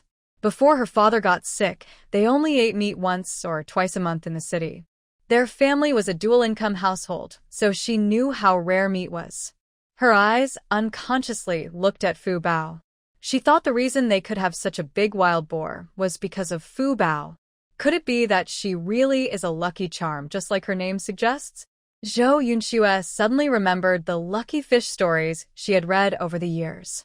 She decided to observe more. We'll handle the wild boar here and split the meat to take home, Gu Qujin directed. Everyone in the Qin family listened to Gu Qujin. 1, 2, 3, 4, 5. Everyone carefully processed the wild boar, filling their baskets with plenty of meat. At the same time, they cleaned up the bloodstains on the ground. This matter, no one can tell outsiders when we go back, Gu Qiujin said seriously. There's an unspoken rule in the village. Fish and wild birds caught by individuals are theirs, but big game like wild boars is considered collective property. However, these days, meat is very scarce, so if someone catches a big animal, they usually handle it privately. Unless everyone finds out. Of course, we won't tell outsiders. Chen Feng and his brothers nodded. The second sister-in-law and others were also very happy. Although Fu Bao found the meat, the whole family could share some. The second sister-in-law was thinking that it would be great if they didn't have to split the family property. If they didn't split, she could get dozens of jin of wild boar meat. She hasn't visited her parents' home in a long time. Since the daughter-in-law of the Qin family started getting pregnant one after another, she has been busy and hasn't had much rest. Now that the family is split, she can't enjoy the benefits anymore. She sighs deeply. Second brother glances at second sister-in-law angrily. This is such good news. Why are you just sighing? Second sister-in-law. She didn't say anything, just sighed. What's wrong with that? Hurry up and move. Second brother urges. Okay. Second sister-in-law happily carries the wild boar home. The children in the family see the pork and their eyes light up. Recently, the family has been holding banquets often, so there's always some meat around. But even so, the children still crave meat. This wild boar meat, big brother, do you think I should arrange it? Gu Qiujin slowly speaks. Of course, follow my mother's arrangement. Chen Fom quickly replies. Father Chen wants to say something but looks at Gu Qiujin and finally keeps quiet. Now that the family is split, this big wild boar was found by the eldest's lucky one. Ruashi's big head must belong to his family. You have no right to have opinions. Gu Qiujin looks at everyone present, especially second sister-in-law. Although second sister-in-law likes to take advantage, she also understands some principles. If the family hadn't split, she would deserve her share no matter how much. Now that the family is divided, just getting some meat is good enough. Thinking of this, she feels a bit sad. Why did the family split? If no one objects, I will arrange it. The pig weighs about 300 jin after being cut. 200 jin for the eldest, your family gets 25 jin, I take 15 jin, and your father will stay with your big brother, so no need to count. Gu Qiujin quickly makes the division. 25 jin? Second sister-in-law didn't expect that even after the family split, she could still get 25 jin of pork. She quickly nods. Yes, yes, yes. She is very satisfied. They keep 15 jin for themselves, and the remaining 10 jin, she plans to visit her parents' home with it. What a face it is to have some meat. Second sister-in-law, you can't take this wild boar meat back to your parents' home. Do you think you can explain clearly that you have so much wild boar meat? Gu Qiujin glances at her second sister-in-law and knows what she's thinking. This person still hasn't learned her lesson. There is already a warning from before. Oh, second sister-in-law couldn't hide her disappointment. But the mother-in-law was right. It was hard to explain the wild pig meat. However, her own family wouldn't lie easily. Her family was much better than the eldest sister-in-law's family. I won't lie about my family, second sister-in-law promised. I don't believe you. Gu Qiujin was very straightforward. Please help me say something. Second sister-in-law nudged her second brother. I don't believe it either. Last time, he was showing off everywhere, almost making people think we took public property, second brother directly said. Second sister-in-law. That's something her parents would do. You also have 2 children. Take good care of yourself, Gu Qiujin advised. Second sister-in-law looked unhappy. She ate so much meat, but her stomach couldn't digest it. It would be better to take it back to her parents. Her parents would make her favorite seaweed and egg soup for her, just for her to drink alone. Wah. She missed the seaweed and egg soup her parents specially made for her. Her younger brother didn't have any. Oldest, your parents can send some. They're in the city, just find an excuse, and it will be fine. Gu Qiujin liked all her daughters-in-law, except Yaya. She liked Zhou Yunxue the most. Yunxue was gentle, but had her own ideas, was smart and cooked well. Unlike the third family, she looked at them with anger. She couldn't even stand up for herself. She put all her hopes on her son. After such a big event, she kept saying she wanted to protect the younger one. A child who hasn't been born yet can't compare to a real adult. She was truly speechless about Jiang Ro. Third family, don't send wild pig meat either. You haven't come to see the children in so long. Gu Qiujin really couldn't understand why rural people didn't care about their daughters. They all came from her own belly. She just wanted a daughter. She simply didn't want to have more children. The rural environment was too unfriendly to daughters. She was afraid her daughter would marry poorly. Her son, although not very capable, at least didn't need to worry too much. Jiang Ro looked upset after hearing Gu Qiuji's words. She had been wondering why her mother hadn't come to see her. Her third brother had long held opinions about the so-called parents-in-law. Before Jiang Ro was pregnant, their family didn't treat Jiang Ro's family badly. Not as well as the former eldest sister-in-law, but about the same as the second sister-in-law. He thought that since Jiang Ro had no children, he didn't want her to worry, so he was happy to come for her. After Jiang Ro became pregnant, Their own family didn't have enough nutrition, so they didn't give much to Jongro's family. But she was still their daughter. Could they really just ignore her? You all have your own families now. You need to take care of your small family first, then the larger one. There's nothing wrong with showing filial piety by sharing food with your parents. That's true respect. What's wrong with respecting your younger brother and sister-in-law? Gu Qiujie was speechless and choked with emotion. Second sister-in-law listened to the mother-in-law's words and looked thoughtful. Suya took the pork that belonged to their family and left the living room. Gu Qiujie took 2 large pig's trotters, planning to nourish herself and Yuya. How do you want to cook the pig's trotters? Braised pig's trotters, Suya answered without hesitation. Just wait and see. Gu Qiujie quickly went to prepare the pig's trotters.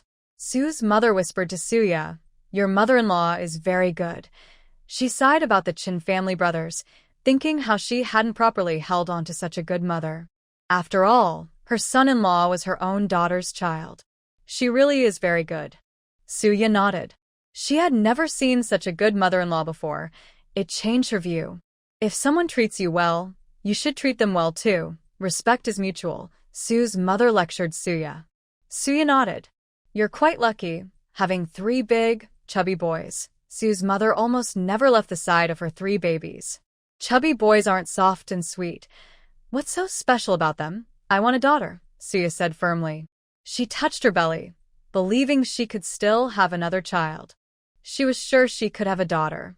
3 sons already, and you still want to have more. Su's mother felt sorry for her daughter, thinking that since she already had sons, there was no need to try for a daughter. Giving birth is a life and death experience. Fortunately, Suya really wants a daughter. She has too many sons, and it looks exhausting. She is not very caring. She hasn't thought about what to do if she has another bunch of sons. She never imagined she would have another group of sons. She has enough sons. Let others have them. Just give her a daughter.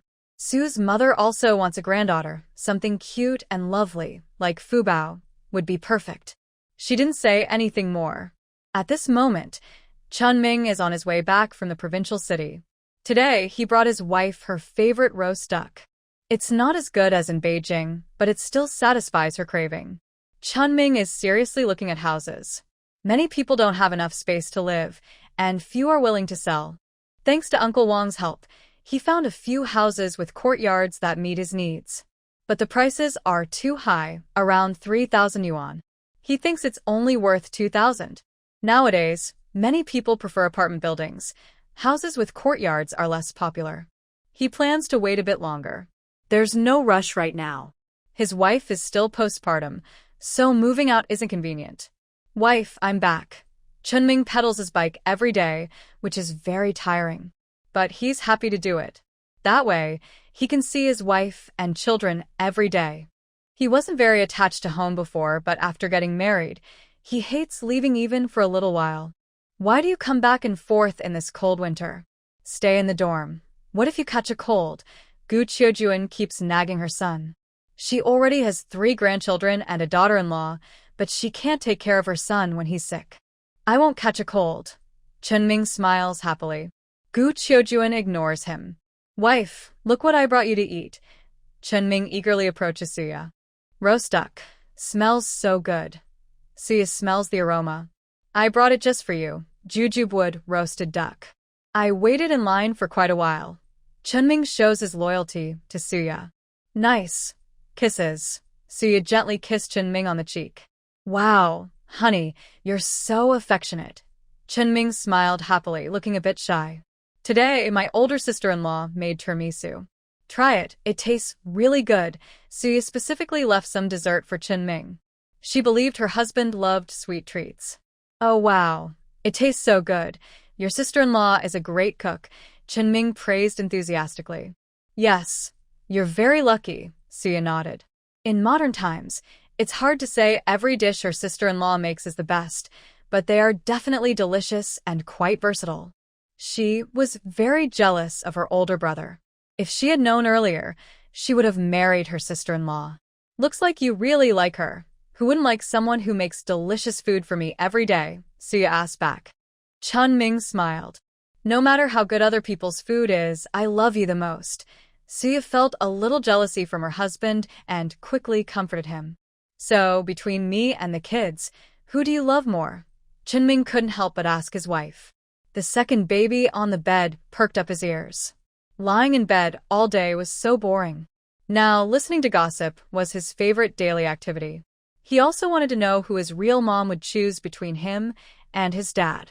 Of course, it's you. Honey, I love you the most. You're number one in my heart, Suya answered without hesitation. You're also number one in my heart. Chunming felt very comforted. All the stress from a busy day disappeared. Honey, I'll pour some foot soak water for you. Chunming busily moved around like a busy bee. Suya was very happy. Actually, her parents and mother-in-law also took good care of her. But for some reason, she felt happier when her husband did certain things. She looked at the 3 babies on the bed. You all need to grow up quickly so you can enjoy good food. Your dad makes money, and we girls are responsible for eating and drinking. How wonderful. Suya looked at the second baby staring at her and quickly said, You're so cute. The second baby, he also started to feel like eating roast duck. It smells so good. He looked at his mother with longing, clearly knowing she couldn't give him food. He glanced at Big Treasure nearby, who was happily playing every day. Next to them was Little Treasure, sleeping as usual. Is his little brother a pig? He crawled over using his hands and feet to the side of Little Treasure, then pushed him. Little Treasure. Why? Does he not want him to practice anymore? Little Treasure kept his eyes closed. Second Treasure. Is he too weak? He kept pushing. He wanted to find happiness. Otherwise, eating dog food every day made him feel uncomfortable. Little Treasure. Finally, he opened his eyes and looked at the little kid beside him. Kids are so annoying. They still won't let him practice. His eyes were full of resentment as he stared at Second Treasure. Second Treasure looked at him directly, and both of them couldn't speak. Little Treasure, stop bothering me. Second Treasure, stop sleeping. Little Treasure babbled a lot of advice to Second Treasure, then closed his eyes. This time, he definitely wouldn't bother him again. He ignored the fact that the baby couldn't understand what he was saying. Second Treasure, no sleeping, wake up and have fun. He kept talking, but Little Treasure still slept peacefully. He didn't agree with him sleeping. So he went to bother Little Treasure again. Suya only realized later that Second Treasure was hugging Little Treasure. Wow, is this what close triplets look like? Bring Big Treasure to play together, Suya muttered nearby. Having an only child has its advantages, getting unique love and companionship. But with many children, childhood is pure, and there are more joyful sounds and laughter. Suya looked at them with full affection.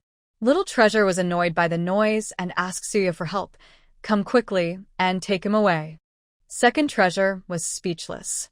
Does this silly woman think they are playing? They are actually fighting. Big Treasure watched from the side, smiling happily. Second Treasure sat on Little Treasure, and they tangled together. No teeth, no nails, just hitting and pushing each other. Suya looked around. Her husband was nearby.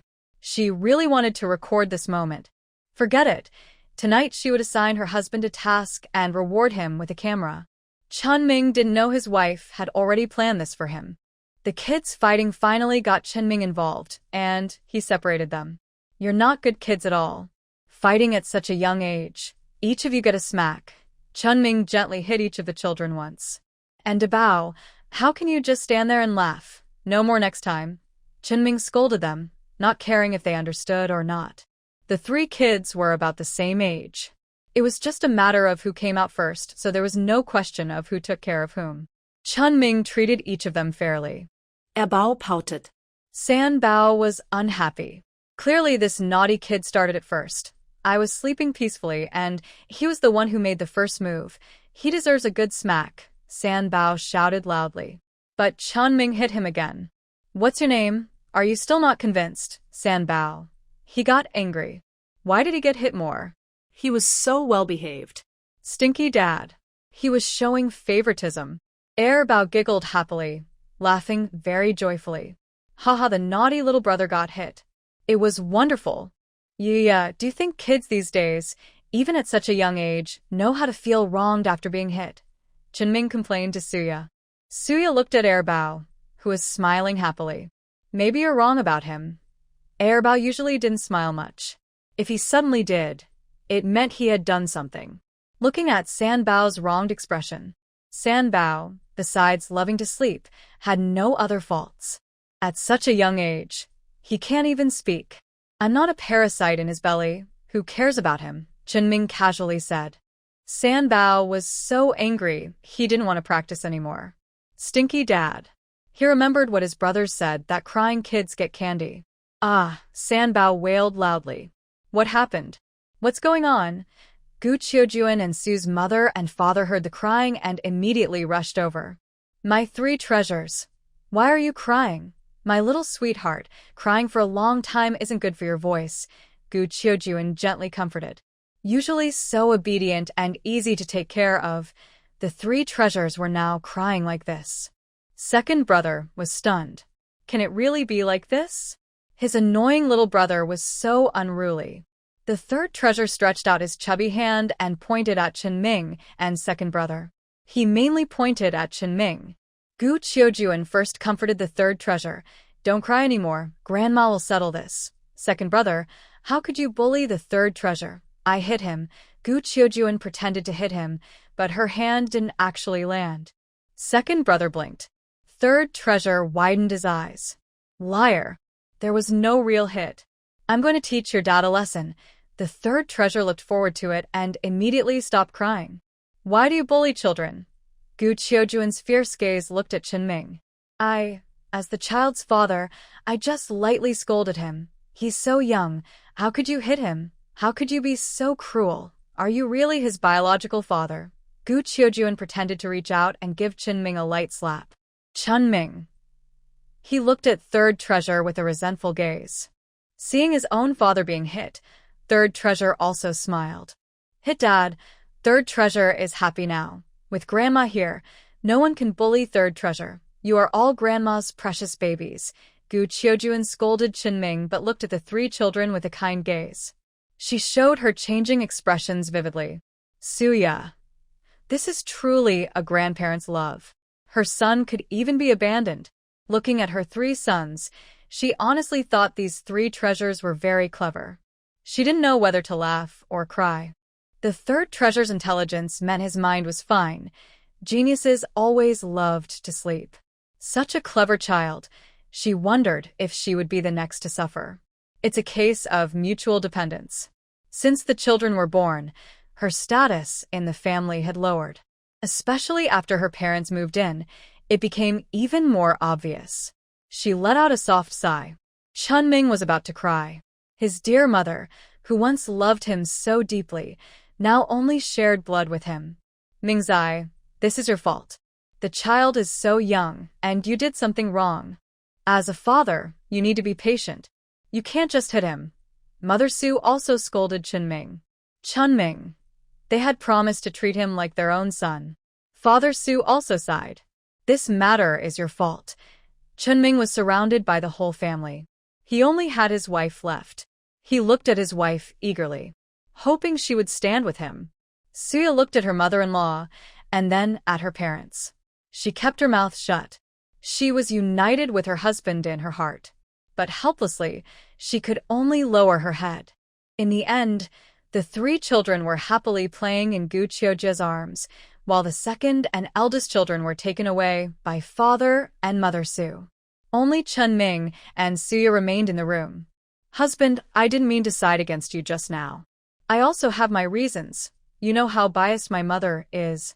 Since I had children, she doesn't care about me anymore. If I dared to say anything, I would face a harsh punishment.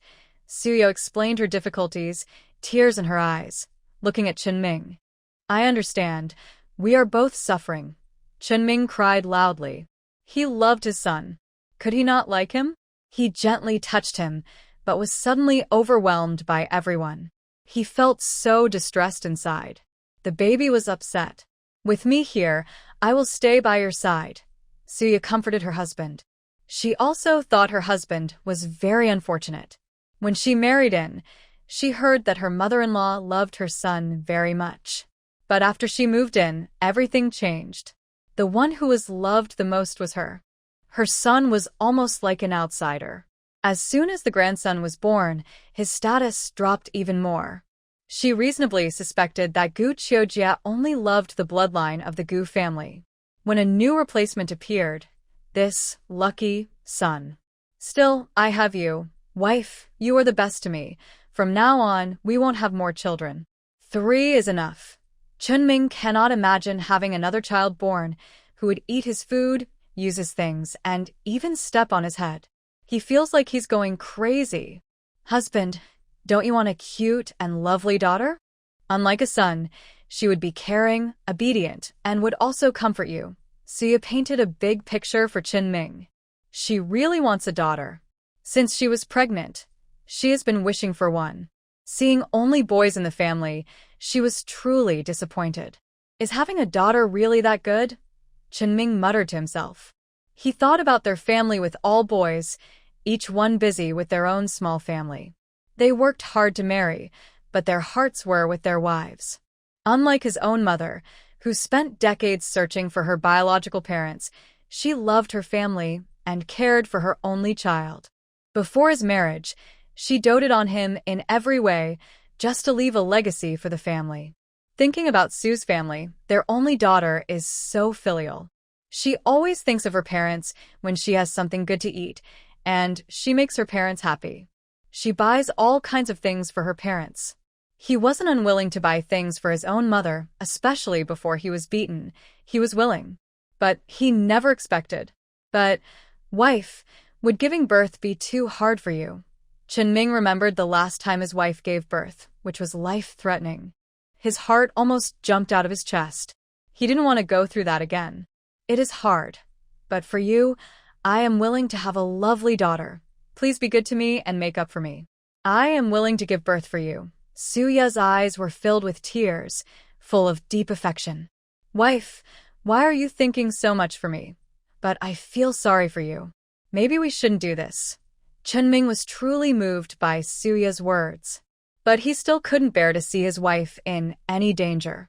Not at all. Having you is enough for me. Chunming held Suya tightly. Her fine hair fell on her forehead, and the warm yellow light shone on her face, soft and beautiful. Yeah, I only want you. You're the one I want to spend my life with. Some people want a son but haven't had one yet. We want a daughter, but if it's not meant to be, then so be it. Treasure the person in front of you, Chunming gently whispered in Suya's ear. He had heard many stories from the countryside about difficult childbirths that sometimes resulted in tragic outcomes. Medical conditions were still quite basic, and sending someone to the hospital was often a matter of luck. He was scared. He was born in a small rural area and was lucky to be taken to the provincial city, but even there, medical care was only SOSO, nothing compared to the capital city. He couldn't afford to go to the capital. He didn't want his wife to face such dangers again during childbirth. Suya sensed Chunming's fear. She patted his shoulder gently. It will be okay. Actually, she was also afraid.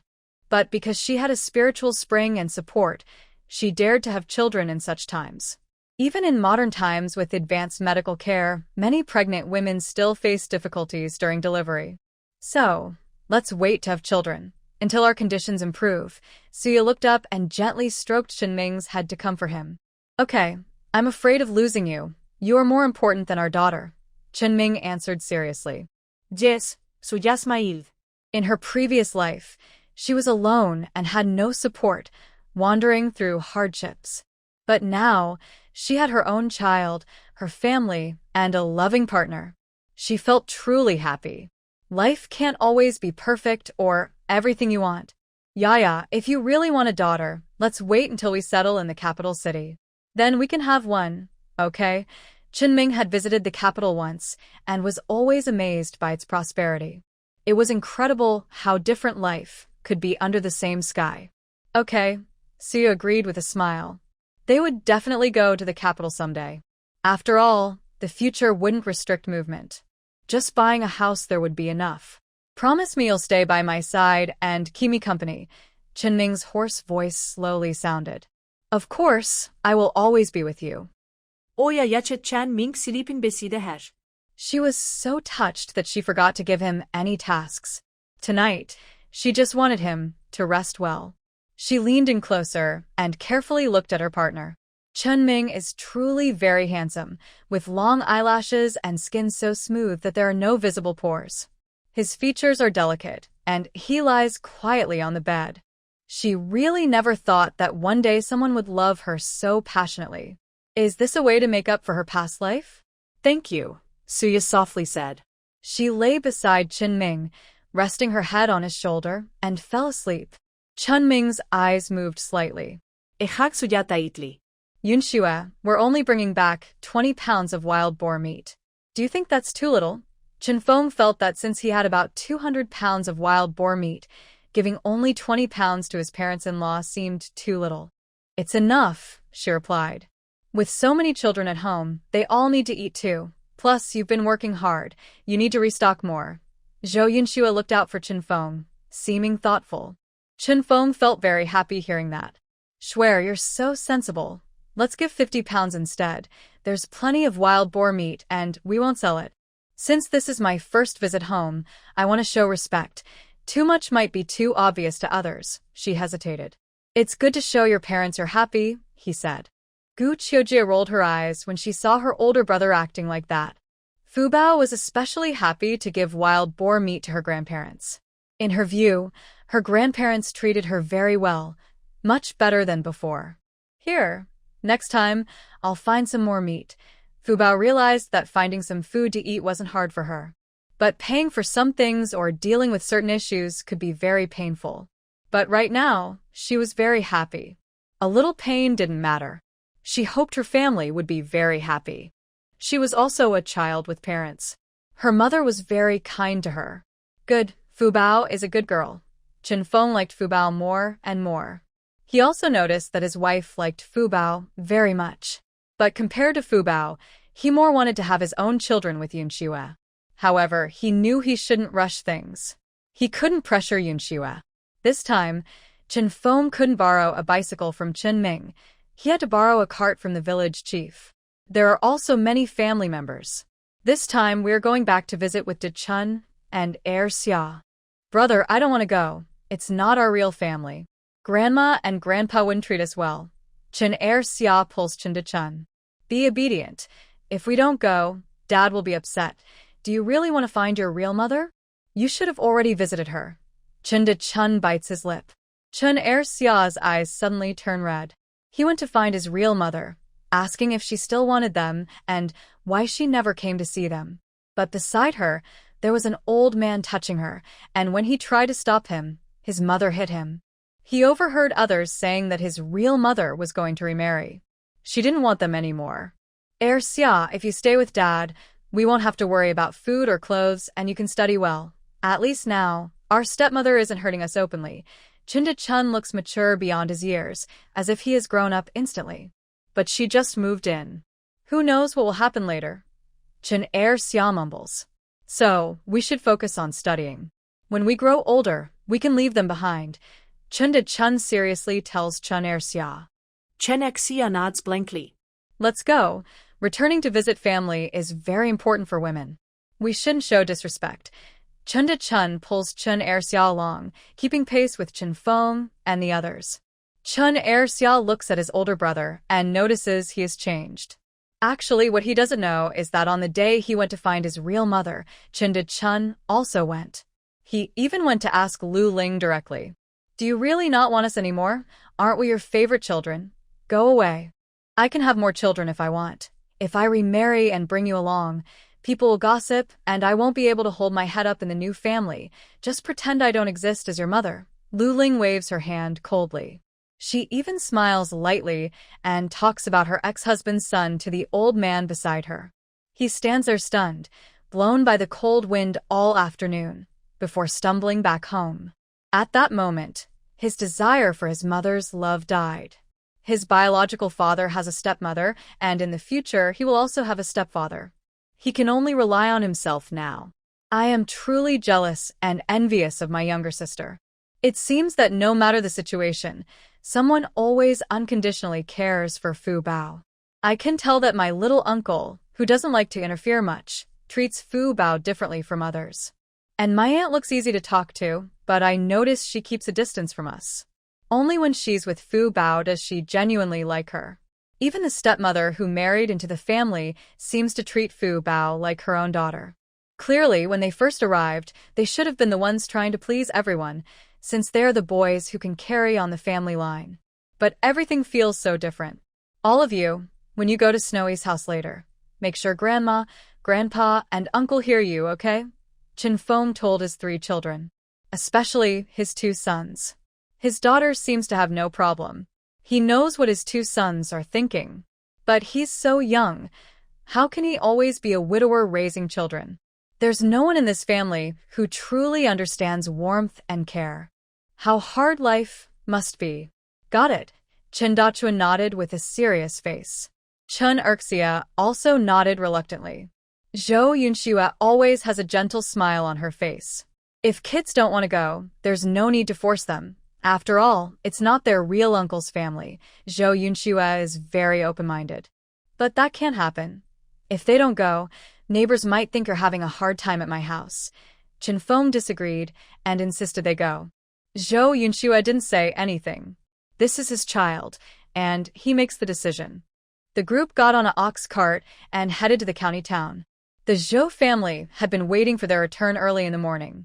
Today your brother-in-law is coming back. Be a little more welcoming. Zhou's mother scolded her son. I know, my sister is already married to him. I'm not stupid. Zhou Jiehui, no matter how reluctant he felt inside, knew his sister was married now. To make her life comfortable, he wouldn't show any attitude. We have pork, chicken, and special tofu. I even managed to get some apples. Shua loves eating apples. Zhou's mother kept looking outside from the door, eager and longing.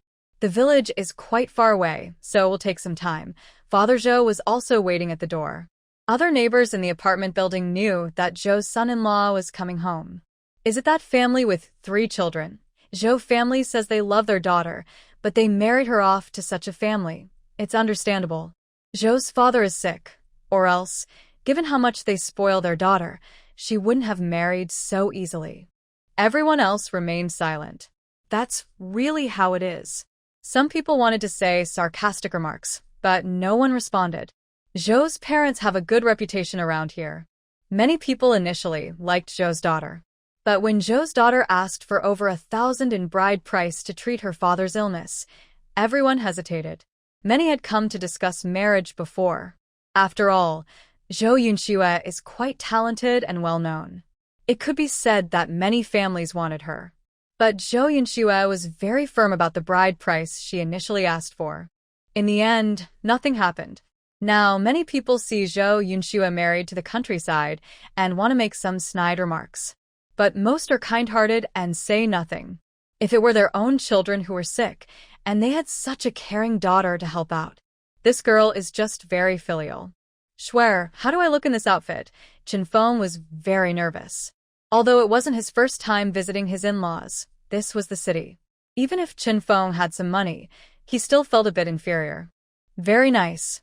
Zhou Yunxua praised him.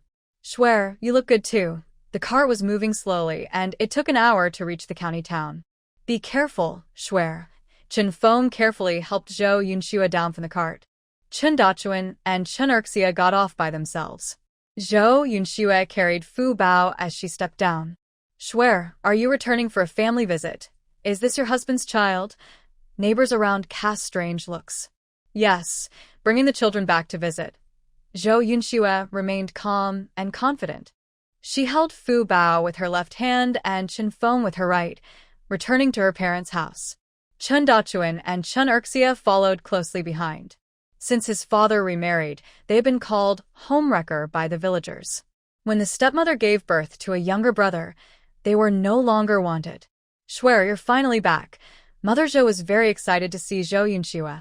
She had waited a long time and looked her daughter over carefully. You're not thin. Your complexion looks good.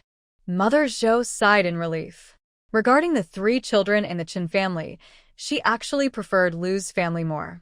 Although that young man in Lu's family is not very promising, at least they have no children of their own, and their parents and sister help out. People are selfish. Everyone hopes their daughter will have a good life. But her husband and daughter both chose the Chin family. She is uneducated and lacks culture. In her life, she listened to her parents before marriage, her husband after marriage, and now her daughter and son. Mom, you don't need to worry. I'm doing very well. Zhou Yunxue comforted her. Swear, when you come back, did you bring any gift for the family? Around the small apartment building, everyone knew each other.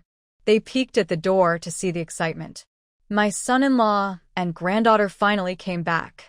Whatever they bring, I am happy. Mother Zhou supported her son-in-law. She didn't know how her son-in-law's family could have a bride price of 1,500 yuan. Her daughter said they really gave it.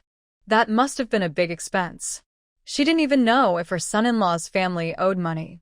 And her daughter's watch with a plum blossom design was also worth several hundred yuan.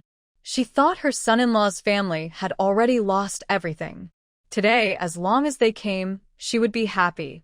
No matter what, my daughter won't come back empty-handed for her return visit. Even in the countryside, she might have picked some mushrooms or something to bring back. She won't come back empty-handed. There are always one or two odd, critical people around who like to cause trouble. Then I won't trouble you, Andy. We brought a gift for the return visit. Zhou Yunxue knew that, given the gossiping people in the apartment building, they would definitely come to ask questions on this day. She divided the wild boar into two parts, one about 5 jin, around 2.5 kilograms, placed openly on display. All the sugar, big white sugar, red dates, and dried longan cookies were taken out. Of course, there were also mushrooms. Mother Zhou was shocked by such an expensive wedding gift. Oh my. Did her daughter really empty someone else's house? She instinctively looked at her son-in-law's face, fearing that her daughter hadn't gotten her husband's approval. After all, her daughter is very independent. Usually, she insists she will stay at home her whole life and not marry. If it weren't for Mr. Zhou suddenly falling ill, she truly believed her daughter would stay at home forever. Chun Feng's expression was normal, but he felt very pleased inside. He enjoyed seeing everyone around him stunned. See? Even rural folks can be generous. Wow, why are there so many wedding gifts? Someone exclaimed. The aunt who had been criticizing earlier looked unhappy. Schwer is really lucky. Such a heavy wedding gift, I've never seen anything like it. This wild boar meat weighs about 5 pounds, and those candies and cookies are valuable. The Zhou family's son-in-law is very generous. I remember my own daughter-in-law, her wedding gift was just a pound of red sugar. People in the crowd were talking. Everyone said Zhou's parents had a good son-in-law. But some people always speak sarcastically. A beautiful daughter married to an old man, and if that old man doesn't treat her well, can she really marry him? Auntie, who I marry is my own choice. I definitely won't marry your nephew, who wants to take advantage of his wife without giving a bride price, and expects the bride to give dowry. He should be proud, the other person spoke bluntly, and Zhou Yunxue responded directly. She wasn't asking for anything from her. Her father was sick and needed money. She borrowed everywhere, but didn't see these people willing to lend. You, girl, how can you talk like that?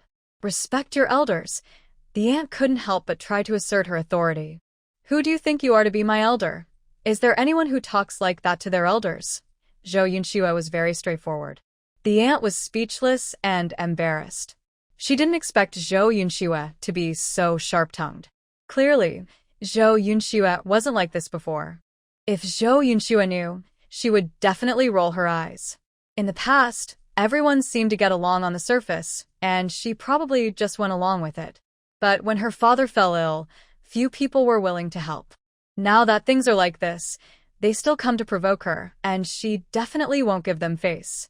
Chun Feng saw how strong his wife was and was also surprised. Isn't she supposed to be very gentle? After Zhou Yunxue finished confronting someone, she returned to her usual self. Brothers Chen Dazhu and Chen Erzhu realized that this stepmother wouldn't dare to bully them anymore. Fu Bao's eyes sparkled. Mom, you're so amazing. She was just thinking about how to help her mom vent her anger, but her mom handled it herself. The Zhou parents pretended not to see anything.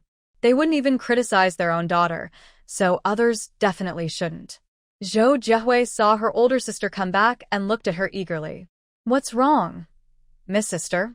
Zhou Yunxue raised an eyebrow. Yes, it's strange not having you at home. Zhou Jiehui's eyes turned red, and she almost cried. She tried hard to hold back. It was her sister's first visit home, and crying would be unlucky. She couldn't cry. Shuer, why did you bring so many things back? Our home doesn't lack anything. Zhou's mother was stunned when she saw so much wild boar meat. It must be about 5 jin of wild boar meat. Even in the city, working parents find it hard to buy meat. They need meat coupons, and only a limited amount is sold each day. If you go late, it's gone. Not just this. Look at the bag over there. Zhou Yunxue signaled Zhou's mother to look. Her heart skipped a beat. Half a bag of pork. This isn't allowed. You can eat it yourself, but we have so many children at home. Zhou's mother kept waving her hands. We still have some at home. Fubao found the pork, and there's a lot, more than 100 jin now. Zhou Yunxue leaned close to Zhou's mother and whispered. But we can't take so much. You're already married and living your own good life. We don't need you to worry. Zhou's mother kept nagging Zhou Yunxue. Oh my goodness. Where can I find a daughter who is getting married and bringing back so much pork? Since I married out, I am still your daughter. Our family has meat, so we definitely won't forget you, Mom. Brother Feng, don't you think so?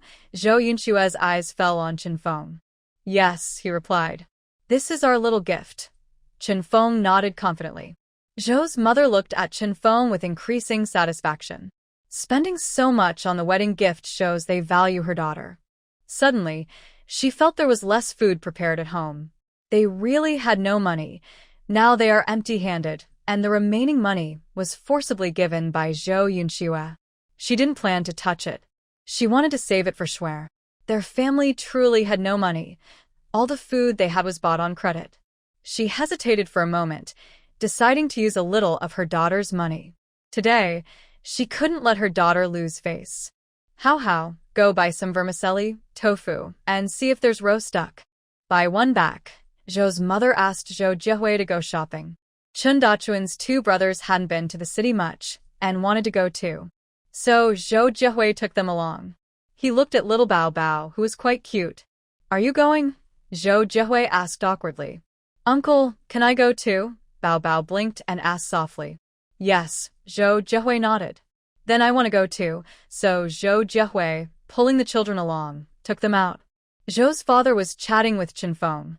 Zhou Yunxue was talking privately with Zhou's mother. How does he treat you? Zhou's mother asked anxiously. Even though her daughter's complexion looked better, she couldn't help but worry. He's okay, Zhou Yunxue said honestly. She didn't expect married life to be much better than she imagined. She liked Bao Bao a lot. She didn't dislike or love the 2 older children, but they could help with chores at home. She just needed to cook. As for working, Chen Feng also told her not to go. He said that even his younger brother wouldn't go to work, and she just needed to look pretty. Zhou Yunxue used to be an independent woman who earned her own money. Now, during this special time, she can't show her strength, and she wouldn't say she wants to work hard just to be independent. Chen Feng said she didn't need to work, so she didn't plan to. Together, Chen Feng still gave her 500 yuan for living expenses. Of course, she knew Chen Feng didn't give her all the money. But they just got married, and no one would reveal all their savings. They didn't have much feelings for each other. He liked her because she was beautiful. She liked his money to help her family in emergencies. She understood things clearly. And 500 yuan from Chen Feng was quite a lot. Their family savings were less than that. She wasn't dissatisfied. You're with him, and he has 3 children. That's a fact. Don't mistreat them, and don't be overly kind to them. If you like them, be nice. If not, keep your distance. Stepmothers have a hard time, and no matter how you act, people will talk. Mother Zhou pulled Zhou Yunxue aside and lectured her. And also, hurry up and have a big, fat baby with him. We need a child. Giving birth is risky, but everyone goes through it. You don't need to have many. Just one is enough. Mother Zhou, as Zhou Yunxue's real mother, knew her daughter's strange ideas and couldn't help but speak.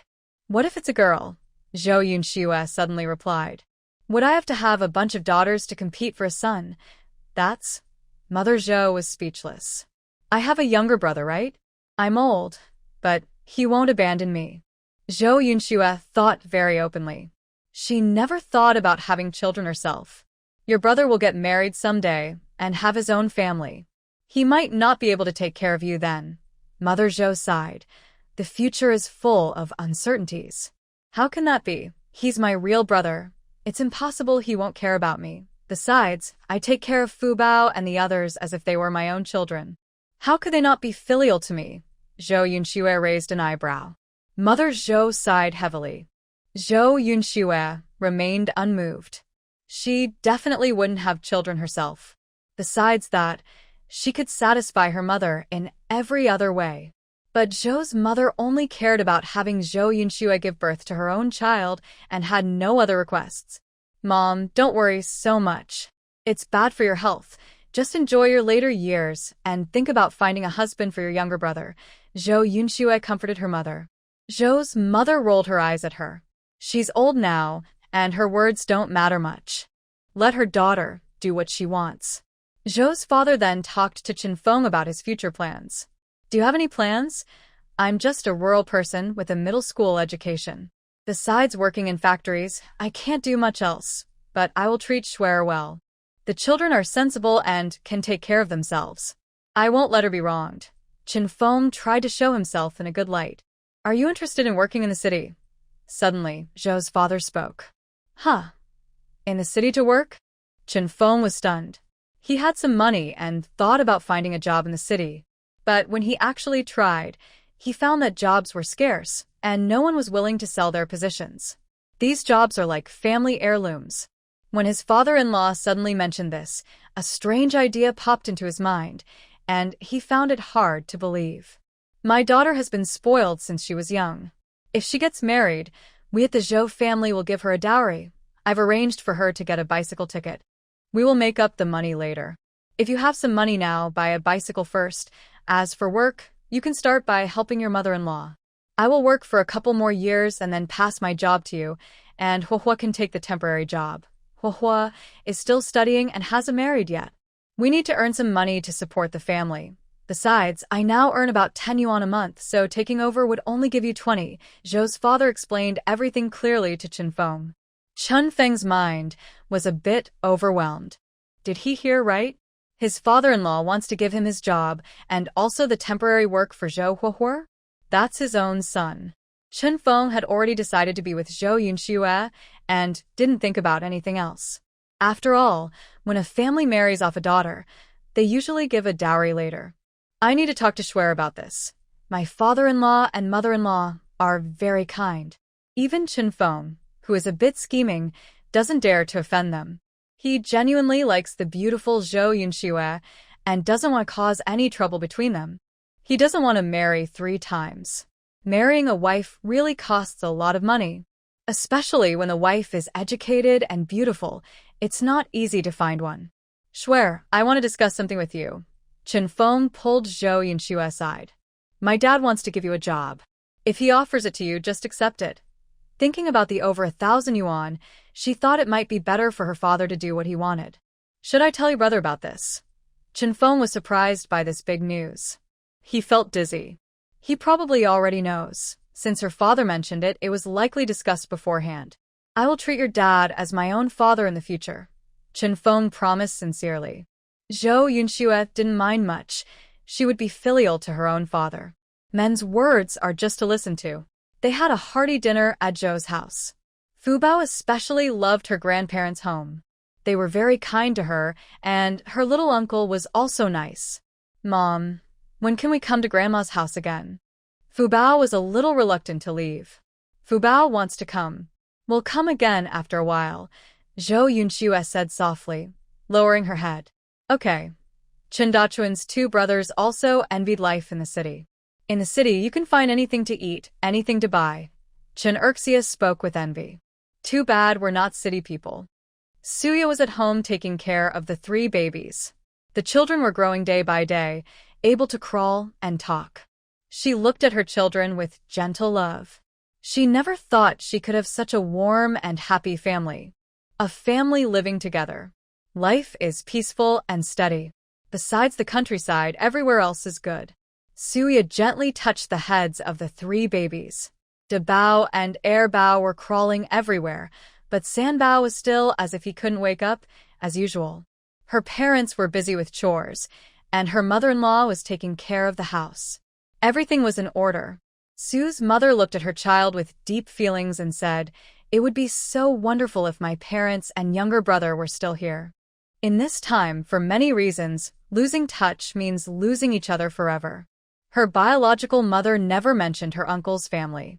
She vaguely knew some things, but unlike her husband's family, where her parents could not be found, her own mother probably knew where her uncle was, but avoided mentioning it to prevent trouble. "There will be a chance in the future," Suyan comforted her mother.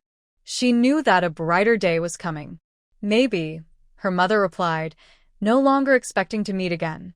It's been over 20 years. Now, she just wants to live peacefully with her grandson and Yaya. Sue's father also comforted her nearby, saying, "Don't think too much. Look at how cute the children are." He held her hand tightly. The second baby looked thoughtful.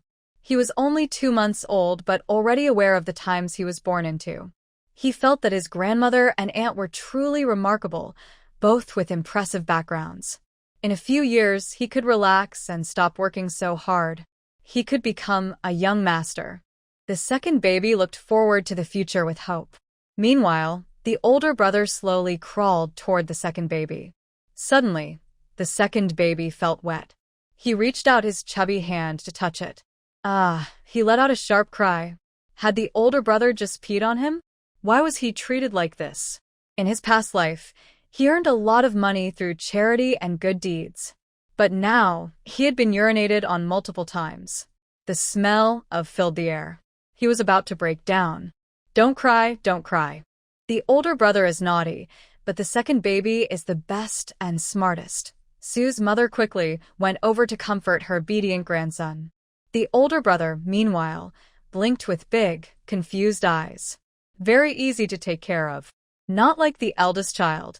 When you make milk for him, he refuses to drink it. He cries loudly in the middle of the night.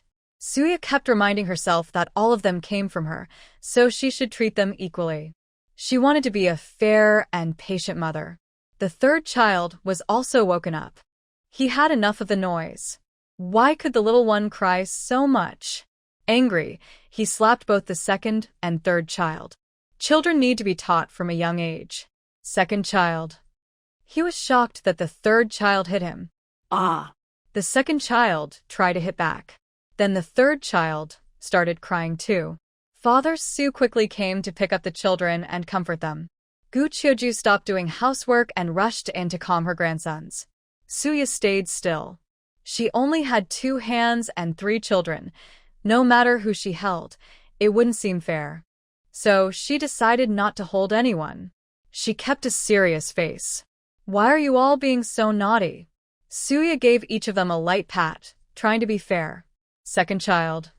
He got wet, was hit by the third child, and now even his mom gave him a pat? The third child was woken up and still got scolded? The eldest just laughed, thinking Suya was playing with him.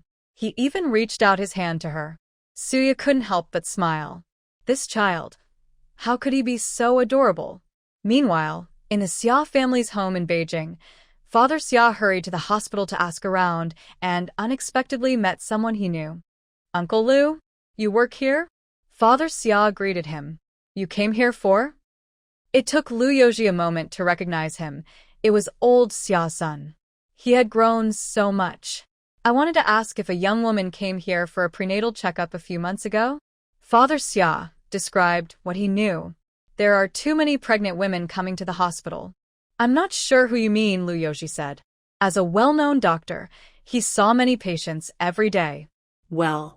Father Xia didn't know how to describe her. He didn't know her name, her face, nothing. "I'll go ask my daughter," he said quickly, then went home to call her. Xia Qing then explained the date and the pregnant woman she meant. These days, not many pregnant women are willing to come to the hospital, even in the capital city. It's easy to find out the exact day they came. "Are you looking for her?" Lu Yoji looked surprised. "Yes, I suspect she might be my biological sister's daughter. Do you have her address? Hearing this tone, Mr. Xia knew the doctor probably knew the person. Yes, I do. She's the daughter-in-law of a good friend of mine. Lu Yoji felt the situation was very complicated. Can you tell me the exact address? Mr. Xia eagerly asked. Go there now and try to meet her. But this is a sensitive time, and you might get involved in something you shouldn't. Lu Yoji knew what had happened to the Xia family years ago. The Xia parents still didn't know where they suffered. The two children were lucky enough to live normal lives. If they meet and someone finds out, a report could lead to serious trouble. Mr. Xia was stunned. He wasn't afraid himself. But now he had a daughter, a grandchild in her belly, and a wife. Think carefully. Actually, as long as your heart is with her, not meeting isn't that important. I can give you some news. If she's willing to come from far away for a checkup, it means her life is going okay. Lu Yoji spoke calmly. Mr. Xia left the hospital in a panic. Dad, did you find out anything? How is it? Xia Qing was so happy when she thought about having an older sister. Wait until your mom comes back, then we'll talk. After work, Xia's mother saw her husband and daughter waiting for her. What's wrong? Did you find out anything about your sister? Xia's mother asked her husband. Honey, I need to talk to you about something. Xia's father hesitated. I asked today. They know about my sister, but things are complicated now. If someone reports us, he explained to his wife. He wanted to see her, but he couldn't risk his family's safety.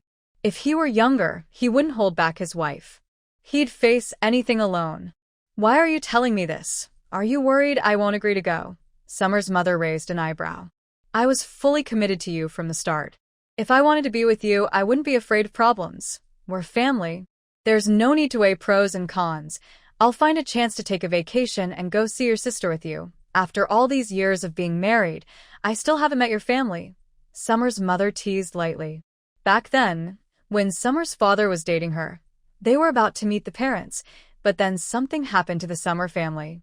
When trouble struck the Summer family, her father wanted to cut ties. But she refused.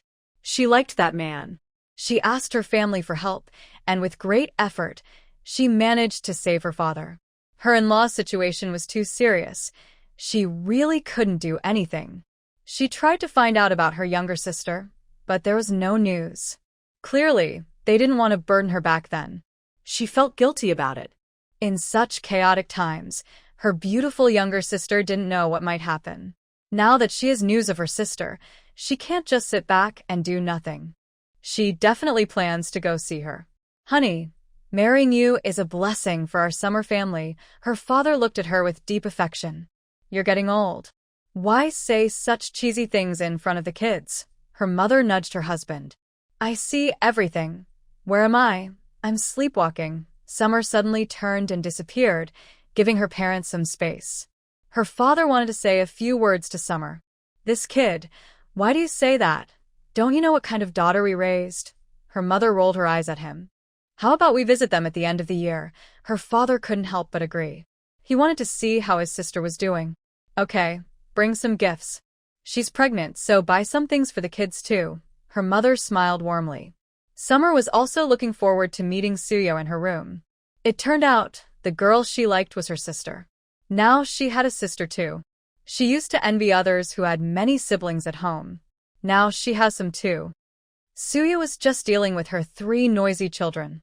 She was eating potato chips and drinking milk tea while staring at her 3 babies in the room.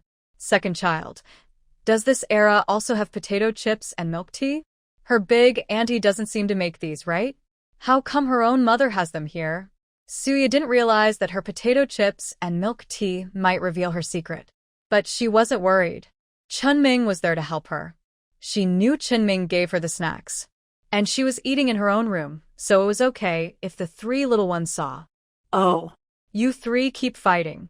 Whoever wins can get a hug from Mom.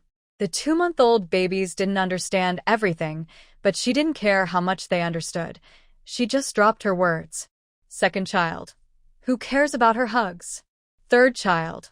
Hugs don't smell like sleep. Big child blinked and looked at Suya. All 3 babies stayed still. Suya just said it casually. If they didn't want hugs, that was fine. She kept eating her snacks. In this era, entertainment was very limited. Life was pretty boring. It would take a long time to fully open up again. Her mother-in-law and her own mother's roles were quite sensitive. It was better to stay low in small places. Once things opened up later, it would be fine. Although Suya had nothing to do every day, she had plans in her mind. First, she had to wait for the college entrance exam to be restored. Only after the exam was back could she go to university and experience student life. People said the first batch of college students after the reform and opening up made great achievements. She also wanted to be one of them. She planned to spend her money wisely. Thinking about the money from her past life, she had been brave and resourceful, hoarding many things. But she hadn't enjoyed it properly. She hadn't even had a good look at the beautiful world. In this life, she wanted to live freely and enjoy everything. She was full of hope for the future. But for now, she'd just relax and take it easy. Lying down makes her happy. Chun Ming, who is working hard, keeps writing articles. Work is very easy to do while relaxing, but he has 3 children at home who need care and a beautiful, gentle wife waiting for him to support her. He feels a lot of pressure. He writes at his own desk. He works in the elderly care department, in the publicity section. Besides special inspections during holidays, there are some minor tasks. Usually, he just drinks tea, reads newspapers, and leaves work on time. Most of the staff are experienced and relaxed. When Chun Ming first started, he was very careful. He didn't aim to do a great job, just to avoid mistakes. But after he understood the work better, he relaxed and stopped trying so hard. At first, he would arrive 5 minutes early and leave exactly on time in the afternoon. Now, he clocks in on time but leaves half an hour early. As soon as he finishes work, the publicity department is always the first to leave. The security guards at the gate are used to it. He feels very happy. Of course, the people who come to work in the publicity department usually have strong family backgrounds. For example, Li Rue, who is a bit closer to him, has a family member who is a deputy director at a machinery factory, his mother is a women's federation director, and his father is a government official, though his exact position is unclear. Chun Ming knows very well that without Uncle Wang's help, he wouldn't have been able to get into the publicity department. Speaking of Uncle Wang, he noticed that Yang Shui, who is calm and unhurried, shows no signs of starting to pursue anyone. That shouldn't be. Recently, he's been busy helping to find a house, and Uncle Wang has been helping him. He just needs to go see the house. He likes one, but he needs to find a good time to bring his wife and mother to see it. His 3 children need someone to take care of them. He can't leave right now. He plans to wait until the children are 100 years old, hold a 100-day celebration, and then take them to see the house. So, the house issue has been put on hold. Now, the weather is getting colder, and it often rains heavily. On rainy days, he stays in the dormitory. He can't rush back tomorrow. He must settle the house matter as soon as possible. Not only is he anxious, but Uncle Wang is also worried. He hasn't seen Ju for several months. If it weren't for concerns about Ju's reputation, he would go to Chin Village to find her right now. He wonders if Ju is thinking of him. Gu Qiujuan now only cares about her grandson, and she has long forgotten about Uncle Wang. Her grandson is so cute that she doesn't think about men anymore. Big Treasure, hello, call me Grandma. Gu Qiujuan plays with a rattle to entertain Big Treasure. Big Treasure giggles happily. His face is full of excitement. Second Treasure doesn't follow along, but he also starts to imitate adults. As a successful CEO, he surely won't be left out of love and attention. Second Treasure is getting more and more adorable. Gu Qiujuan praises him warmly. Second Treasure feels proud when he hears this. Of course, he is the most lovable. Third Treasure. Gu Qiujuan begins to call out. Third Treasure is still angry. He looks unhappy after being scolded, his face scrunched up. Is Third Treasure upset? Who bullied you? Tell Grandma, and Grandma will teach them a lesson. Hearing this, Third Treasure quickly looks at Gu Qiujuan, then at his mother sitting far away. He doesn't believe her. Third Treasure, Grandma loves you the most. Anyone who bullies you, Grandma will teach them a lesson. Gu Qiujuan is confident. Third Treasure closes his eyes. He doesn't believe her. Gu Qiujuan. Why does this child fall asleep again when I talk to him? But since it's third treasure, Gu Qiujuan is used to it. I told you, children shouldn't be spoiled. Spank them when needed, scold them when necessary. If you keep pampering them every day, they'll become very naughty. Suya can't help but tell her mother-in-law. Her mother-in-law is good at everything, but she spoils the children too much. This also includes her own parents. Children are so young, if not spoiled. What else can we do? Gu Qiujuan's eyes never leave third treasure. Suya. It seems her words are ignored, as if they were air. She stops talking. The three children have been spoiled since they were young, and she is happy about it. But she always feels that since the children were born, her love has been divided. Her mother-in-law is like that, her parents are the same, but her husband is the best. She misses her husband every day. On days when Qinming is not home, Sia sleeps alone. I kept tossing and turning, unable to fall asleep. Snacks no longer tasted as good. I missed my husband's presence. Chunming felt the same way. He was lying on an empty, quiet bed, thinking about his dear wife. He wondered what his wife was doing now. Did their three children cause her trouble? Knock, knock, knock. Brother Ming, you're not coming home tonight.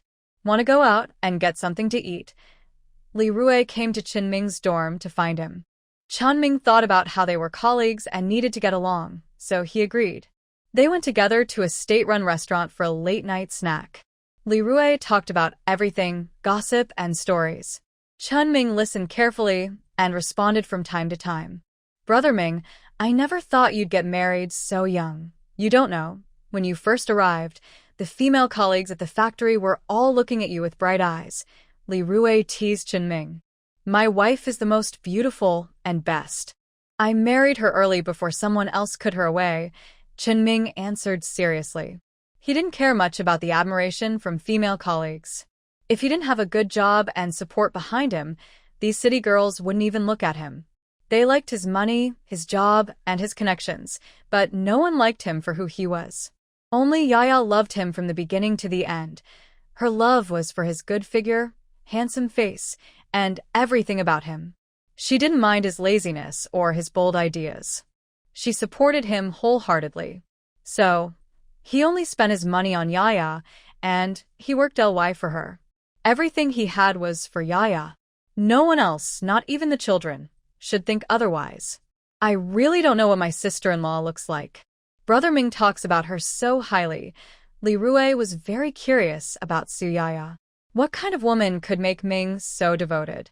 She's a wonderful girl. When you see her, you'll definitely like her. But she's already with someone. Don't get your hopes up, you won't get her. Chunming emphasized again. Li Rui was amused. He had seen many girls, like a flood of fish in the river. He wouldn't be interested in girls who were already taken. Okay, I won't worry about it, Li Rui repeatedly assured. Chunming was busy eating a lot of meat. The cafeteria at the mechanical factory has good food, with some meat every meal. But the taste is still a bit worse than that of state-run restaurants. He gorged himself happily. Li Rui was very generous. Brother Ming, what else do you want to eat? It's on me. Chunming didn't hold back and added braised pork ribs and braised pig's trotters. After a day at work, how could he not be hungry?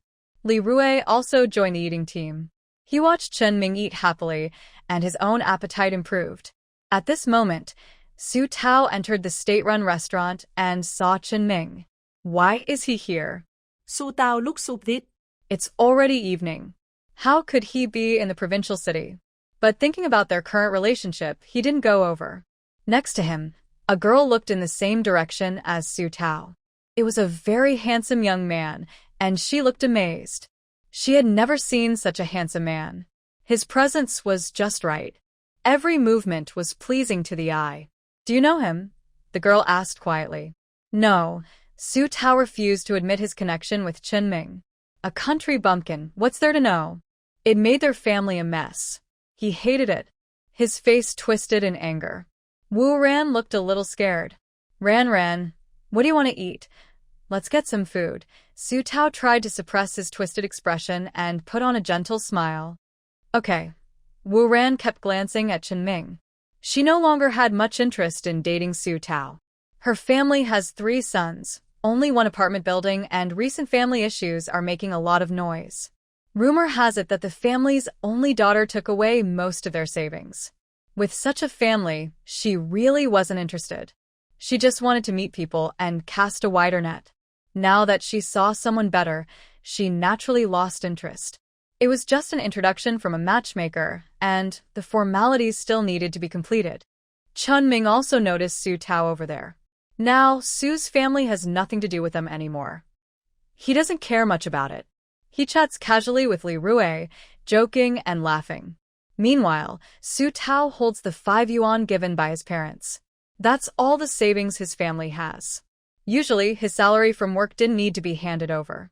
But now, with a monthly salary of 18 yuan, he can only keep 1 yuan for himself, and the rest must be handed in. Currently, the family's entire savings for the marriage are just 5 yuan. Do you want to eat something? Su Tao tries to smile sincerely. Anything is fine. Wu Ran is not picky. She's just hungry. Order whatever you like. Su Tao makes the scene look very good. Then let's have braised pork. Wu Ran speaks slowly. Su Tao's face stiffens for a moment. That dish costs 3 yuan. Rice and bread cost extra. He only has 1 yuan left to order food. He doesn't know what to choose. He looks at the menu. Most items are around 1 yuan. In the end, he orders tofu. Wu Rand doesn't pay much attention. Her gaze is more on Chun Ming. They're eating very well. Many meat dishes. Not like Su Tao's simple meal, which only has 1 meat dish and no sincerity. She holds back her frustration, patiently waiting for the braised pork. Su Tao tries to find topics to talk about. How is your job at the textile factory? It's okay. Wu Ran feels proud. Even in the provincial city, not many girls have a job. She naturally feels proud. Su Tao also values Wu Ran because she has a temporary job. With his job, they could get married, move out, and raise children with less burden. He is quite confident about himself. Apart from the current financial difficulties at home, his job, and the house they have, he still considers himself quite capable. Are you planning a traditional wedding with the 3 ceremonies and the big celebration? My dad said, our daughter can't be missing anything. Although Wu Ran didn't have many thoughts about continuing with Su Tao, she still shared her family's expectations. Maybe Su Tao's family has some savings. As the eldest son, his father was demoted but is still a director, so she thought they might be approachable. Really? Su Tao was momentarily stunned. He had planned for their family to have a house, both of them to have jobs, and to live together. He never considered giving a bride price or other traditional gifts. Giving such gifts, he thought, would be unnecessary, and he wouldn't hire a temporary worker for that. Well, Su Tao hesitated. Our family believes that in this new society, those old customs are no longer needed, Su Tao explained confidently. Wu Ran's face changed. Did their family want to marry her without offering anything in return? Nothing at all, she exclaimed in surprise. Her sister, who doesn't have a job, got married with a watch and a bicycle. If she has no job, she can't receive a bride price? Besides, her family doesn't keep these things. They are saved for her own small family. Su Tao felt a bit embarrassed. He thought about the nearby farmers and said softly, we can discuss this later. Forget it, you can eat your meal, Wu Ran said, thinking that with such a stingy family, she might end up eating and then having to throw up later. Ran. Su Tao tried to persuade her. Wu Ran stood up and went over to Chun Ming and the others. Would you mind sharing a table? She asked confidently. Chun Ming didn't look up and said, whatever. This was a state-run restaurant with an empty seat nearby, so anyone could sit there. How could he refuse? Li Rue, on the other hand, was very enthusiastic. Wu Ran sat beside him and ordered a dish of braised pork. Her father said that even if you're poor, you shouldn't lose your spirit.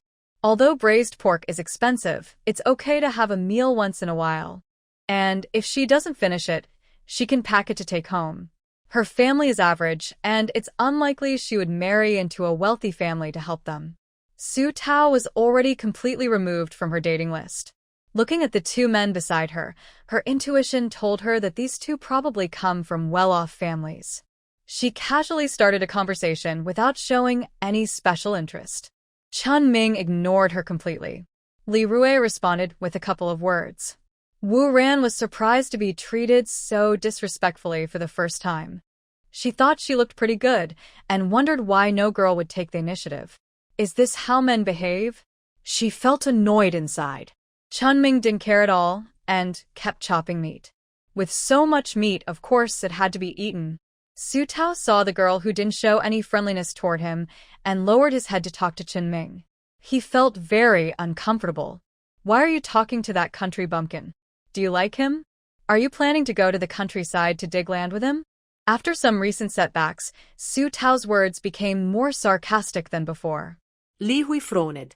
What is he talking about? What country bumpkin? It made him feel uncomfortable. His parents had taught him since he was young, what is taken from the people should be used for the people. You shouldn't look down on farmers. Wu Ran was stunned when she heard this. Country bumpkin? How could he be a country bumpkin? No matter how Wu Ran looked at Chun Ming, he didn't seem like a country bumpkin. Can you still get a car to go home at this late hour from the state-run restaurant? Su Tao and Chun Ming worked in the same factory, but he had been on leave at home recently, feeling embarrassed to go to the factory. So he didn't know that Chun Ming worked at a machinery factory, especially in the best part, the propaganda department. Chun Ming looked at Su Tao with a strange expression. He suddenly remembered that he hadn't told Su's family that he was working in the provincial capital. Chun Ming naturally wouldn't explain himself proactively. He was just waiting for Su Tao to be embarrassed. He was very cautious about his wife. Are you too afraid to admit it because you're silent? Your friend probably is also a country bumpkin dressed like a fancy dog. Su Tao's words were very harsh. Li Rui had recently come to the propaganda department, having been assigned there right after graduation. So Su Tao didn't know him either. But if Su Aijuan was involved, he would definitely know Li Rui, because he was from the Li family's young master. He wasn't a country bumpkin. Enough. What's wrong with being a country bumpkin? Do you eat and drink from me? Li Rui really couldn't stand it anymore. What kind of person is this? We dress decently, which is better than you in your old, faded clothes. You can't handle yourself, and women won't look at you. There's no need to embarrass us to show off. Which unit are you from? Li Rui asked, opening his mouth. He was very curious about which factory had such a foolish person. He, who often drifts around and doesn't take things seriously, wouldn't dare speak like this outside. If the red scarf badge caught sight of this, it would be bad. Although he wasn't afraid, it would be troublesome. I'm a worker at the machinery factory. Su Tao. My dad is the head of the kitchen. Have you heard of Su Aijuan? Su Tao was proud and confident. His dad was demoted, but he was still a school leader. Wu Ran didn't say anything. She only agreed to the blind date because she liked his dad being a small leader. But now, he's so stingy and petty. They haven't even gotten together yet, and he's already so tight dash. She couldn't imagine living like this in the future. Recently, there was a lot of talk about Su's savings being taken by Su's daughter, so it seemed to be true. Wu Ran lowered her eyes. I've heard of it, Li Rui said playfully. You guys probably don't have a real job. You're just pretending to be important at a state-run restaurant. Su Tao looked at what Chun Ming and the others were eating, and his mouth watered. It was really a big table of meat. Back in the day, he wouldn't have been able to afford such luxury. You might even want to eat for free. Su Tao couldn't accept that rural folks were living better than him. Who are you to cause trouble here? Get out, the waiter said impatiently. Chun Ming and Li Rui were both regular customers at the state-run restaurant. But Su Tao was a stranger to them, especially the person behind Chun Ming, who was someone even their head chef respected and personally cooked for. Su Tao didn't expect that they didn't believe what he said. He was telling the truth. Why wouldn't they believe him? Make them pay. See if they have money. Su Tao held back his anger and insisted on confronting Chun Ming and the others. To prevent some people from thinking we eat for free, I'll pay the bill. Li Rui directly took out 2 large bills. This meal cost exactly 15 yuan. Su Tao only had 5 yuan in his pocket. He felt a big disappointment. He used to be the carefree person he is now. The waiter was smiling and respectful. Many people often eat at state-run restaurants, and most have some background. Even if someone has no money, they can still remember your name. Hurry up and pay the bill, or leave without eating. The waiter sounded impatient. In this time, customers are not considered kings, and waiters are lucky if they don't fight with customers. Su Tao was forced to pay 5 yuan, then pack his food, and was kicked out. He was left outside, feeling very ashamed. He looked at Chen Ming sitting inside, full of jealousy. Why? Chen Ming and Li Rui were laughing and talking as the waiter sent them out of the restaurant. Are you involved in illegal activities? I will report you. Su Tao thought Chen Ming was doing black market deals, because where else would he get so much money? Chen Ming's face really changed this time. Nowadays, many people go to the black market because supplies are short, but this can't be openly discussed. In this time, illegal activities are a serious crime. Seeing Chen Ming's change of expression, Su Tao thought he guessed right. I will report you. Shut up, Chen Ming said slowly. He looked at Su Tao with dislike. He wondered where Su Tao's brain was. He was talking in the wrong place and at the wrong time. I'm working at the machinery factory now. Don't you know that? You're so familiar with the black market. Did you go there too? Chen Ming spoke quietly. No way. How can you work at the machinery factory? Su Tao didn't believe it. But then he remembered what his father said. 2 newcomers joined the propaganda department at the machinery factory, both with strong backgrounds. It couldn't be the 2 people in front of him. He didn't know the man next to Chen Ming. But he knew Chen Ming had a background. He was just a lazy villager. How could he suddenly have a big background? And Chen Ming said he went to the black market, which made Su Tao feel scared. He used to often buy meat and other things from the black market. In this era, the red scarf was a very intimidating symbol. Here I am. The last time I delivered medicine to Su Tian, I came to work here. Chen Mingyan spoke calmly and plainly. Su Tao looked at him with disbelief. Impossible. Absolutely impossible. He needed to go back and confirm with his father. How could he possibly work at the propaganda department? His father was a deputy factory director, and he couldn't even get in then. Su Tao stumbled back home. Chen Ming didn't say anything more. He looked down on such people, especially those who lived better than him, which made him feel miserable. Wu Ran saw Chen Ming and the others come out, so she quickly packed up and followed. She was currently in the process of a blind date, looking for someone who was good in every way. Chen Ming was the person she was most satisfied with at the moment. Except that Su Tao called him a country bumpkin. But from the way the waiter behaved, Wu Ran didn't really think Chen Ming was a bumpkin. It was obvious that Su Tao was just blind to his own good fortune. He actually called the other person a country bumpkin. Wait for me. Wu Ran called from behind. Chen Ming turned to look back. I am Wu Ran from the textile factory. Can I get to know you? Wu Ran smiled, her eyes full of hope. No, I have a wife and kids. My wife would be jealous and upset, Chen Ming said simply and directly. Wu Ran didn't expect that Chen Ming, so young, was already married with children. If he only had a partner, she would try to cling on and pursue him. But now that he had children, she felt discouraged. She was a very rational person and knew what she wanted. She quickly adjusted her mood and focused on Li Rui.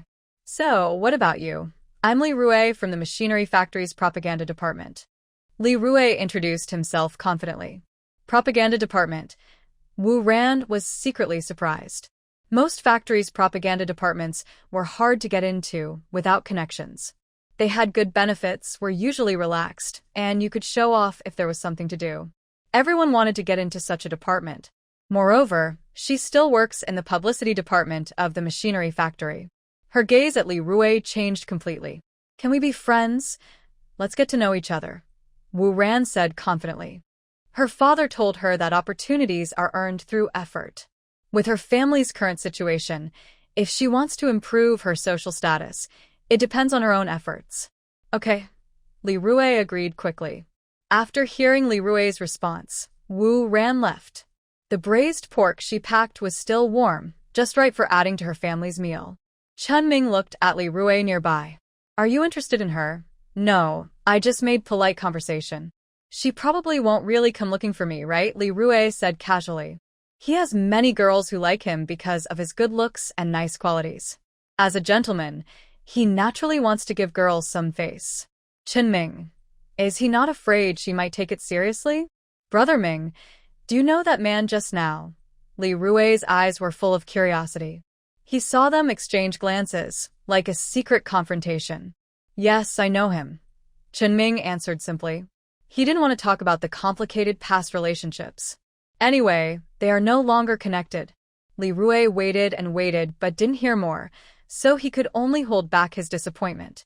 Chen Ming finished his meal and wanted to go home to rest. It was still early, and he could write some more articles. The more he wrote, the more money he would make. Chen Ming was full of energy. Li Rui also noticed that Chen Ming didn't want to stay with him any longer, so he politely said goodbye. Chen Ming finally could go home. After 2 days apart, it felt like 3 years. He happily went to the supply and marketing cooperative to buy white rabbit candies and milk powder, then cheerfully headed home. The 3 babies were about to have their 100-day celebration. Suya thought it would be a big event. Gu Qiujing naturally agreed. Su's parents also supported it. Chen's father had been trying various ways to get along with Gu Qiujing, but she remained unmoved. She was determined to separate from him. After Suya's pregnancy, Gu Qiujing was deeply disappointed in Chen's father. Chen's father didn't expect her to be so firm this time. In the past, she was always tolerant and forgiving. He felt very unwilling. Dad, don't bother Mom anymore. Your relationship with her is over. Let her go. Chen Feng rarely spoke up to be fair. His father really crossed the line this time. Plus, his mother isn't even his real mother, and he has done enough for his brothers. Therefore, he is willing to treat his 5th brother a bit better. Actually, he feels guilty. If he were his biological child as the eldest son, he thinks it's normal to inherit everything. After all, in the countryside, property is often passed down to the eldest. Their family shares everything equally, and he is a bit unhappy about that. But thinking about his father's messy situation, he feels relieved. Sharing everything equally is better, especially since Shuer is pregnant, and he doesn't want to send his father away. After experiencing Suya and Jiang Ro giving birth, there has been some distance between Chen Feng and Chen's father. Suya is really speechless. How can someone be so shameless? She still prefers her mother-in-law to be with Uncle Wang. She genuinely dislikes her father-in-law. Yaya, don't worry. With the way he treats you, I can't be with him, Gu Qiujun assures her daughter-in-law. Even at her age, she just wants to see her parents again. The rest of her life, she just wants to stay with her grandson and take care of her son and daughter-in-law. She has been disappointed and even hated Chen's father, but as his biological child, she can't do anything to him. She can only stay away. Of course I believe my mother. Look at the 3 children. Before we knew it, they are already 100 days old. Suya looks at the children, unable to look away. The 3 kids are very lively, often fighting and causing chaos. The 2nd child is the most mischievous, always causing trouble. Gu Qiujun thinks the children are adorable no matter how she looks at them. Yes, they are all chubby and white like little painted dolls, Gu Qiujun sighs. Have you decided on their names? Suya can't help but ask. Not yet. Our little ones should have the best names. Not only Gu Qiujun, but Su's parents are also staying up all night thinking of names. But no matter how they look at it, the names seem a bit off. Suya watches the 3 elders worry over the children's names. She didn't participate much. When she was little, she was usually called by her nickname, and the older siblings were called Daba, Erbao, and Sanbao in a casual way. After busying herself with work, the Qin family held many banquets this year, and each one had plenty of meat. People in Qinjia village were all looking forward to it, including the educated youth who knew the importance of knowledge. Few families had especially good conditions or were highly regarded when going to the countryside, and now meat was rare, making it even more special. Gao Yuanyu and listened to others discuss how Chen Ming returned from working in the provincial city and how bright his future was. Her eyes flickered. But she didn't show her true thoughts. Her previous promise to Su Nuonuo was enough to warn her. She didn't expect that Su Nuonuo would be so foolish as to ruin herself just like that. She was also surprised that Suya was safe and sound. What she knew was completely different from reality. Her goal was not Qinming. She didn't look at men who already had families. Speaking of Qinjia village, there are many talented and influential people there. It's not just Qinming. The 100-day celebration of the Qin family was very lively, and everyone in Qinjia village was talking about it. Jiang Ro's child and Suya's child were born on the same day and held their celebrations together. Of course, the third brother's family was busy too, contributing a lot of money. But the people in Qinjia village paid even more attention to Suya's child. It can be said that Chen Ming secured a stable job in the provincial city, which was unique in Qinjia village. Many people came to ask how he got the job and tried to flatter him. Even though Suya politely declined their offers, they remained enthusiastic. She truly felt the appeal of having a stable position. It was so highly regarded. She didn't have a strong attachment to the system. Instead, she saw it as a kind of shackles. She wanted freedom and money. She didn't like a life of restrictions. Daba, Erbao, and Sambao had officially reached 100 days old. They also held a grab the object game at the celebration. For the neighbor's dog, the 4 children, they were all included. Suya prepared many items, books, swords, money, and various toys. She arranged everything she could think of. Baby, wait until it's your turn to grab what you like, okay? Suya has no big expectations for her children. As long as they have the right thoughts, love their country, and have good character, that's enough. They are ordinary but actually not so ordinary. Gia bao rất phần lao li. Bao also nods. He realizes that his mother is not easy to deal with. If he ignores her, he will definitely be scolded harshly. After a few times, he has learned to be more careful. Sanbao didn't sleep that day. After spending 100 days together, Sanbao has seen the reality clearly. He realizes that trying to improve himself is like chasing a dream. He doesn't need to rush.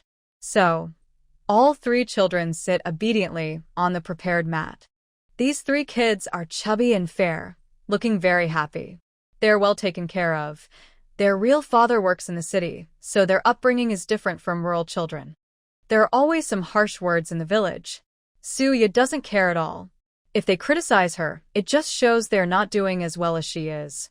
Right now, Suya's 3 children, including Jiang Ro's child, are still small and thin. They look much smaller than the 3 children. Jiang Ro is also very careful, afraid that the wind outside will make her child catch a cold. That kid looks so weak. I wonder if he can survive. Speak softly or someone might hear. I'm just being honest, no need to hide it. Jiang Ro listens carefully to the surrounding voices. If it weren't for the 100-day celebration, she wouldn't have dared to bring her child out. Suya looks at the tiny child and is surprised. It's been 3 months, and he's only a little chubbier than before, still very small. Could something be wrong? Suya thinks she should remind them, you should take the child to the city hospital for a checkup when you have time. She doesn't trust the medical level of the county hospital. Many skilled doctors have been transferred away, and the hospital's equipment is limited. It's nowhere near the level of the city hospital. In her opinion, only the hospital in Beijing is good enough. But it's too far, so going there isn't realistic. I also plan to do that, Jiang Ro says. She has been discussing with her husband about taking the child to the hospital for a checkup. Father Chen heard this and pursed his lips. Why is this person so pretentious? Does she really need to go to the city hospital to have the baby? With that money, you might as well save it for having a second child. It's just 1 kid. You're young and don't know how hard it is to earn money. Father Chen spoke lightly, pretending to be caring. No one paid attention to him. Jiang Ro looked very upset.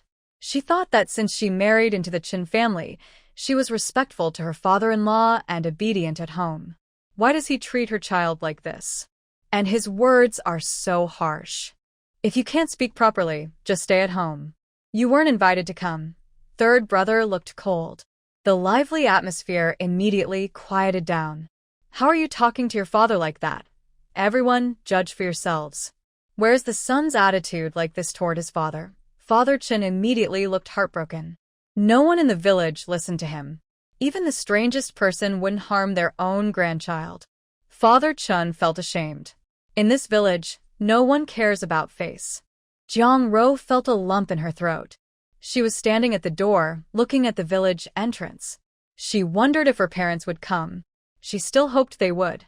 You should think about what you did to deserve this treatment. Suya interrupted Father Chun directly. She didn't like these messy, noisy things for her child's 100-day celebration. Father Chun was still afraid of Suya. Her parents are quite powerful.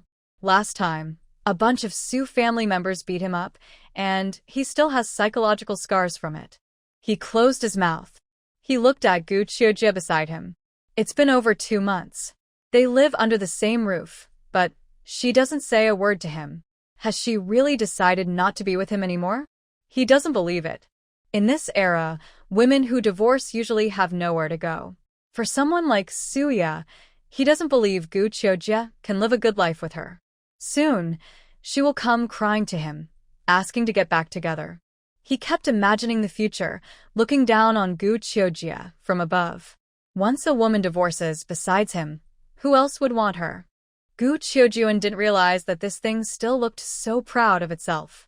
She was busy entertaining guests. Many relatives from the Su family had come over. Chunming's colleague, Li Rui, was also there. Why are you here? Chunming looked at Li Rui with surprise. He didn't think Li Rui had told him when he would come.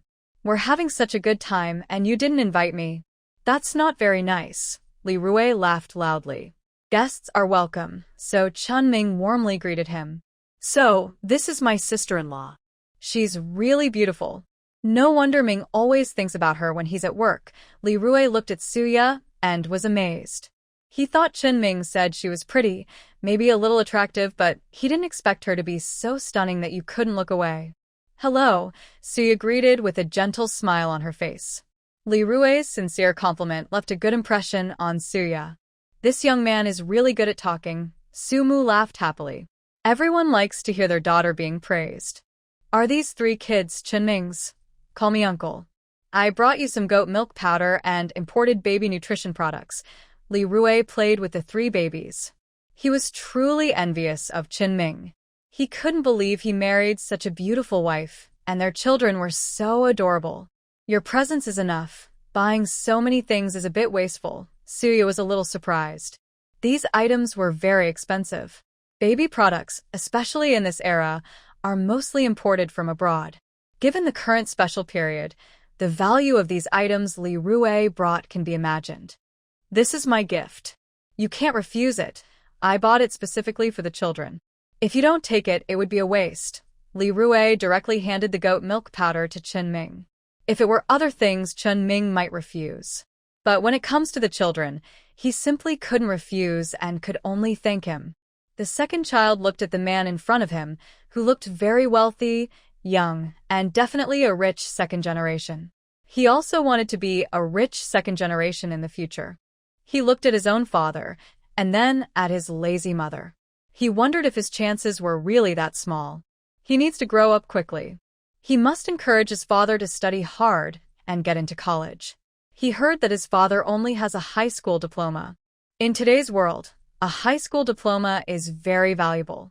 Whether he can become a wealthy second-generation heir depends on whether his father can get into college and seize the opportunities of the times. In less than 4 years, he will be able to speak clearly. He must push him to do better. If his father doesn't work hard, then it will be his turn to work hard. He definitely cannot slack off. Chunming doesn't know that little second baby is already thinking about encouraging him to work hard and be diligent. Suya's side is peaceful, and soon it's time for the traditional game of grabbing objects. She glanced at Jiang Ro, but the Jiang family still hadn't sent anyone over. She finally went forward and asked Jiang Ro, "It's almost time for grabbing objects. Are your uncle and aunt coming? Let's wait a little longer. If they don't come, we'll start without them. Maybe my parents have something urgent and can't come right now." Jiang Ro forced a smile. What could be more important than a child's grabbing game? We can't miss the right time. Second sister-in-law was helping the eldest sister-in-law and muttered to herself. Jiang Ro's face turned a little paler. If you can't speak, just shut up. Isn't it better to do your work well? Second brother glanced at his wife. The third brother's family was already annoyed about the children. His mother-in-law's family hadn't even visited since the children were born, and now she was adding to the trouble. Second sister-in-law pouted and reluctantly closed her mouth. Second sister-in-law, do you want to try some of the dishes I made? See how they taste. Zhou Yunshua's face was gentle with a warm smile. Second sister-in-law immediately brightened up at the mention of food. Sure. Recently, she had been trying to get into the circle of her sisters-in-law and found that eldest sister-in-law was truly a kind and generous person. She was generous with her handouts and often made delicious food for her to try. She spoke softly, not as pretty as the fifth sister-in-law, but she knew how to get along with people. She liked her very much. Oyataichit Hermout. She also understood this second sister-in-law pretty well. She was the typical, who has milk is the mother. Now, she was even more clingy to the eldest sister-in-law. Ruer, I will go check at the village entrance. Third brother couldn't sit still and decided to see if anyone was there. If no one is there, they can't wait any longer. This banquet isn't just for their family, so they can't let fifth brother's family wait like this. Why go now? It's obvious they won't come. Gu Qiujin frowned. She really doesn't understand what bad things she did in her past life to have such in-laws this time. Only Yaya makes her feel at ease. Fortunately, those others aren't related by blood. She plans to stay with Mingzai in the future. Jiang Ro listened and instinctively hugged her child tighter. She also felt that her maternal family was being very rude. When she married out, her neighbors kept telling her that her younger brother was her support and strength. During the days without children, she truly treated her brother's family like her own. Now that she finally has a child, her maternal family doesn't care at all. Not even a shadow at the important birthday celebration. She swayed slightly. Suya hurriedly supported her. Her sisters-in-law, except for the second sister-in-law who is healthy and strong, are all delicate and weak. Especially the third sister-in-law, who is holding a baby. If she drops the baby, it would be terrible. Let's wait a bit longer. Maybe they really have something important. Suya didn't comment on Jiang Ro's maternal family. Here they come. The Jiang family is here. Third brother loudly announced at the door. Jiang Ro's eyes lit up immediately. She hugged her child and was about to go to the door to greet her family. Mom, you're here. Her eyes showed her longing. Why is this child so thin? It looks like he might pass out any second. Jiang's mother said this when she saw the child arrive. Jiang Ro swayed a couple more times. Can we start eating now?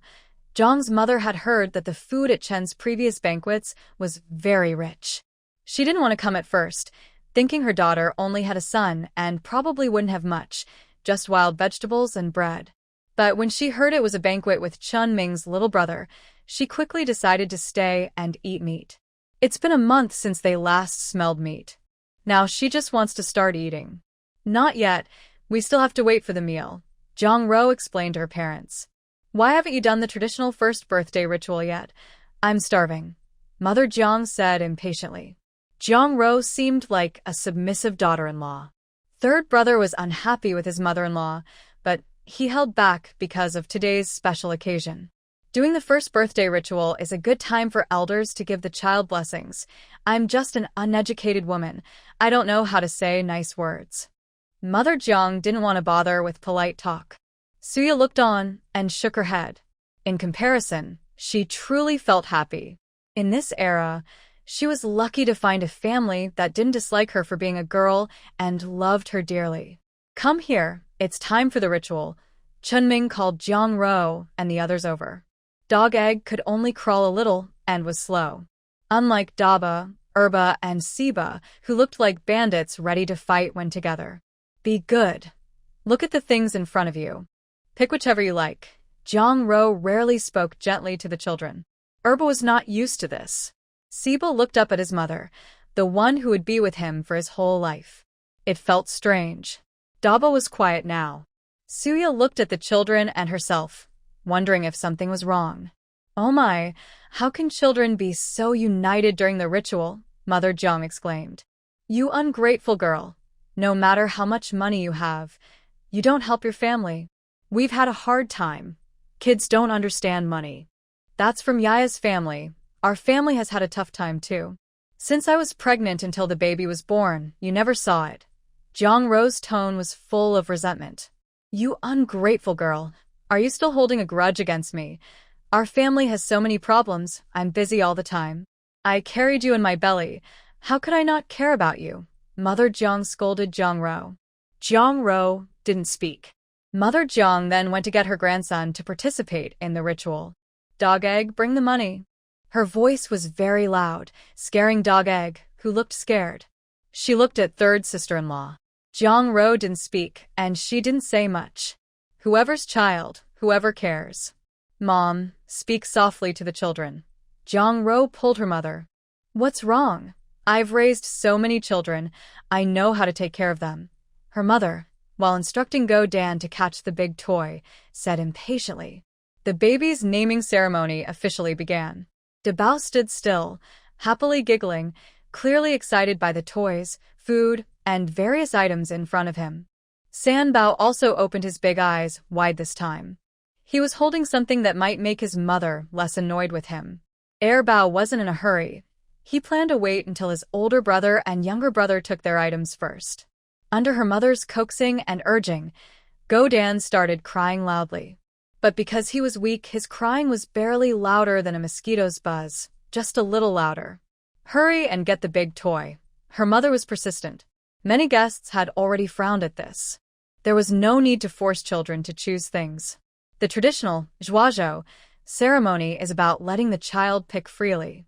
Mom, can you go rest over there? Jong Ro was very anxious. She wasn't sure if bringing her mother over was the right or wrong decision. What's your name? I know what I'm doing. Her mother was very impatient. Finally, Gu Qiujie called her aside. The other members of the Jiang family looked at the lavish zhuazhou setup with bright eyes. There were not only big toys but also rare foods, including pens and more. Jiang Yu looked at the pile of food with great envy.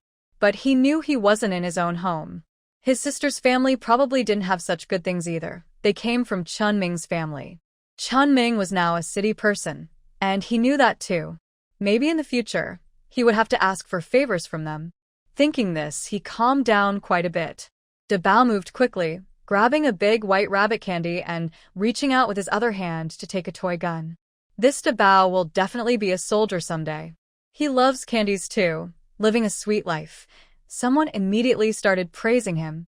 Dabao had seen his mother eat this candy before, and he was about to put it in his mouth with the wrapper still on. Su Yalian quickly went to stop him. Her clumsy son. He doesn't seem ready to join the army. Chun Ming hurriedly hugged Daba. Suya was very pleased. He has awareness. Since she got pregnant, besides traveling long distances to Beijing for checkups and some discomfort during childbirth, everything else has been quite easy. After all, her mother-in-law, her own mother, and her husband helped take care of the children. When the second child saw Daba finish choosing, his eyes shifted to the third child. He instinctively guided the third child to pick the traditional writing tools. But the third child's gaze was fixed on the toy gun in Daba's hand. What's this? I've never seen it before. In the end, the third child chose a cute little blanket and even wrapped himself in it. Suya, caught off guard. She had thought of everything to prepare for the traditional picking ceremony. But the little blanket was far from the third child. The third child stubbornly crawled over, hugged the blanket, and happily showed his toothless grin. Suya. What should she say? Even the people nearby didn't know what nice words to say. Someone quick-witted said, in the future, he will surely be steady and warm, like a cozy blanket every day. Chun Ming. He didn't even want to admit that this was his son. But Gu Qiujin and Su's parents were especially happy. They didn't have many expectations for the children.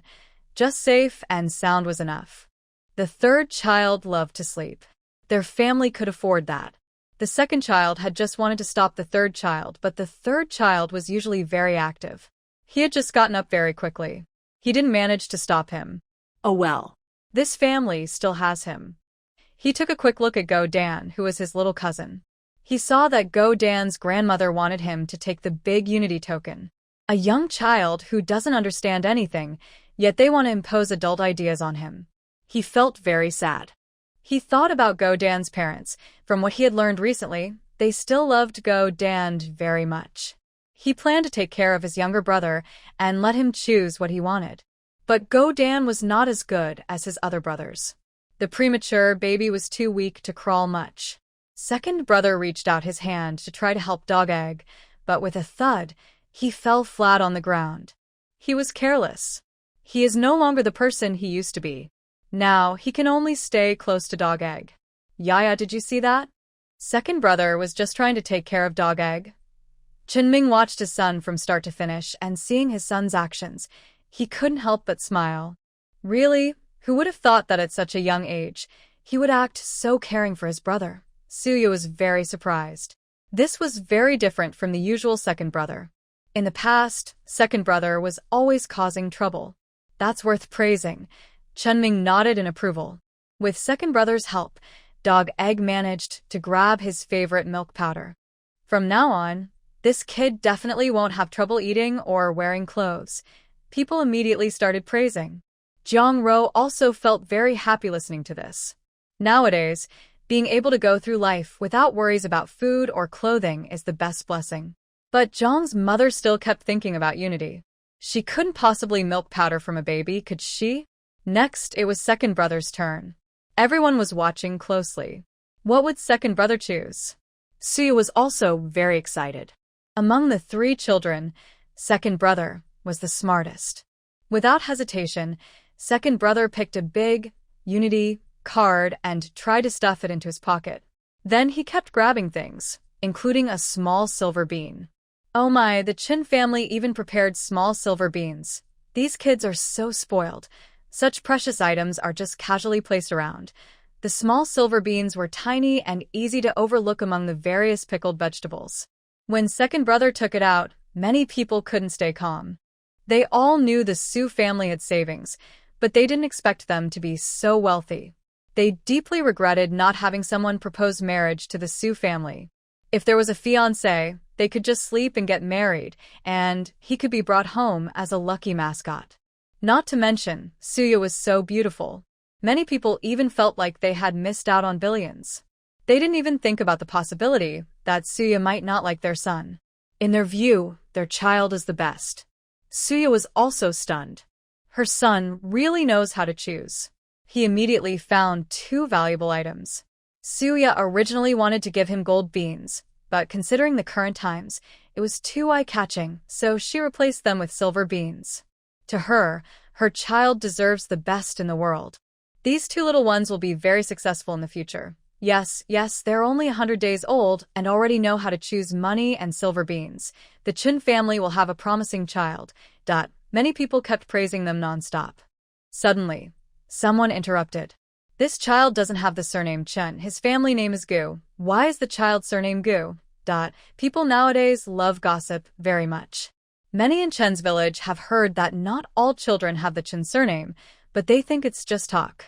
It's very rare for children to have the mother's surname. Many voices of discussion could be heard, loud enough for others to hear. What's wrong? Is it not okay for the child to have the surname Gu? Does it mean only sons can carry on the family line and daughters cannot?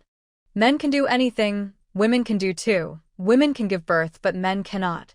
Gu Kyuj spoke confidently. Many people quickly said no, but what they really thought was hard to tell. Gu Kyuj had been in Chen's village for over 20 years, and her character, popularity, and reputation were very good, especially after raising 4 children who were not biologically hers. So, the villagers were willing to give her face. Li Rui looked at her with stars in his eyes. Mingo, your mom is so cool. Li Rui was full of admiration. I just don't understand. Why are women not as good as men? He had received modern education, but his parents had tried to hide it. He had never thought women were inferior to men. Mingo, you are the best. Li Rui gave Chenming a thumbs up. Chenming felt a bit guilty. His real reason for not wanting a son was that he couldn't afford to raise one. Raising children costs too much money. I don't want my child to suffer the same hardships I did. This child shares the same family name as his grandparents, but he is truly his own person. I don't care much about family lineage or tradition. As long as he can take care of me when I grow old, that's enough. It's funny how Li Rue makes it sound so grand.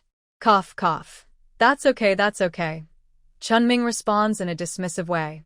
Li Rue doesn't notice. His eyes are only on the second child. The second child is still playing with things. Mine. All mine. He has taken paper, ink, brushes, and toys, even cookies. He puts everything together and then buries himself in it, hugging it all with both hands. Oh my. This kid, he probably won't be good at everything in the future. He's so clever.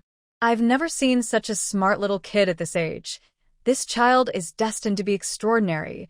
When the college entrance exams are back, he'll be top of his class. The second child is praised from all sides. He feels very happy inside. Humph. He is the most amazing and clever baby of his own mother. Suyu is stunned for a moment. This child truly inherited her good genes. She smiles happily and hugs the child, giving him a big kiss. Baby, you're so wonderful, the second child exclaims. Sure enough, he has perfectly earned his mom's special kiss today with his own efforts. Chunming watches his wife kiss the child, feeling a bit jealous inside. His wife hasn't kissed him today yet. There are many people now, so he feels shy to ask for a kiss. He looks at her eagerly. Suya notices and blows him a quick kiss. Chunming. He immediately feels revived. Grandma Jiang sees that all the children in the Chin family are so smart, except for her own dog, who only took a small bag of milk powder. Why didn't you take more, kid? Grandma Jiang scolds her own grandson with a bit of frustration. The child is too young to understand all these complicated things. Mom, I only have this one child. As long as he grows up safe and sound, that's my biggest hope. Zhang Ro bites her lip and seriously explains to Grandma Jiang. Her child is so precious to her that she doesn't even want to say much about him. She can't stand to hear her mother keep nagging. All I did was say a few words to the child, and you're still upset with me? Mother Jiang looked impatient. Jiang Ro stayed silent. This time, third brother couldn't hold back anymore. He stepped forward and hugged Dog Egg. Our family only has this one son. Whoever treats my son badly, I get angry at them. Third brother's eyes showed determination. He had tolerated the Jiang family many times. Today was his son's 100-day celebration, and he didn't want to argue too much. But that didn't mean he could keep forgiving the Jiang family. How? How dare you speak to me like that? Mother Jiang was never treated this way by her son-in-law before. She couldn't accept it. Jiang Yu quickly stepped in to hold Mother Jiang. The Chen family was now very different from before. With a successful Chun Ming, they might have future requests for help. Aren't we here to enjoy the feast? Look at this meat. Jiang Yu looked at it with longing. Mother Jiang immediately shifted her attention. The Jiang family brought a big group of people and sat together perfectly. There were 6 main dishes: braised pork, red-cooked meat, red-cooked fish, potato stewed chicken, meat buns, and spicy duck blood. Only 4 vegetarian dishes, making a perfect 10-course meal. Everyone in Chin Village was stunned. Even though they had expected the feast to be grand, seeing it in person was still impressive. 6 main dishes and 4 vegetarian dishes.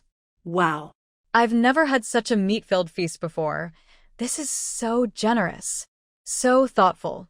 Chunming's family really knows how to host a fancy banquet. With so much meat, the Chin family is really generous. Everyone was amazed. Even Li Rue let out a gasp. He usually spent freely, but that didn't mean he didn't appreciate good food. When those 6 main dishes appeared, his relatives' feasts were never this lavish. He ate well because his family made sure he did. Brother Ming, is your family hosting such a luxurious banquet? Li Rue was ready for the feast but found he couldn't eat much. He admired Chen Ming as a friend, and he also remembered his father's advice. Chen Ming's family must have some connection to Director Wang. But as for Chen Ming, he genuinely wants to make close friends. Not too bad. Chen Ming also feels a bit pained. This meal used up all the meat from the family supplies, including wild boar meat and the meat stored in his task space. But he is willing to spend. He is sure his son will have enough face. Mother Jiang saw the lavish feast and felt both happy and a little distressed. She pulled her daughter aside quietly and asked, "How do you have so much money to make such a big celebration? You're doing well, so you should help support your younger brother. His children are still young and need a lot of care. They don't see meat often," she complained to Jong-ro. Jong-ro calmly pulled her hand back. "All the money was from Yaya's family. We just benefited a little. Mom, life is hard for me too. This child is often sick. I almost lost my life giving birth to him. Look at Yaya's parents. They treat her child so well. I am your daughter, and Dog Egg is your nephew. Don't you want to show some care?" This was the first time Jong-ro made a request to her parents. Over the past 20 years, she had always taken what she wanted from her biological parents.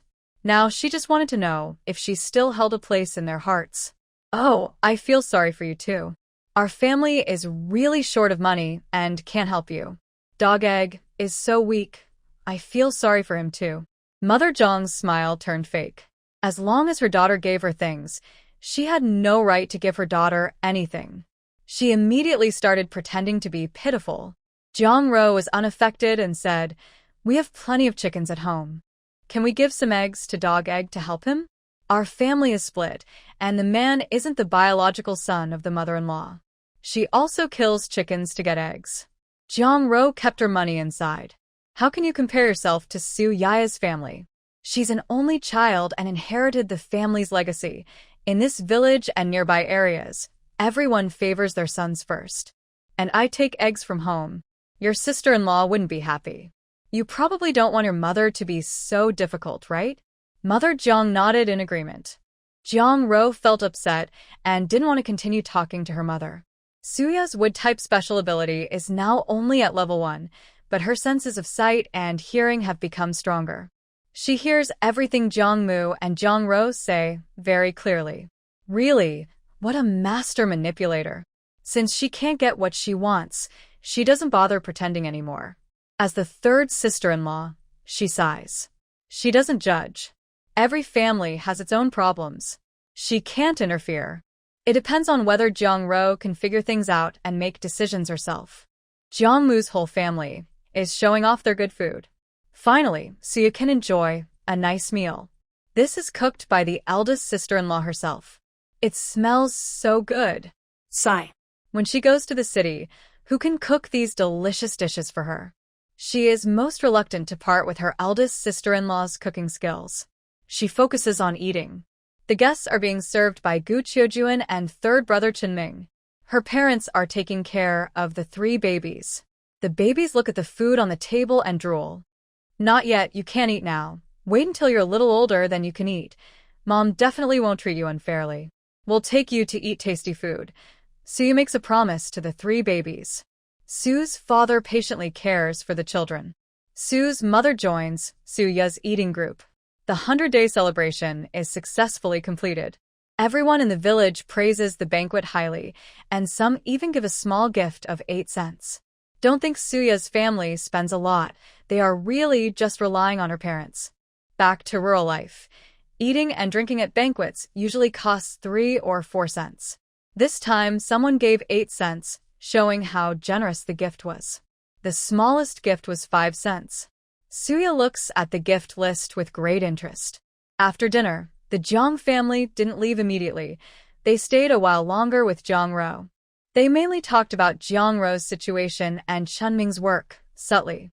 Jong-ro doesn't want to say much and responds with vague answers. Compared to Jong-moo, who is very straightforward, Suya and her family feel more like family when they need help. Jong-moo looks at her stubborn daughter and points at her forehead with a bit of annoyance. Are you blaming me for your pregnancy and me not coming over?" Jong-moo can see right through her. Jong-ro stays silent. Jong-moo lowered her head in various ways, and Jong-ro finally relaxed her brow. However, she still didn't say a word about Suya's family matters. The Jong family had many things to do, so after a while they left.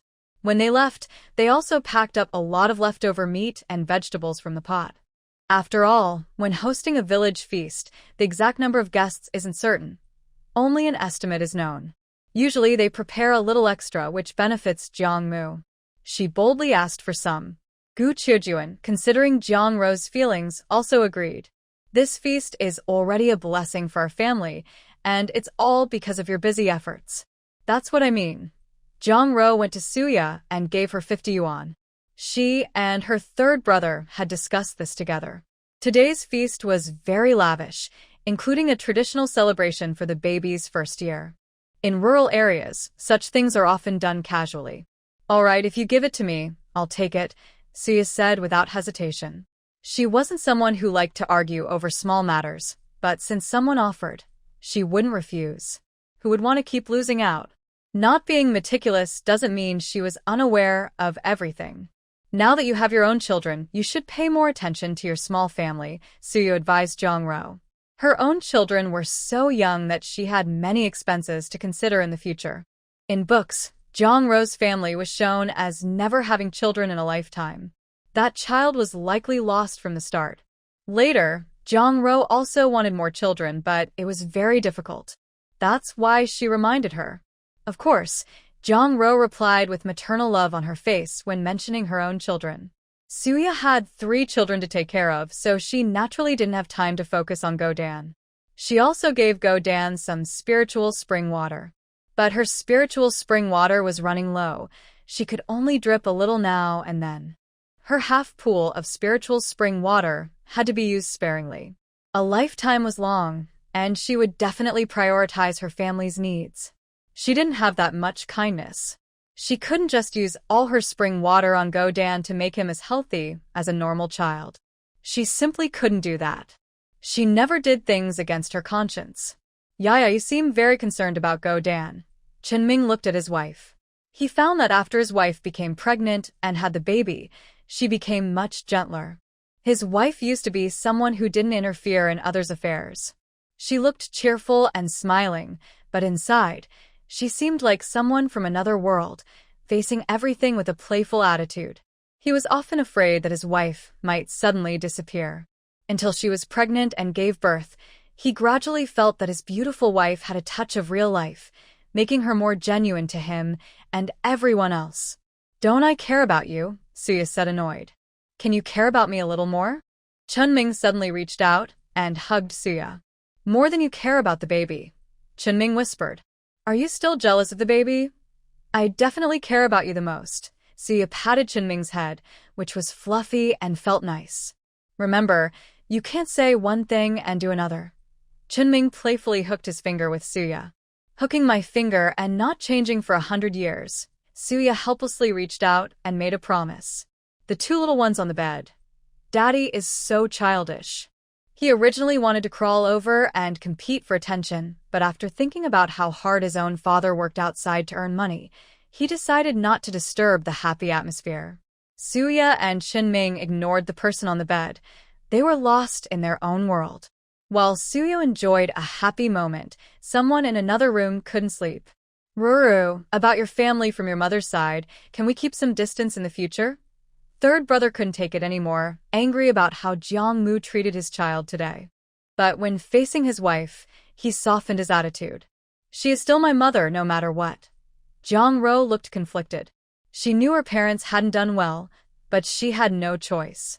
They were the ones who gave her life and raised her, so she had to accept it. However, she wouldn't let her parents bully her children. Besides, she couldn't keep her distance from her family. That was something she couldn't do. Tell me, which is more important, us or your parents? Third brother asked Jong-ro for an answer. Jong-ro really wanted to say that her family was more important, but she knew that her husband didn't want this kind of answer. The 2 of them fell into silence. Third brother was full of helplessness. His wife was good in every way, but she was also confused when facing her family. In this era, how many women can truly stay clear-headed when dealing with their own family? Whether it was Lu Ling before, or second sister-in-law, or Jong-ro, each one made sacrifices without expecting anything in return. They worked hard and endured silently. Suya really couldn't understand this.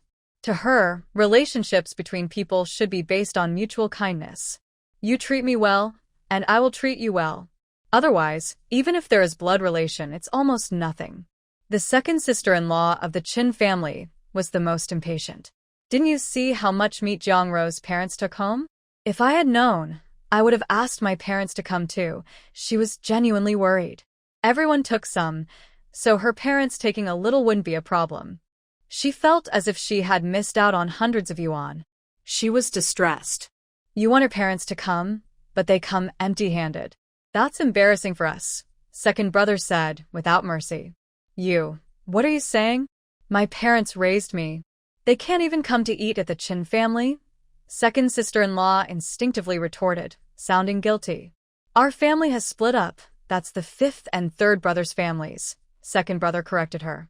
But you're still brothers, so what's wrong with having some meat? Second sister-in-law muttered softly. Do you think, with such a lavish feast, did third brother's family really not contribute any money? Second sister-in-law whispered to second brother. Why do you care so much? Whether they paid or not has nothing to do with you. I'm just trying to find out. If they didn't pay, then their family is taking advantage of fifth brother's family. Second sister-in-law was always eager to get the benefit first. That's their choice. The two of them stopped talking angrily. The two children, Chen Sanchio and Chen Sihong, pretended to sleep. Their parents arguing was something they were used to. Swear, I really married a good wife. Chen Feng looked at Zhou Yunxue with a gentle face. The more he spent time with Zhou Yunxue, the more he felt Lu Ling was not suitable. Zhou Yunxue was more beautiful and more educated, and her family background was better. Thinking about the job Zhou's family offered, he felt a bit tempted. You're also very good, he said. Zhou Yunxue wore a gentle smile. She didn't object to her father giving the job to Chen Feng because her father could retire early without affecting his pension. As for her younger brother, he would take the college entrance exam in a few years. If he passed, he would go to university and naturally get a job. If he didn't, she planned to start a business with him. She always had options. She believed she could secure a place for herself at this time through her own efforts. Her husband, a rough man who often worked outside, had a dark face and muscles, and she was quite satisfied with him. But her favorite was her adorable daughter, Fubao. She liked her more than men, so she was willing to stay in the Qin family.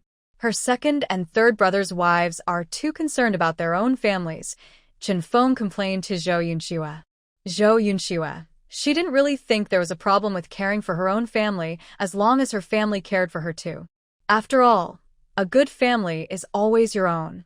Your man doesn't necessarily belong to you forever. She remained silent. Chen Feng kept talking as he pulled Zhou Yunxue.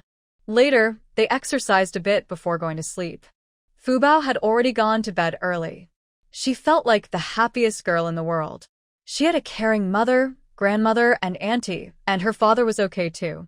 Although her brother didn't seem to treat her as well, she didn't think much about it. Auntie said she wasn't made of gold and couldn't please everyone. Even if she were gold, people might say she was too flashy. She didn't quite understand that. To her, gold was not at all flashy. She slowly fell asleep. Gu Qiujin was busy taking care of her two children. The second baby was in Yaya's room, the quietest and most well-behaved. At night, she almost didn't need to get up too. When she needed to, she would cry out. If she was hungry, she would move. She was very easy to take care of. Gu Qiujin liked her second baby the most. Sue's father loved the third baby, who loved to sleep and was very quiet. If you put him aside, he was completely fine doing his own thing. Mother Sue liked Daba the most. Daba was the most lively and adorable. Although noisy, he brought energy and life. Unlike the other two, who were very well-behaved. People have different tastes. Go to bed early.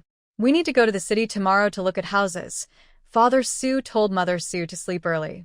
Yes, Suya and her family planned to go to the city tomorrow. The three children were a bit older, so going out and seeing the world was less risky. The next day, Suya was still asleep when Qinming woke her up. Why? Let me sleep a little longer. Suya held onto her blanket tightly and refused to let go. In the cold winter, who wants to leave the warm bed? Especially before dawn. It's too early to get up. It's better to stay in bed and sleep. Honey, if you don't get up, we'll miss the ox cart. It's frosty today. Riding a bike is very cold. Qinming didn't want to disturb his wife's sleep, worried she might move. Even though she had finished her postpartum rest, she still needed good rest. Men work to earn money, women are beautiful and gentle. Is riding a bike very cold? Sia shivered and immediately woke up. Riding a bike in the freezing winter wind is dangerous. Get up, get up. I'll get up right now. Suya quickly rolled out of bed. Chunming looked at his wife's happy face. He understood her well. She loved sleeping in, was afraid of the cold and heat, and was very cute and lovely. Put on your military coat, it's warm. Chunming took out his treasured military coat, the one he insisted his mother buy for him, which cost a lot. Most kids wear old clothes, but his new military coat attracted a lot of attention. Okay. Suya got up, though her eyelids were still heavy. Chunming carefully helped her get dressed and put on the small cotton shoes his mother had sewn for her. He moved gently and carefully, making her feel like she could fall back asleep. When Suya stepped outside, the cold wind woke her up completely. Is it cold? Wife. Chunming was fully focused on his wife, worried she might catch a cold. It's a bit cold. It's okay. Suya tightened her clothes, feeling warm, just a breeze coming through her neck. Sue's mother looked at Chunming with increasing satisfaction. Young Chun is good. Luckily, he didn't inherit his father's traits, his mother's good genes. Sue's father praised Gu Chiojia. Yaya is truly well-educated. I just wish I had a daughter as lovely and caring as her. Gu Chiojia quickly praised Suya. She truly meant it. Compared to her own son, Suya was much more likable. Everyone kept praising Suya, and Chunming listened to it all. Of course, he was happy to praise his wife. In his eyes, his wife was the most adorable and best girl in the world, no doubt about it. Second son listened quietly. He noticed everyone at home was praising his mother so much. He didn't see her do anything particularly impressive. He loved his mother, but he couldn't understand why she was being praised so highly. The drive to the provincial city felt very long. Suya took a short nap and then woke up. Let's go see the house, Suya was excited. In the provincial city, they would stay at least 3 more years and maybe come back now and then after the college entrance exams. They had to choose their new home carefully. Uncle Wang was already waiting in the city early in the morning. Suya saw Uncle Wang. Gossip time. She was so excited, her eyes shining, no sign of tiredness at all. Gu Chiojia didn't expect Wang Kai to be waiting here either. Her mood was complicated, but she forced herself to stay calm. Chunming enthusiastically greeted Uncle Wang. He had helped a lot with finding the house. Otherwise, in a new city, it would be hard to find so many options. Uncle Wang wasn't in a hurry and explained things to them. I know this area better. Actually, he was worried Suya and the others might get overcharged because they were strangers. With him here, those worries wouldn't happen. Suya kept glancing at Gu Chiojia and Uncle Wang from time to time. She was curious to know if her childhood sweetheart, after experiencing many ups and downs, could still come back to her at dusk. The power of love. Can it really cross mountains and rivers? Let's wait and see. Ah Ju, long time no see. Uncle Wang rubbed his hands nervously. This was the first time they met after Ah Ju's divorce. He rarely dressed up, but he had gone to the barber to get a new haircut, taken a shower, and made sure his appearance was good before coming out. Gu Kyujv nodded lightly. Many years had passed, and their old feelings no longer seemed so important. She cared more about her children. Wang Kai was now in the provincial city and could truly help her children. Mingzai had suffered with her. Even if not for Mingzai, she had to think about Yaya and her grandchildren. She didn't directly refuse or show any mercy. The city has changed a lot. If you come here, feel free to ask me anything. Ju, I know this place well. Wang Kai spoke to himself, showing no concern about Gu Kyujv's cold attitude. He had already confirmed with his mother that she was the one who had interfered back then. He didn't understand why she did that. He knew how important Ju was to him. The past was over. His mother had apologized, but he didn't know how to forgive. He forgave his mother, but who would forgive the parts of his life that belonged to him, or the hardships Ju had endured all these years? After Ju's divorce, he looked into her life. Being a stepmother, She was exploited in many ways. Luckily, Mingzai's obedient nature wasn't spoiled, or Ju would have suffered even more. His eyes were full of concern. Let's look at the houses. Let's talk about the houses. Gu Kyuj didn't like to talk about trivial things with him. It was embarrassing in front of the children. Let's just talk about the houses. There are some in apartment buildings and some with yards. The apartments aren't big, 4 rooms and 1 living room. Your family is large, and as the children grow up, it might not be enough. I recommend the yard houses. They have 8 big rooms and are cheaper. You can also grow some vegetables there. Wang Kai shared everything he knew. He preferred the yard houses, but nowadays, young people tend to like apartment buildings more. Yaya and her friends really like the apartment buildings, but maybe they can wait and see if the mechanical factory will give out houses. Usually, important departments like the propaganda department get priority in housing distribution. Wang Kai spoke very straightforwardly, almost saying that if there are houses, the propaganda department will definitely get some. Suya's eyes lit up. Could there really be houses available? She would buy her own house, of course, but if houses were given to her, who would refuse? Back in her earlier days, housing benefits had already disappeared, so she didn't expect to enjoy such perks in the 1970s. Chunming also caught the hint. Yaya, how about we look at the yard? The young couple agreed without discussing further. The elders had no objections. Even after so many years in the village, they probably preferred yards more. Wang Kai provided information on 6 yards, almost collecting all the yards for sale in the provincial city. The first 3 yards are just right for living, but as the children grow up, it might get crowded, and it's a bit far from Mingzai's workplace in the suburbs. The yard with 8 rooms I mentioned earlier is very close to the mechanical factory, about a 15-minute walk or a 3-minute bike ride. And it faces the right way, with a large open space in front. Wang Kai patiently showed Gu Qiujie and others all the yards.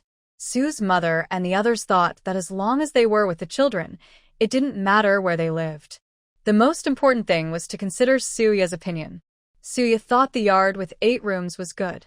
What's the price, Uncle Wang? She asked Uncle Wang. 3,000 yuan. The open space in front is enough to build a house, and the total area is about 800 square meters.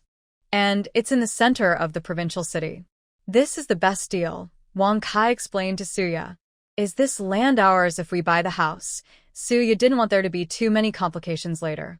After all, the property was tempting. Of course, it's yours. It will be registered with the Housing Bureau. When Ju wanted to buy a house, he checked on these details. Suya finally relaxed. This location would definitely be demolished in the future.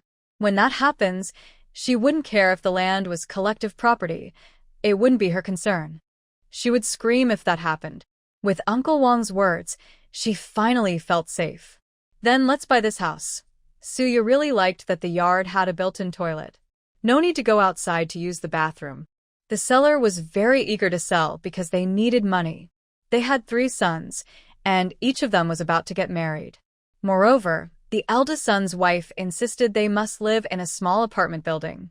Otherwise, they wouldn't be willing to sell the ancestral home. Suya quickly paid the money. The property deed was in her name alone. She had thought about adding Chunming's name, too. After all, they were living together, and her mother-in-law had contributed a lot to the house. But her mother-in-law and Chunming both said only her name should be on it. So she accepted happily. It's all one family. Now that they had a house, they finally had their own home in the provincial city. Su's mother and Gu Qiujie were both smiling happily. The older generation believed that a house is what makes a home. We'll just tidy up the house a bit. Mingzai, come and help with the baby. Su's mother called Chunming. Chunming wanted to stay longer with Suya, but she was also called away to help with the baby. Su's mother then asked Gu Qiujie to go grocery shopping. I'll go with you, Wang Kai said expectantly. Gu Qiujie thought that Wang Kai must have been very interested in looking at these houses, so she didn't refuse. The last time you cooked, it was really delicious. I missed it for a long time. Now I finally get to eat it again. Wang Kai kept trying to start conversations. There were many people walking on the street. Mamkei care fully protested Guyen. He followed her to the market. He thoughtfully carried things for her. His eyes never left Gu Qiujie. Gu Qiujin naturally noticed this. Why are you looking at me? Because you look good, Wang Kai said with a blink. We're both getting old. There's nothing special about us anymore. Gu Qiujin felt a bit embarrassed. In my heart, you are always the most beautiful person. Can you give me a chance? A Jew, Wang Kai asked earnestly. I know I did wrong by my family. I don't ask for your forgiveness, but please give me a chance. Just one chance to make up for it. I promise we won't be affected by our families if we stay together. I'll move in with you. You don't need to contact my family, Wang Kai said anxiously. Gu Qiujin was momentarily stunned. When she was young, her biggest dream was to marry Wang Kai and become his wife. Now, she is already a grandmother. Those dreams have long been buried in dust. If she doesn't think about it too much, she doesn't remember much. We're too old for that now. I just want to stay with Mingzai. I feel sorry for him. Compared to Wang Kai, she believes she has no guilt towards him. It's her own son who is hurt because her parents disappeared and because of Wang Kai's family attitude. She compromised and married Mingzai's father.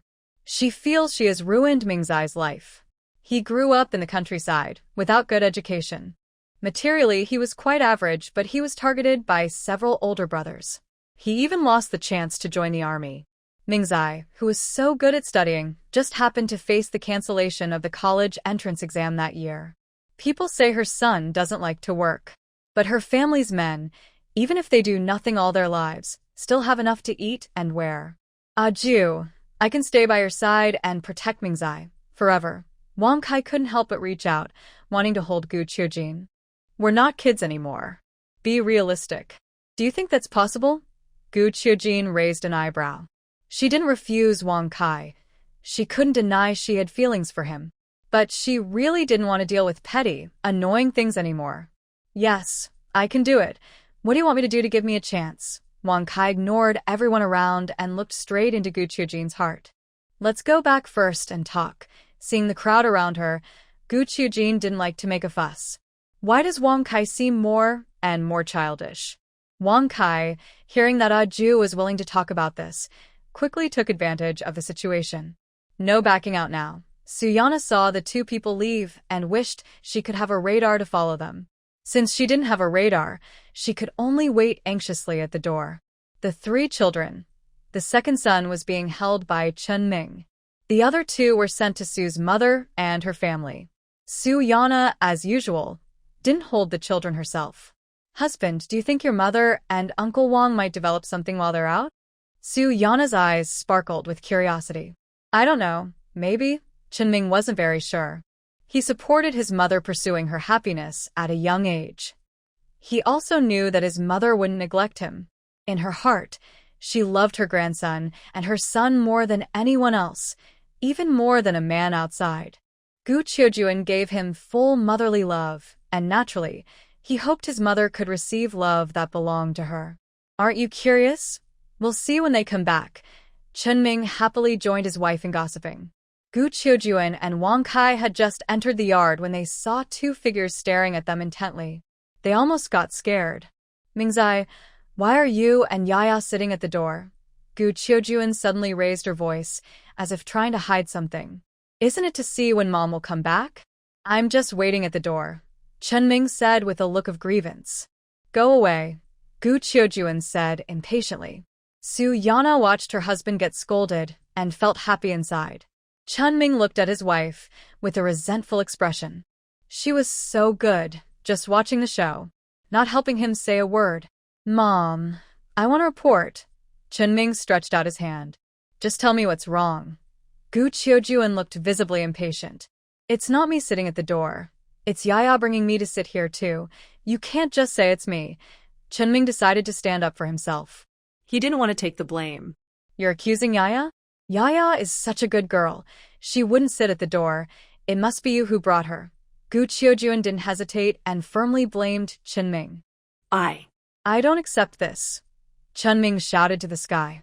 Gu Qiujin directly and harshly slapped Chen Ming several times.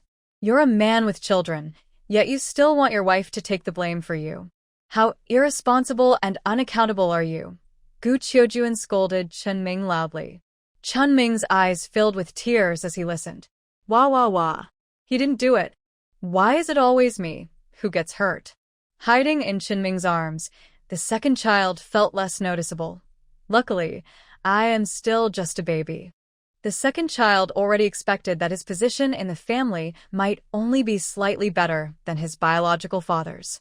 He must try to please grandma and his biological mother to gain a higher status than the older siblings.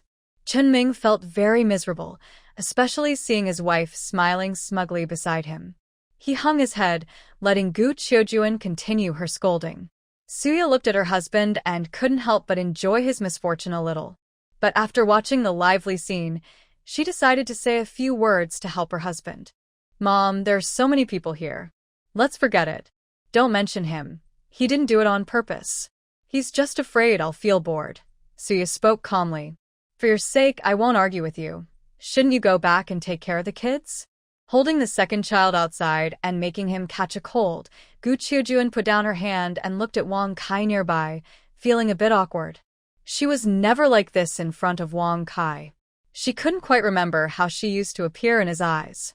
But she vaguely felt that she was gentle and charming. Not like she was now. Wang Kai's face was calm, with a faint smile, but he didn't say anything. His gaze at Gu Qiujuan carried a different meaning. Mother-in-law, you're back? When Su's mother saw Gu Qiujuan return, she immediately came out to greet her. Gu Qiujuan and Wang Kai's complicated relationship was something she observed, but didn't mention. Whether they could be together depended on how things developed. If she intervened, it might affect Gu Qiujuan's decision. She knew that Gu Qiujuan had her own opinions about her interactions with her mother-in-law these days. I've bought everything. Gu Qiujuan and Su's mother exchanged smiles and chatted happily. Wang Kai couldn't speak up. His gaze finally fell on the children. He didn't really like kids, but when he thought about the children being related to Ju, his eyes softened. Are these your 3 children? Wang Kai took the initiative to talk to Chinming. Yes, the eldest, second, and third. Chinming introduced them to Wang Kai. The children look very cute. Wang Kai praised them. The children, with rosy cheeks and fair skin, looked well cared for. Can I hold the children? Wang Kai looked at the kids and wanted to hold one. You can hold them. Chinming handed the second child to Wang Kai. Among the 3, the eldest was too noisy, the second was mischievous, but still well-behaved around strangers, and the third mostly kept her eyes closed except during her special ceremony. Wang Kai carefully held the child, afraid of accidentally making her uncomfortable. Second child, right? I'm your Uncle Wang. Can you call me uncle? Wang Kai teased the second child. He looked at himself, wanting to give something, but his sleeves were empty. He kept a calm face. He was eager to meet Ju and forgot to prepare a gift for the children's first meeting. He promised himself he would make it up next time. Suya watched the 3 children with a gentle smile. She hadn't thought about a gift at all. Uncle. Mom. The second child fiddled with his little finger and slowly tried to call out. He felt like his voice was coming out now. He was supposed to call uncle, but seeing his own mother nearby, he decided to call her mom first. This way, he could become the favorite among the 3 children. Did I hear that right? He called me mom? Suya couldn't help but smile. The children had been born several months ago. She had been teaching them to call her mom every day. Eldest had innocent, round eyes but didn't speak. Second was also uninterested. Third was even less interested. But surprisingly, the second was the first to call her mom. At that moment, she truly felt like a mother. Although childbirth was painful in the apocalypse, injuries were common. Her advanced special abilities did not come out of nowhere. Although she had a special advantage, she improved step by step through hard work. Only when her child called her Mom did she truly realize she was now a mother. She has 3 children who share her blood, born from her belly. Good baby, say it again. Suya was no longer casual but spoke seriously and with excitement in her eyes. The second child hesitated for a moment. Does Mom love him very much? He saw that when his mom heard him call her, she looked happier than when he received money. Mom. Mom. The second child tried hard to make a sound. He reached out his hand, wanting his mom to hold him. Hey, my good boy. Suya eagerly reached out to hold her obedient child. Mom is here. The second child leaned into Suya's arms, his eyes full of emotion. Is this what a warm mom's hug feels like? Actually, he was often placed beside Suya, but since she was in her postpartum confinement period, she didn't hold the children much. At most, she just looked at them from nearby. During the confinement, she only held the children about 3 times, not more than once with each, and only for a short time. It's not that she didn't love her children. She thought she would have plenty of time to be with them in the future, so there was no need to hold them constantly during the confinement. Plus, her own parents and her mother-in-law were there. Usually, postpartum confinement lasts about 40 days, but she took a full 3 months off. She made sure to get enough sleep and didn't do any work. Of course, she didn't have much to do anyway. She spent her days with her children, chatting with them, and occasionally feeding them when she felt like it. Most of the time, her parents took care of them. At this moment, she felt her children's dependence on her. The deep maternal love she had buried in her heart finally broke free. She is very happy now. She is learning to give love to her children, just as she experienced herself. She doesn't want her children to go through what she did. The second child leaned on Suya's shoulder, feeling how good it was to have a mom. Although she was a bit lazy, she loved him, and that was enough. He, the second child, is a child who has a mother's love in this life, not a child who is unloved by her. Suya's mother, standing at the door, saw her daughter and the second child snuggling together, and her face was full of happiness. For her own daughter, the mother clearly shows she is not ready to be a mother yet. Even after the child is born, she doesn't realize she is the child's mother. She can do some chores, but she cannot give the love a child needs. The second baby almost always stays in Suya's arms. Even during meals, the baby only wants Suya to hold him. Suya thinks about how the second baby will call her first when he starts talking, and she is happy to hold him. It's hard work, but she endures it. Call me mom again, just once. Suya never gets tired of hearing it. She has lost count of how many times she has asked. Even Su's mother and others call the baby by different family titles. Call grandma, grandpa, grandma, uncle. Chunming watches the surrounded baby and also leans in. Call me dad. This is his first time being a father. He has been caring for the 3 children for over 3 months, but he has never heard them call him dad. Call me the second title. Call me. Chunming is very childish and persistent. The second baby glances at his cheap dad and thinks about his position in the family. He decides to try to please grandma and grandma first. Who should he call first? The second baby feels a bit confused. Gu Cheojin and Su's mother are both determined. Baby, call grandma. When you grow up, I will buy you lots of new clothes, toys, candies, and cookies. Gu Cheojin softens her voice, tempting the 3-month-old baby like a wolf grandmother. Oya taiches her lips. Her mother-in-law is becoming more and more childish. Su's mother won't sit back and wait. My dear grandson, just call me grandma first. I will give you lots of gold and money. You can buy endless new clothes, toys, candies, and cookies. Originally, Gu Cheojin and Su's mother had a good relationship, but now they are starting to compete. Call me. First, it's me. At this point, the second baby is even more unsure who to call. Calling anyone would offend someone. This isn't about making friends. He decides to call Dad. He remembers how Dad has cared for them day and night, and he thinks about it. He also noticed that Grandpa was looking at him with the same longing as Baba. Grandpa had taken care of him in the same way. Was Grandpa's status higher than Dad's? Grandpa, he couldn't quite say the word, finally managing to call out, Grandpa, after a long hold. Good baby, are you calling me? Calling me Grandpa? Haraha, good baby, say it a few more times. Father Su laughed so hard that his teeth showed, and his face was full of wrinkles. Grandpa will give you a gold lock. Father Su put the prepared gold lock into the second baby's pocket.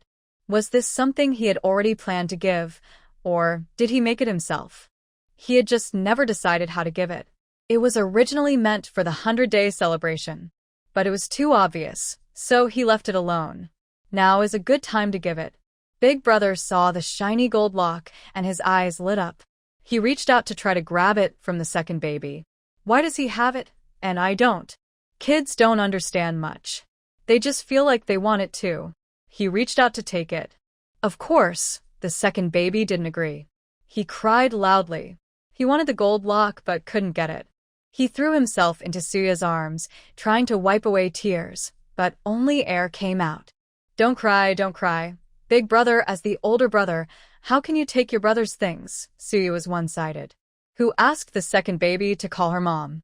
The first baby to call her mom. Gu Qiujuan and Su's mother also gave up arguing. Neither of them won, and Su's father got the advantage.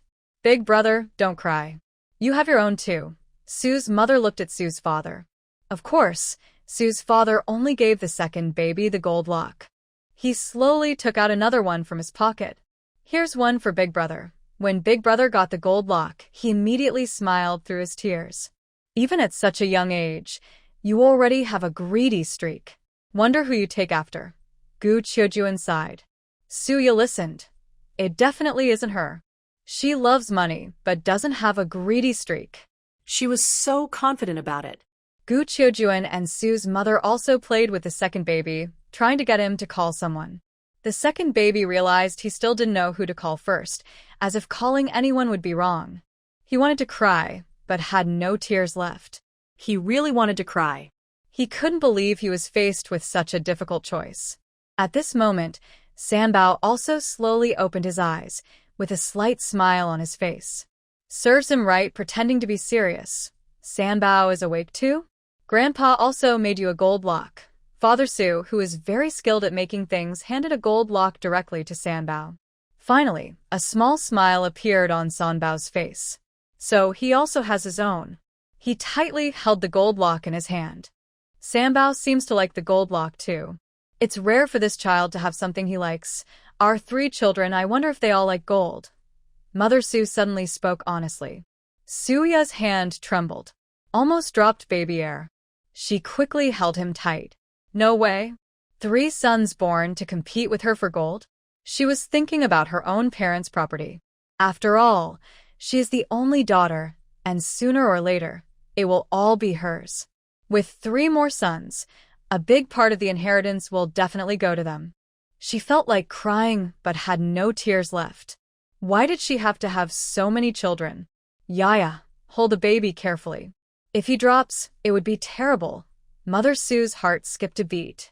I will be careful. Suya's heart also jumped with fear. Although the children she gave birth to are competing with her for the gold, she still has maternal love. Maybe not much, but she wouldn't kill her own son. The whole family was happy and chatting, having lunch. Suya and the others didn't think about inviting others over. It would be too conspicuous. They planned to tell others that the house was rented. Otherwise, where did all this extra money come from? Chunming had just started working. Later, the Chin family would surely gossip and talk behind their backs. Su's family is only child, but she knows her own mother's side probably has issues too. It's better to keep quiet. Although the rented yard is quite large, it shows they have some background. Everyone agreed. As for Uncle Wang, Suya also believed he wouldn't spread rumors. After all, Uncle Wang's sincere feelings for her mother-in-law are beyond reproach, regardless of family background. Times are unpredictable. Having been single for over 20 years, it clearly shows Wang Shu's heart. Wang Kai, you also keep this secret and don't talk nonsense, Gu Qiujuan warned. She knew in her heart that Wang Kai wouldn't speak carelessly. Still, she reminded him again. A Jew, don't worry. I will definitely keep it to myself and not say a word. If I do, let me be struck down by heaven. Enough, don't say those things. Before Wang Kai could finish his dramatic speech, Gu Qiujuan interrupted him. Why is this person so harsh on himself? It's just about keeping a secret. Their lack of hesitation around him shows they trust him. Suya also couldn't help but smile. This Uncle Wang usually seems serious and strict, but with her mother-in-law, he's like a gentle lamb. There's nothing intimidating about him at all. Let's go back and pack our things. We'll move in on a good day, Su's mother decided with a clap. Suya can't wait to move in now. She really doesn't want to be apart from Chin Ming. Before dating, she thought guys were just okay. Now that she's with a boy, she feels having a man around is wonderful. She truly admires long-distance relationships, having someone but carrying everything herself. Suya likes the feeling of being protected and accompanied. Chunming also doesn't want to leave his wife. Wah wah wah. They'll pick a good day to move, but they don't know exactly when. To him, every day with his wife is a good day. Gu Qiujuan naturally saw how much her son and Yi couldn't bear to be apart. It's not like you can't see each other. Just go back and pack your things. It'll be in the next few days, she said. Seeing her son's sad face, she felt embarrassed. Her father, though handsome and slender, was brave and strong. He wouldn't be like Mingzai, who first wandered around the village aimlessly and now clings to Yi as if glued with superglue. Mom, please hurry, Chunming urged Gu Qiujuan. Maybe Yi can stay with me and Mingzai for now. It's normal for a young couple to be close, Wang Kai suggested. This is a Jew's son, so roughly, he is her child. He feels that staying for a while is fine. However, Gu Qiuju looked at Wang Kai with a strange gaze. Chunming also felt moved. Since Uncle Wang has been close to their family, staying for a few days shouldn't be a problem, right? He looked at his own mother. Suya thought it might not be appropriate, but in the middle of winter after working late, the roads are dark and slippery, and the area is full of mountains. Chunming's return isn't safe. So Chunming almost only comes back every 3 or 4 days, always tired and dusty. She decided to be honest. She feels worried. She feels sad but also wants to stay with Chunming. She looks eagerly at Gu Qiuju. Gu Qiuju sees Yi's soft, watery eyes, and her heart softens. Fine, fine, staying at Wang Kai's house is also okay. Then you two can go stay there. I'll just take the kids back. Mingzai works during the day and Yi is still a child, so she doesn't know how to take care of herself. Gu Qiuju waved her hand and agreed. Mom, you're so kind. If I can become your daughter-in-law, it's the greatest blessing from heaven. When I grow old, I will be very filial to you, just like to my own mother. Tears glistened in Suya's eyes as she flattered her, speaking very sincerely. She truly feels this way inside. Su's mother looked at her daughter with a smile. Her daughter, to be honest, married Chunming and truly married into a happy family. Everyone genuinely treats Yi well, even better than at home. She was worried that after her daughter got married, she might suffer some hardship. But now, she doesn't need to worry at all. Mom, be careful on your way back. Kids, you have to listen to Grandpa and Grandma and be good, Suya reminded the little kids. Bao saw that his parents just abandoned them to have a private moment. How could they forget about him? Bao doesn't want to be separated from his mom. Just now, his mom was calling him her most adorable little one. In a few days, he might not even be able to stay. But Suya also really wants to have some time alone with her husband, and she is very determined not to turn back. Wang Kai watched Gu Qiujuan leave reluctantly. He knew that Aju would definitely come back. Just thinking about being apart from Gu Qiujuan for several days made him feel uneasy. Gu Qiujuan was not sentimental. Her family still had many things to take care of. Mother Su and Father Su always stayed together. Besides family matters, she had no other regrets. Honey, at last, we can enjoy just the two of us. Chunming tightly hugged Suya. He was very excited. Having children made him happy. Earning money from work made him satisfied. But without his wife by his side, all his happiness felt less real. He realized that life is most complete when his wife is with him. Uncle Wang is still here. Suya also looked excited. She could now share a small world with her husband.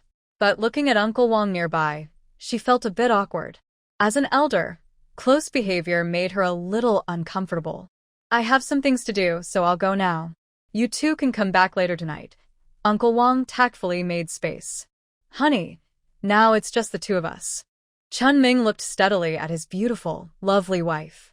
Yes, it's just us two now. Suya suddenly felt that the atmosphere around them was a bit strange.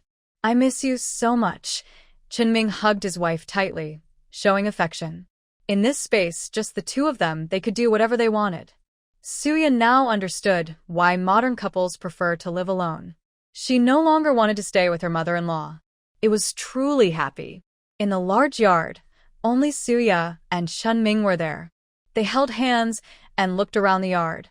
From now on, this will be our home. Suya's eyes were full of joy.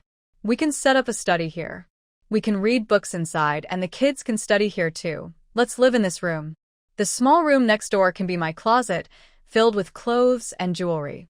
I'll put a dressing table here with my skincare and makeup products. Suya spoke with full of hope. A long time ago, she had a dream to have a loving family and a lifelong partner. They would plan their home little by little. Chunming listened patiently and kindly as Suya talked about her ideas. I want to build a wardrobe here, okay? Then a snack cabinet here. Sure. Don't you have your own ideas? Suya suddenly realized that Chunming hadn't suggested anything. She was the one talking. I like everything you like. If you could give me a little secret allowance, I would be very happy. Chunming was still thinking about his secret money. He didn't have much cash. Sometimes, when he went out to buy small things, he was afraid it wouldn't be enough. Oh, Suya didn't respond.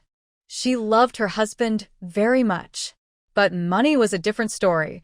She simply didn't have any. Men with money can sometimes become careless. Without money, they tend to be more charming.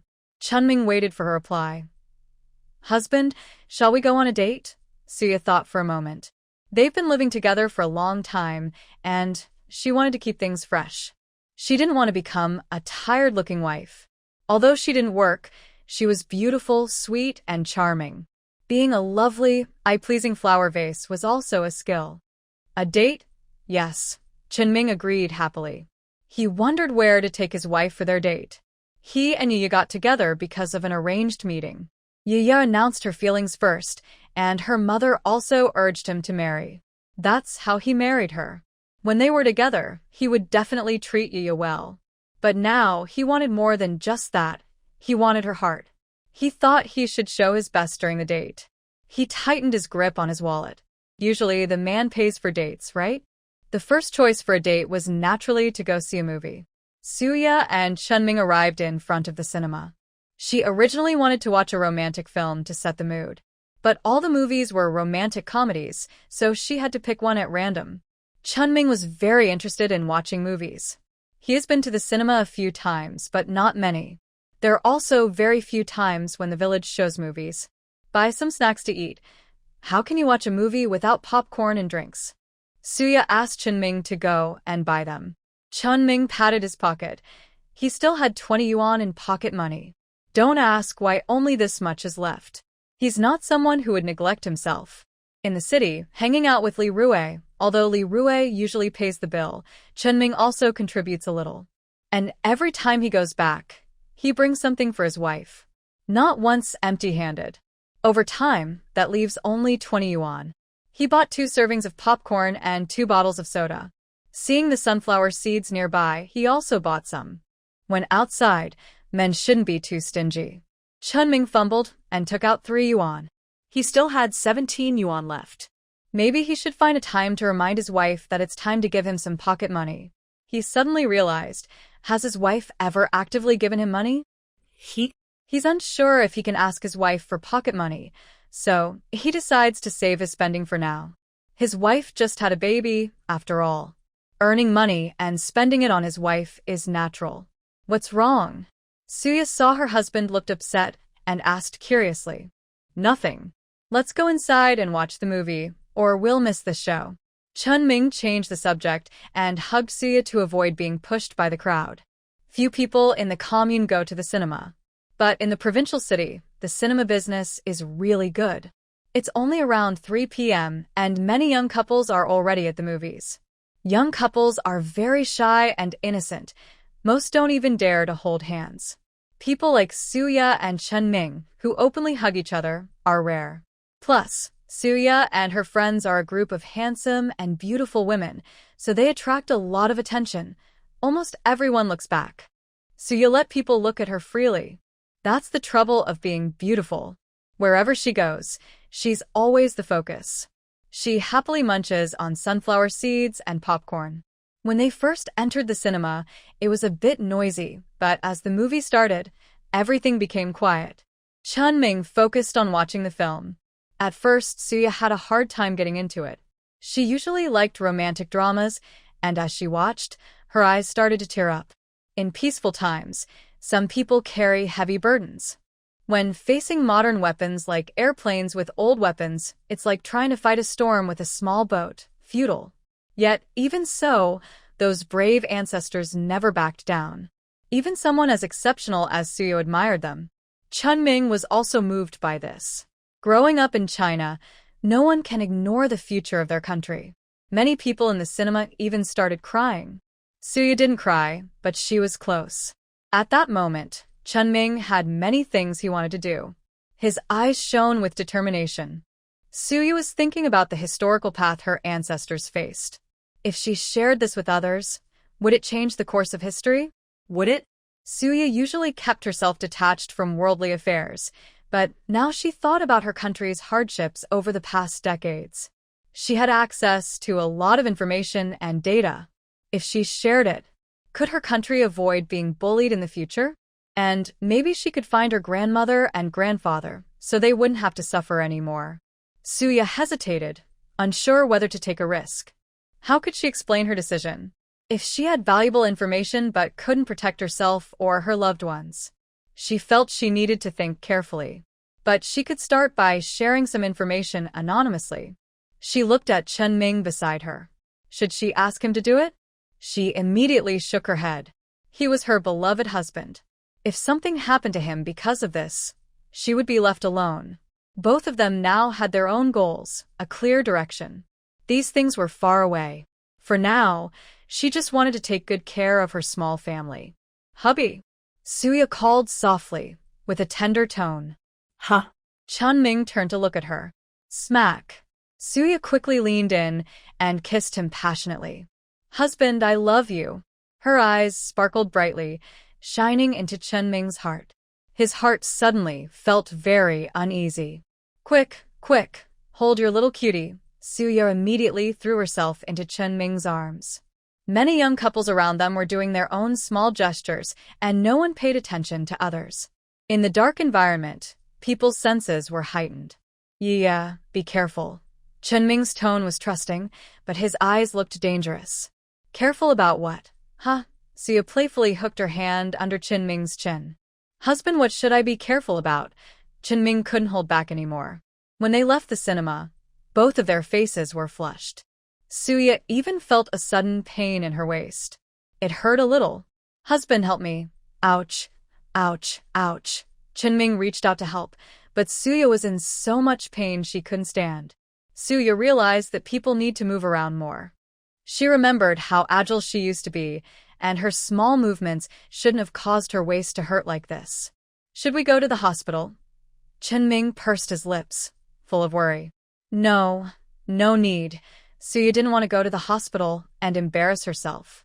If someone asked how she hurt herself, she would say she leaned over in the cinema and got caught on something, right? No way. That would give everything away. Chunming also knew that going to the hospital might cause misunderstandings. But he was more worried about Yaya. "Really no need?" Chunming asked again. "No need. Maybe you should carry me. I can walk slowly." Suya blinked at Chunming. Chunming looked at his wife, who had gained about 20 pounds after pregnancy and childbirth. He was worried he couldn't carry her in public. But could he refuse his wife? He spoke gently. "How about we sit down for a bit? Rest before walking more, Suya." Ugh. "Do you dislike me because I gained 20 pounds during pregnancy and don't love me anymore? I carried triplets for you." "You're so heartless," Suya softly cried, her voice choked with emotion. She didn't have tears, but her feelings were real. I didn't mean that. You've gained weight, but I don't dislike it. Being chubbier looks better, more full of life. So I really have gained weight? You always say I'm thin," Suya softly whispered. Chunming's hair stood on end. "My wife is really very slim, not at all fat, just not fat. Even though I've gained 20 pounds, I still don't look fat." Chunming struggled desperately, feeling more anxious the more he spoke. "Actually, you think I'm fat inside, and you're just pretending to tell the truth. I bore your children, and this is the result I get. I love you so much, but you're unfaithful." Ah. Sob. Wife, what do I need to do to get your forgiveness? I swear I am sincere to you. Heaven and earth can witness. Whatever you want me to do, I will do it. Chenming swore. How much money do you still have? Suya suddenly asked. 17 yuan. Chenming's quick response caught him off guard. Just give me that money as compensation, and I won't be angry anymore, Suya said happily, turning her mood around. Chenming. Could she really be only after his money from start to finish? No way, no way. His wife isn't that clever. If she were that smart, she wouldn't have just wanted his face and stayed with him. After hesitating for a long time, he finally gave Suya the money. So, it was just a misunderstanding. You're not unfaithful. You're the best man in the world, my husband. Suya happily said. That's another 17 yuan. Actually, she wasn't satisfied with this amount. She roughly estimated that her husband should have about 100 yuan on him, but he only had a few coins. Still, looking at his expression, that was all he had. Humph. Boys spend money so quickly, it's just too extravagant. Being thrifty is a traditional Chinese virtue. Girls, however, are different. She spent this money on her husband. She forgot the times when her husband always brought her food. Do I still need to carry you? Chenming asked casually. Suya really hurt her back, but now she's feeling much better, though still uncomfortable. Chenming took a deep breath and carried Suya, who weighed 110 pounds. He could still carry her. It wasn't too hard. Husband, am I heavy? Can't you carry me? Suya felt Chenming breathing heavily. I can carry you. You're not heavy at all. Very light, as if you have no weight. This time, Chenming learned to be clever. Suya felt comfortable listening to him. Where are there men who don't say nice words? They're all just pretending. Gentle teasing and controlling. Chenming carried the slightly breathless Suya as they strolled down the street. By now, many workers had finished their shifts. The street was lively. Suya looked at the crowded people and open shops, finding everything very interesting. Husband, are you hungry? She asked. Kind of, Chenming replied. He wasn't hungry before, but carrying Suya naturally made him hungry. But, wife, I have no money, he said softly. He was truly broke now, not knowing when his payment would arrive. Without money, he was almost at his wit's end. It takes over 10 days for letters to go from the provincial city to the port company, and the round trip takes more than 20 days. Chenming thought it had been about 2 months now, so his payment should be coming soon. He had to hide it this time. Men without money have no confidence when going out. I'll pay, Suya said generously. She ordered a bowl of plain noodles, which was very tasty, with a generous amount of meat. Chenming also ordered the same. Suya didn't have a big appetite and left some food. Chenming cleaned up the leftovers. Suya added a meat bun for herself. Meat buns in this era are really delicious, full of meat, juicy, with a different flavor of dough. Are you here too? Suya asked. Later, when she was resting at her seat, a girl approached Chenming to say hello. Wu Ran had gone to the machinery factory to ask about Chenming and Li Rue. They were both from the propaganda department. She liked Chenming even more. He was so handsome. Are there women who don't like men with good looks? She saw Suya standing next to Chenming. She compared herself. Although her skin wasn't as fair and her features not as nice, she had a job. Wu Ran's biggest confidence is her work. Because of this, many families have introduced her to potential partners. Chenming looked at Wu Ran and felt familiar, but he couldn't remember where he'd seen her before. At the state-run restaurant last time, I was here on a blind date with Su Tao. Wu Ran reminded Chenming. She really didn't expect that this man would have no impression of her. Oh, it's you. This is my wife. Chenming immediately introduced Suya. He wasn't stupid. He could tell this woman was interested in him.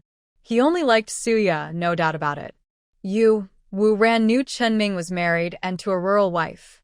But Suya didn't look like a rural girl at all. At first, she didn't think of her as from the countryside. Hello, sister-in-law, Wu Ran greeted naturally. Suya responded a few words. Wu Ran didn't stay long.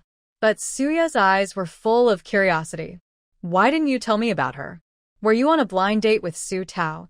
Suya thought that the Su family was really poor now. Although they had a few jobs, they weren't used to their current life after living comfortably before. I forgot for a moment. I don't come back every day. Chunming wanted to tell his wife, but the trips to look at houses made him forget. In the future, if there's any gossip, you must tell your dear wife. Suyu advised Chunming. She lives in the village, has no close friends, and doesn't work. She's talkative and always has a lot to say. Now she gets along well with her sister-in-law and has moved to the city. Compared to the village, she prefers the provincial city. She likes shopping and passing time. Unlike in the village, where there's really no entertainment. Of course, have they gone on a blind date? Not yet. She was still chasing Li Rue last time. Li Rue is a pretty good guy. Suya gave an objective opinion. Since Li Rue attended the 100-day celebration last time, he brought some rare items like goat milk powder, clearly showing he is quite wealthy. He's pretty good, but still not as good as me. Chunming flatteringly praised himself. Come on, Suya said impatiently. It's really just bragging about oneself. Does Su Tao's family still work at the machinery factory? Yes, I've met them a few times. They even greeted me first, but I ignored them. Chunming has no desire to get involved with Su Tao's family. Their current relationship is almost like enemies. There's no need to pretend to be friendly. If they get betrayed, it would be uncomfortable. Ignore them. Thinking of the Su family, Suya knows they are only interested in profit. After everything that happened, she doesn't believe Su Aijuan wouldn't guess her involvement, especially since they are so close now. The Su family also has plans for Suya. Su Aijuan was promoted from deputy factory director to director, still in charge of logistics. He took many days off but eventually had to face the situation. Su Tao has also returned to work. The incident with Lu Meili has made her the lowest in the family. Now, she is just working like a beast. Su Xiang graduated from high school but has no job and stays at home. Su Tian found that the medicine Suya gave him really works. His leg is starting to feel sensation and can move a little. He was shocked. Could there really be such effective medicine in the world?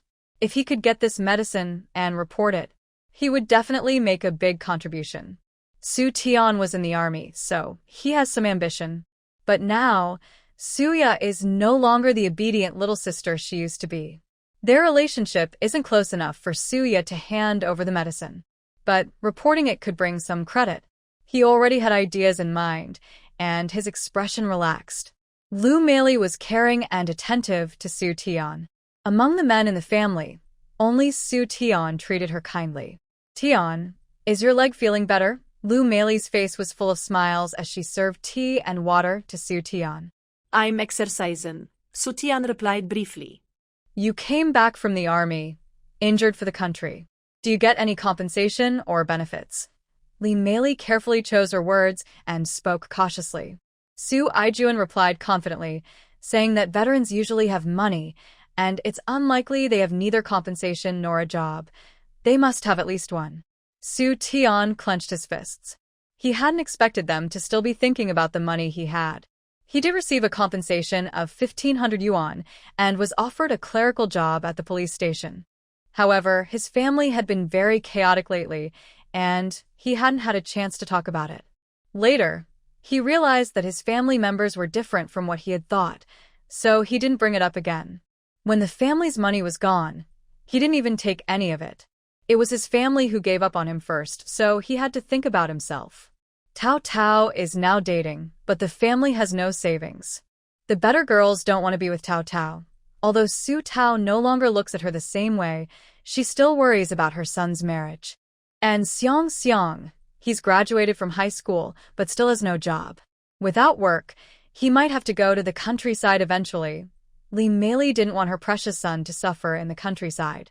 But the family simply couldn't find him a job right now. She was thinking about how Su Tian might have some money.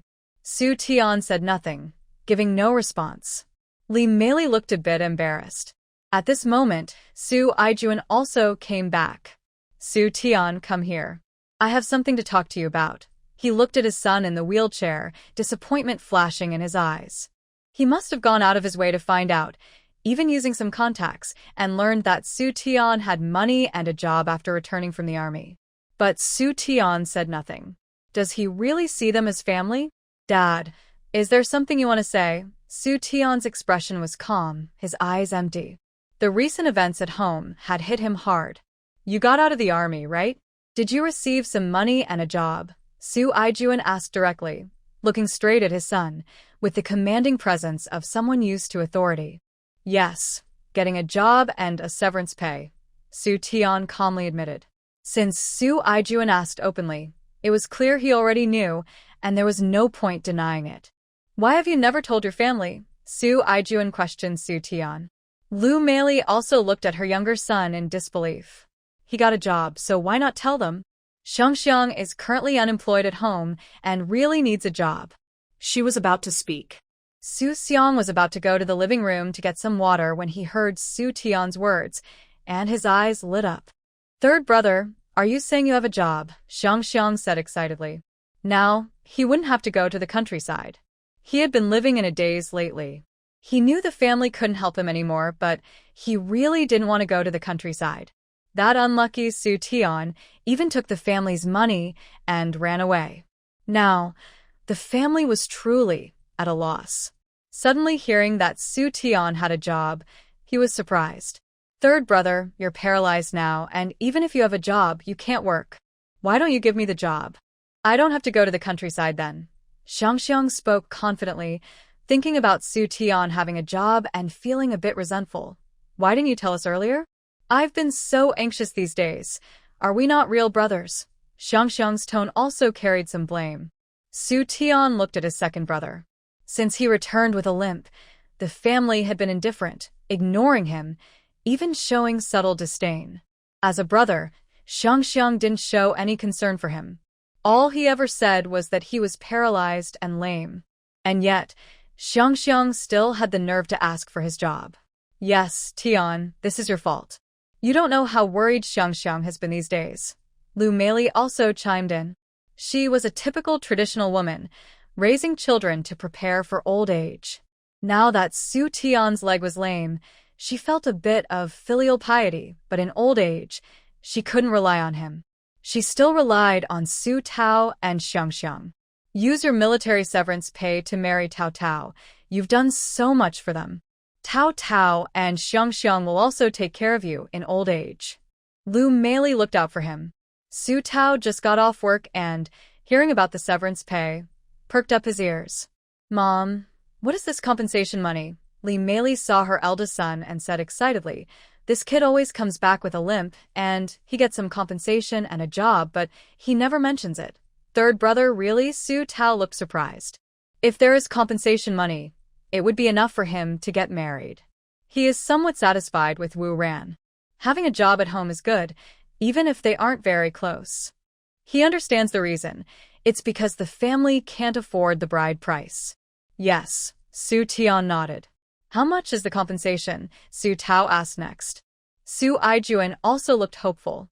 He asked around and heard it was quite a lot, but he didn't know the exact amount. 1,500 yuan. Su Tian didn't hide it. He looked at his family members, and they all seemed to be calculating something, which made him feel strange. Is this really his loving family? When Suya faced all this, he told her not to worry too much, since they are family. Now it was his turn to understand what Suya had gone through before. 1,500 yuan? Lu Meili exclaimed in surprise. There is actually so much money? Her younger son hadn't said anything about it at all. If she hadn't asked, maybe they wouldn't have told her. She saw a change in Su Tian's expression. Not only her, but others also looked surprised. Su Tian seemed unaware of their reactions and waited for what they would say next. Su Xiang was the first to speak again. What kind of job is it? Is it temporary or permanent? His mind was full of thoughts about work. He finally has a job. If it's temporary, he might look down on it, but he could still do it to avoid going to the countryside. If it's a permanent job, that would be even better. An office clerk at the Public Security Bureau. It doesn't require traveling around, just managing information, Su Tian said calmly. An office clerk? At the Public Security Bureau, Su Xiang didn't expect such a good job. Even when his father was deputy director of a factory, he couldn't get such a position. If he got this job, it would be better than his older brothers. The Ministry of Public Security is a very good organization. Its benefits are no worse than those at a machinery factory. He was really excited. Su Aijuan didn't expect his youngest son to be assigned such a good job. This youngest son is quite capable. When Su Tao heard about such a good job, he couldn't stay calm. Such a good job, assigned to the second brother. Why? He can work in an office, not do hard labor, with good, respectable pay. He needs to discuss with his father about possibly swapping this job with him. Let the second brother go to the machinery factory. He looked at his excited second brother, who didn't say anything. He first needed to get the money in hand. Third brother, you know the family situation. Recently I've been dating, and we're very poor. Can you help by contributing some of the bride price? I promise I will make sure the children I have will treat you like a father and be respectful. Su Tao painted a big picture for Su Tian. Su Aijuan nodded along as he listened. Brothers should help each other. You're not the one getting married. Why should I pay for you? Su Tian asked Su Tao. Su Tao didn't expect his third brother to refuse. We are brothers. You're getting married, and I am too. My own children will be closer to me. Why should I pay for your wedding and let you treat me like a father? Su Tian felt something was wrong. He only had a leg problem, walking with a limp, so he decided to sit in a wheelchair. If he really wanted to have children, 1,500 yuan isn't enough to prevent him from finding a woman to pass on his family line. Why should he raise children for him? The Su family suddenly fell silent. No one expected Su Tian to react this way. They are family. Shouldn't they help each other? Tian, he's your older brother. Just help out with some money now, and later he will help you too. Lu Meili came out to mediate. Dad, do you think so too? Su Tian looked straight at Su Aijuan. Su Aijuan understood what he meant without words. That's your older brother. He didn't say more, but his meaning was clear. Su Tian's eyes were full of hurt. He knew who Su Aijuan would choose, but there was a hint of hope in his eyes. Bang! Suya and Chenming were happily watching the drama at the door. It was so exciting to see a family fight inside their enemy's house. But they got too excited and bumped into the door. Su Tian and the others instinctively looked toward the door. They saw Suya and Chenming clearly. How? How are you here? Lu Meili exclaimed, full of resentment. Seeing Suya now made her want to hurt her. If it weren't for her, she wouldn't be in such a bad situation. Now she was disliked by her whole family. Some neighbors also pointed fingers at her. Her reputation and life were ruined. Excuse us. We came to deliver medicine to Su Tian. Suya spoke slowly. She and Chenming were just taking a walk and happened to pass by the Su house. She remembered that Su Tian needed his medicine, so she decided to bring it herself. She didn't want Chenming to make extra trips. When they arrived at the door, they heard a loud argument inside. She hadn't expected Su Tian to have compensation money and a job. But thinking about contributing to the country wouldn't forget anyone. Su Tian deserved these things. However, once this was revealed, the Su family members wouldn't be without thoughts. She thought she wouldn't see any more drama, but she couldn't hold back. Everyone had their own plans. Su Tian usually acted very proper, but when it came to his own interests, he was not so easy to deal with. Indeed, the big show was about to begin. Suya enjoyed watching it very much. If she was discovered, she would just watch the show openly. This is your medicine. Suya went straight up and handed the medicine to Su Tian. Thank you, Su Tian said softly. He felt complicated about his sister. He always thought his family treated her well. Even though they favored boys a little, they wouldn't mistreat their only daughter. Later, the fake and real daughters appeared. He was somewhat biased towards Su Tian, feeling she had suffered in the countryside. He was angry that Suya married and got pregnant in the countryside. Now I understand the pain of being the one who was exploited. Tian, why are you still in contact with her? Her medicine is not safe to take, Li Meili shouted. She couldn't accept that her son was still talking to Suya. The medicine she gave is very effective, Su Tian replied. Li Meili looked at her son in disbelief. He had only mentioned it at home before, but now, in front of Suya, he didn't give her any face. It seems your family doesn't like me. Suya raised an eyebrow. She wanted to see more of the drama. She didn't expect Li Meili to dislike her so much. Oh well. Being disliked feels pretty good. She liked seeing enemies dislike her because it meant she was doing better than them. After the incident with Lee Mei, things weren't easy for Sue's family either. She was too tired to argue with her. If you don't welcome me, then I will leave. This is the last medicine I will bring.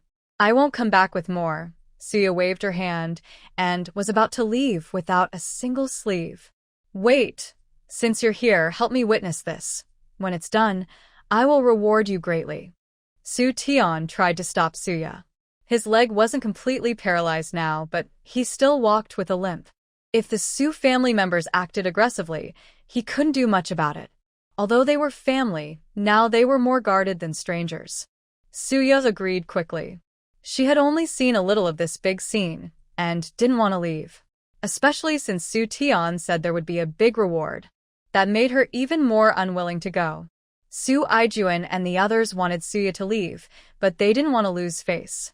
They just watched silently. Su Aijuan gave Lee Mei a look.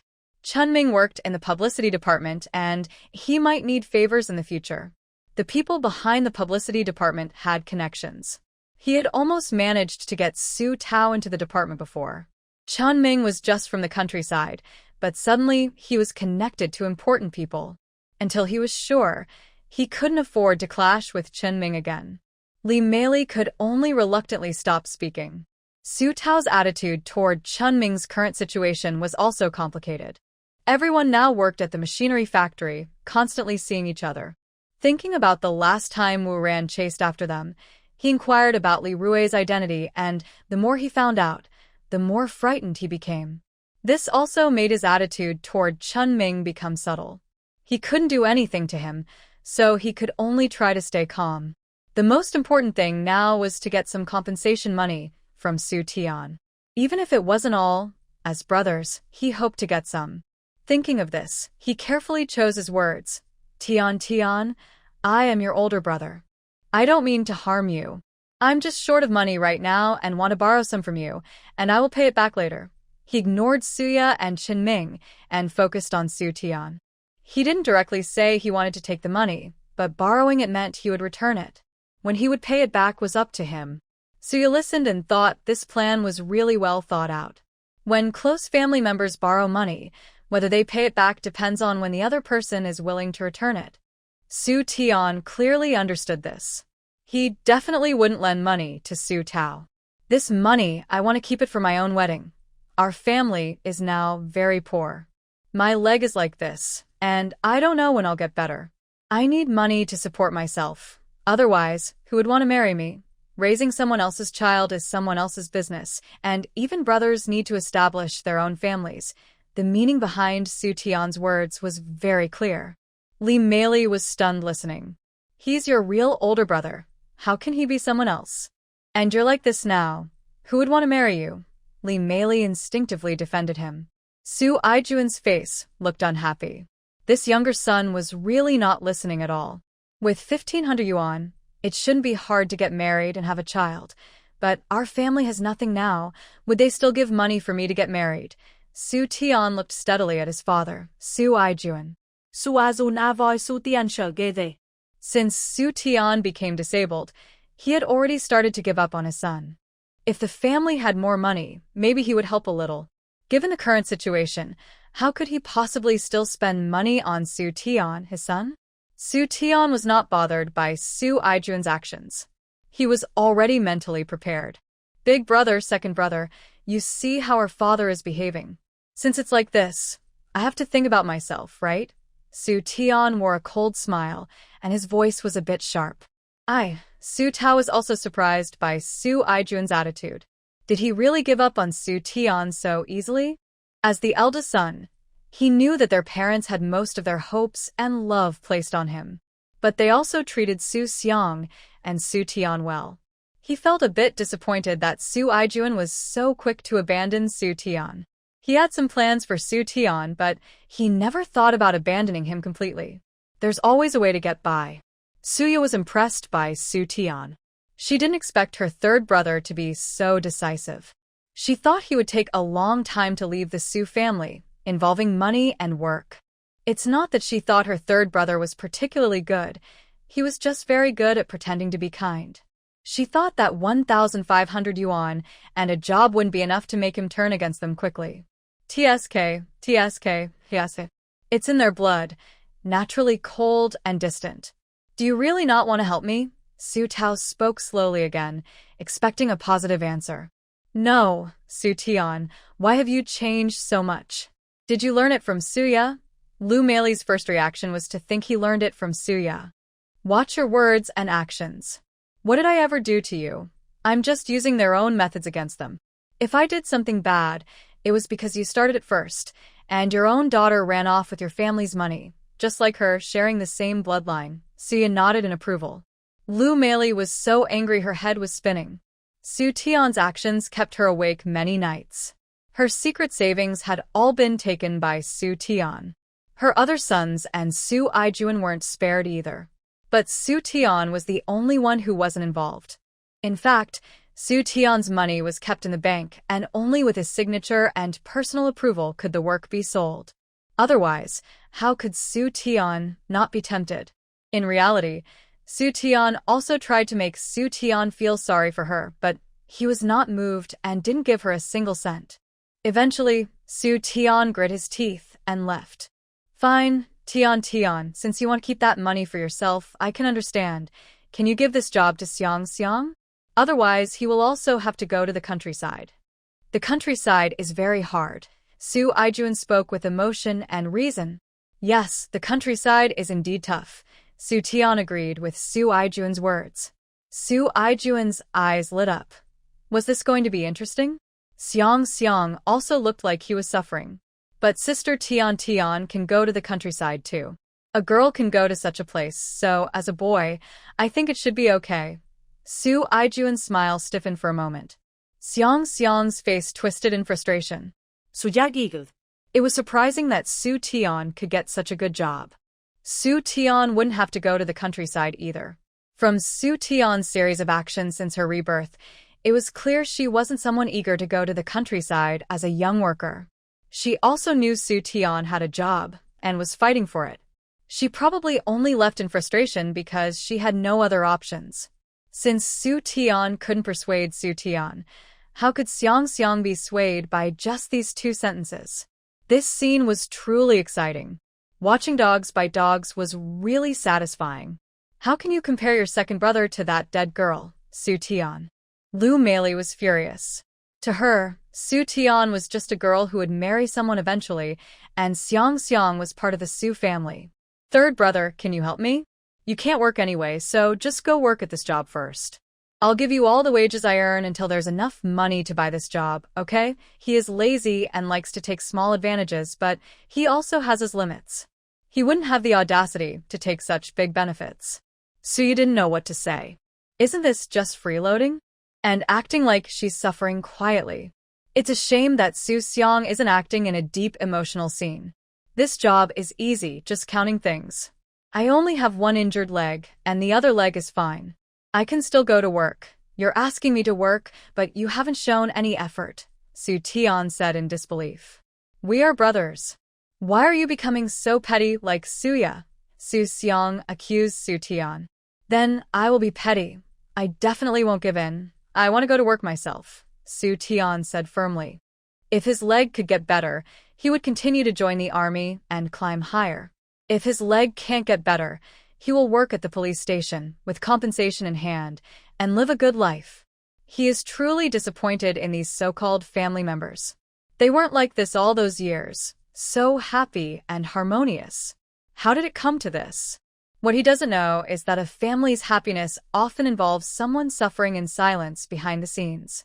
Suya took on all the chores at home, didn't compete or fight, endured criticism, and even kept track of her brother's hobbies.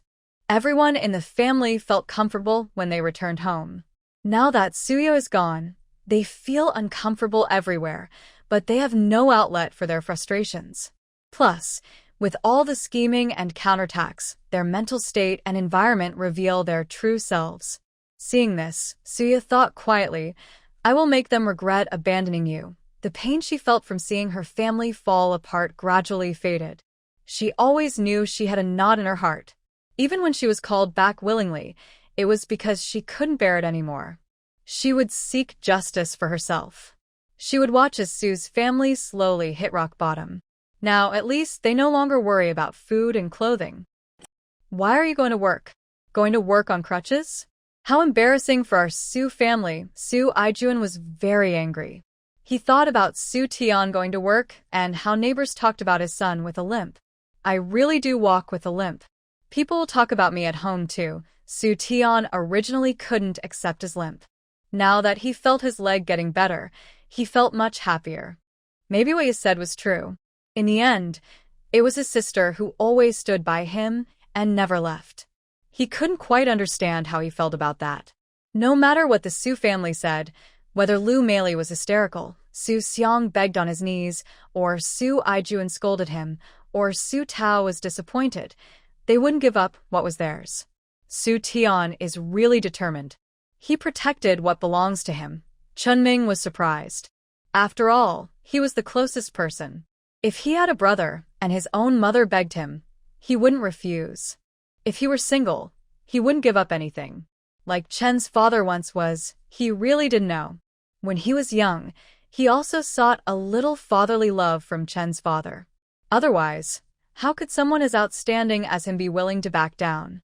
Now he has a wife and children, and even if his own mother kidnapped them, he wouldn't mistreat his wife and kids. His mother wouldn't do such things. Only Chen's father did all those things from the beginning to the end. People are cold-hearted. They only care about themselves. Suya knew Su Tian very well. Of course, he wouldn't back down. The argument in the Su family drew the attention of the neighbors again. Suya raised an eyebrow. It looks like he's going to play the victim again. 3, 2, 1. Uncle, Aunt, I don't have a job and am about to go to the countryside. I just found out that my third brother has a job and I want him to let me go first. But he doesn't want to. We're brothers. He has a limp, so he probably won't be sent to the countryside. Yet he just watches me go. Su Xiang hurriedly ran into the hallway to cause trouble. What? Su Tian has a job. Brothers should help each other. If he has a job, he should share it. He can't even work himself. The previous speaker made it sound easy. But this is a real job. Having a job in the city can support a whole family. Why should he just give it away? Some people are clear-headed and believe Su Xiang shouldn't ask Su Tian for work. Others think Su Tian can't go either, so why not help his own brother? Tian is grown up now and has his own opinions. He's my child, of course I care about him. This isn't about Taidao now. His family is poor and I thought Tian could get some compensation money first, so Taidao can marry. We'll give more later, but he doesn't want that. Seeing many people, Lu Meili's eyes flickered with an idea. She quickly ran to the crowd and started crying and complaining. Su Ijuan looked heartbroken and said, "You've disappointed me." Everyone in the family was crying and playing the victim. Su Tao spoke firmly. "We're just using it for now. We will give what's owed to you." The whole Su family took turns speaking, and public opinion started leaning toward Lu Meili. Su Tian was being criticized from all sides. Su Tian didn't expect his family to use moral pressure on him. Once, he wasn't the most loved child in the Su family, but he was still cherished. He suddenly remembered a long time ago when Su Yadong was washing the family's clothes in winter and got frostbite on his hands. He argued a little, and Lu Meili was always causing trouble like that. His heart felt very cold. Everyone around him was blaming him. His parents wanted to ruin his reputation. He couldn't just stand by. He stepped forward to explain. But when elders get involved, even if he had some reason, he was bound to be criticized and gossiped about. Lu Meili looked proud. This trick only failed with Tian. Before Su Yao left her family, she was also heavily manipulated by Lu Meili. Tian, your parents raised you. You can't forget their kindness. Yeah, you have so much money and a job. You should help ease your parents' burden. Helping your brother is helping your parents. Seeing this scene, Su Yao lowered her eyelids. She quietly took Chunming's hand, planning to leave. Yaya, aren't you going to watch anymore? Chunming was quite interested, watching the dogs bite each other. Really exciting. It's not interesting anymore. Let's go back. Su Yao didn't want to keep watching. She thought of some bad memories. Yaya wants to go back, right? then let's go back. It's getting dark.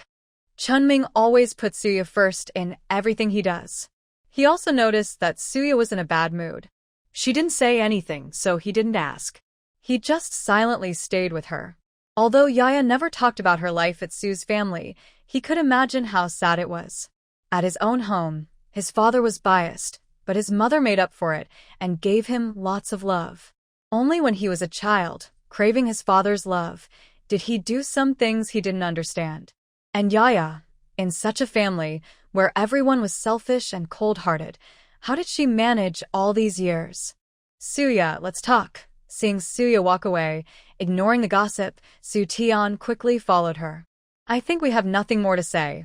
Suya's face was cold, and she didn't want to bother. Some of Su Tian's good deeds from before had already been paid back when she was given medicine. So, you've been through all this, and you've never told anyone. Su Tian was stunned and spoke slowly. If I had told you back then, would you have cared? Would you have rebelled against me for my sake? Suya asked Su Tian back, her clear eyes piercing straight to the heart. Su Tian was momentarily stunned and couldn't answer. In this era, filial piety is more important than anything else.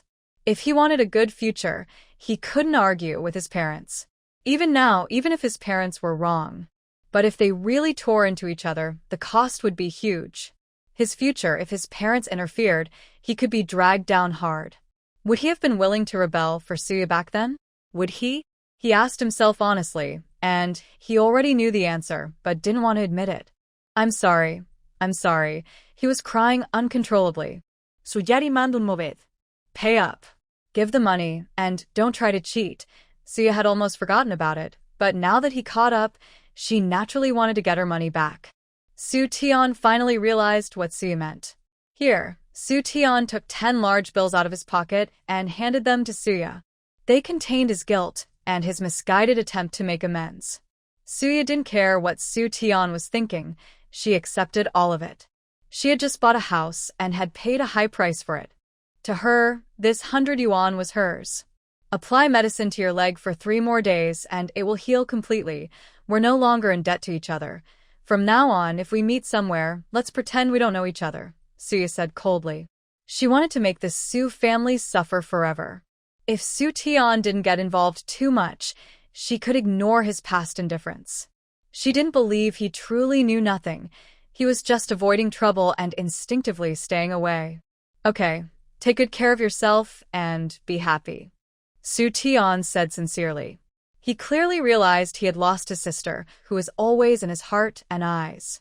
Suya left the Su family feeling unenthusiastic. She wasn't sad. It was her past self who was sad. She had hoped for so much from this family, but was always met with disappointment. Yeah, I am still here for you. Your parents, me, and the 3 children all love you. Some people come into our lives only temporarily, but we will be the ones to stay with you until the end. Chunming hurriedly comforted Suya. He couldn't bear to see his wife upset. It made him uncomfortable inside. He would rather work an extra day than see his wife frown. You're suddenly talking so philosophically, Suya chuckled softly. She was no longer as sad as before, no longer concerned with outsiders. Is that so? Chunming scratched his head. Hurry up and carry me home. I'm tired of watching the show, Suya directed Chunming. Okay. Chunming gritted his teeth and carefully carried his wife. Suya leaned on his slender shoulder, feeling completely safe. This man who would be with her for a lifetime was wonderful. She was no longer alone on her journey. The moonlight was beautiful as they staggered forward. Finally, they reached Uncle Wang's house. Uncle Wang was still waiting in the yard for Chunming and Suya. Finally, you 2 are back. Uncle Wang smiled warmly. It's late outside, so I went for a walk. Chunming was the first to speak and explain. I understand. I came at this time too, Uncle Wang said with a teasing smile. Suya felt a little shy. Being joked about by elders was a bit awkward. But Uncle Wang kept it brief and immediately gave the 2 some space. He was just worried about safety outside. Although now it's the city, Little Red Riding Hood is everywhere, biting people like a dog. He's not afraid. He's just worried that Mingzai and Yi might get chased. Has Uncle Wang always kept this room for us? Suya looked at the room in front of her. It's been a long time since her last visit. The room was more fully furnished than before. There was a hot water bottle, a porcelain cup, a toothbrush, a towel, and matching blankets. Clearly, Uncle Wang put a lot of thought into it. I haven't been here since then. Qinming felt Uncle Wang's sincerity. These caring and thoughtful gestures were better than what a real father might do. Uncle Wang is really a romantic guy, Suya sighed. She hoped Uncle Wang could find happiness, but it ultimately depended on her mother-in-law's wishes. From what she had heard before, Uncle Wang's family was very sensitive about her mother-in-law's status. If she married him, she might fall into another trap. Plus, Uncle Wang hasn't had children for many years. If they got together, they'd probably have to have another baby. That would be a high-risk pregnancy. Suya didn't want to think about it further. She decided to go with the flow. Her mother-in-law was kind to her, and she would save some spiritual water for emergencies. Lying on the soft bed, she could still smell the scent of sunlight on the blanket. It was very soft, clearly a new blanket. Getting these things in this era wasn't easy. She slept peacefully until she woke naturally. Not having to face the kids the next day felt very relaxing. Although someone was helping her with the children, the kids still clung to her more, and she didn't know why. She loved her children too. But she also wanted her own space. Girls shouldn't always be around family and kids, or they'll grow up to ignore everything she does, taking it for granted. She was preparing to get ready for the college entrance exam. Many years have passed, and she has fully returned the knowledge to her teacher. Husband, can you bring me a few sets of college entrance exam textbooks, like physics and chemistry books? Okay. Qinming agreed immediately. He also felt regret about not being able to take the college entrance exam back then. Unfortunately, the exam has been canceled for many years, and no one knows when it will be restored. The country needs talented people, and combined with Nua's previous wild words, Qinming decided to start studying. If the exam is restored, he can also fulfill his dream. This wasn't the first time she had encountered such a situation. Since the waiter didn't say much, she didn't say anything either. She just lost the desire to continue shopping. She wanted to leave, but then she ran into an acquaintance, Wu Ran. She has a good memory and remembers people she has met once for a short time. Wu Ran is the girl who previously tried to get close to Li Rui, her husband's friend. She has 2 braids, a middle parting, and wears a faded outfit. Standing nearby is Su Tao. Oh, look. She ran into someone from the Su family again. Although they moved to the city, the chances of meeting people they dislike are increasing. Yiji, are you shopping alone here? Wu Ran cheerfully asked Suya. Want to walk around together? Su Tao was very unhappy. He had a bad impression of Suya and didn't want to interact with her much. Their current situation was partly due to Suya. She wasn't willing at first, but seeing Su Tao's sour face, she nodded. She was bored anyway, so she decided to see what they were up to. I heard you and Tao Ji used to be like siblings. I want to help ease your relationship and see if there's any misunderstanding, Wu Ran said carefully. She had already decided to get closer to Su Tao's sister. Su Tao's family had agreed to give her 300 yuan as a bride price. She had taken the initiative with Li Rui, but he ignored her and wouldn't even meet her. She understood what that meant. She wanted to climb higher, but she still cared about her reputation. Su Tao kept trying to make things work. She thought, as the eldest son, his parents probably loved him more. Although Su Tao's father was no longer deputy factory director, he was still a director, which was good enough. But her main goal was to improve her relationship with Suya. She had heard that Qinming was from a rural area. Rural folks could get jobs in the machinery factory's publicity department, which meant he probably knew some important people. These big shots were willing to help Qinming. No misunderstanding, Suya replied coldly. Wu Ran was stunned. She had heard about what Su Tao's family had done. She thought that after so many years of being humiliated and then being sent back, and even causing trouble between the 2 families, it would be hard to fix things. Still, she wanted to try. If that's what you mean, then there's nothing worth shopping for, Suya said, breaking free from Wu Ran. She looked at the girl in front of her, her eyes filled with calculation and thought. She probably knew about Su Tao's family situation. She finally spoke and said it was okay to add, Su Tao's family is complicated. Be careful. After saying this, she left the department store. What do you mean? Su Tao asked, feeling unhappy. Does Suya really want to ruin his relationship? He had worked hard to pursue Wu Ran and finally got her. Literally, I mean what I said, Suya replied calmly. Hearing this, Su Tao got angry and wanted to hit her. Suya gờ that Su Tao. A man like him still wanted to hit her? She was not a weak woman. Had her gentle behavior lately made people forget how strong she used to be? She quickly slapped Su Tao 3 times. You actually hit me, Su Tao said in disbelief. He instinctively wanted to fight back, but found he couldn't. How could this be? He struggled hard but couldn't move. Suya's face remained calm. She glanced at Wu Ran and said, See who this person is. Then she slapped him again. She clapped her hands and took out a piece of paper from her pocket, carefully wiping her hands. Stay away from me in the future. She threw these words and left the department store. Everyone inside was stunned. That girl was so impressive. She slapped him several times. Is he a bad guy? He even wanted to hit that pretty girl at first. How dare he? Men who hit women are not good men. Yeah, such a man shouldn't be married. Everyone nodded in agreement. Wu Ran watched the scene with a look of disgust. This man was useless. He couldn't even beat one woman. But thinking about the bride price from his family and his temporary job at home, he still helped Su Tao up. Brother Tao, are you okay? Su Tao pushed Wu Ran away harshly. Seeing the woman he liked in such a state, his face lost its shine. Suya hummed a song as she went to the market to buy vegetables. She was thinking about what to eat for lunch. At this moment, she felt that going to work was quite good. At least she could eat at the cafeteria. Unlike her, who was alone and had to do everything herself. She really couldn't stand cooking. When she was in love, everything was sweet, but dealing with daily chores like cooking and cleaning made her realize that living with her parents was better. She bought 2 jin, about 1 kilogram of pork ribs, but the meat was sold out. She planned to make 1 jin of braised pork ribs and the other jin for making soup. Pork rib, corn, and carrot soup sounded good. She bought all the ingredients she needed and happily went home. She didn't like cutting or washing meat. It was sticky and messy. But given her current situation, she had to rely on herself. She put the pork ribs into cold water to remove the smell, then cleaned and added the ingredients, putting everything into a pot to cook. Next, she would make braised pork ribs. Her kitchen had plenty of seasonings.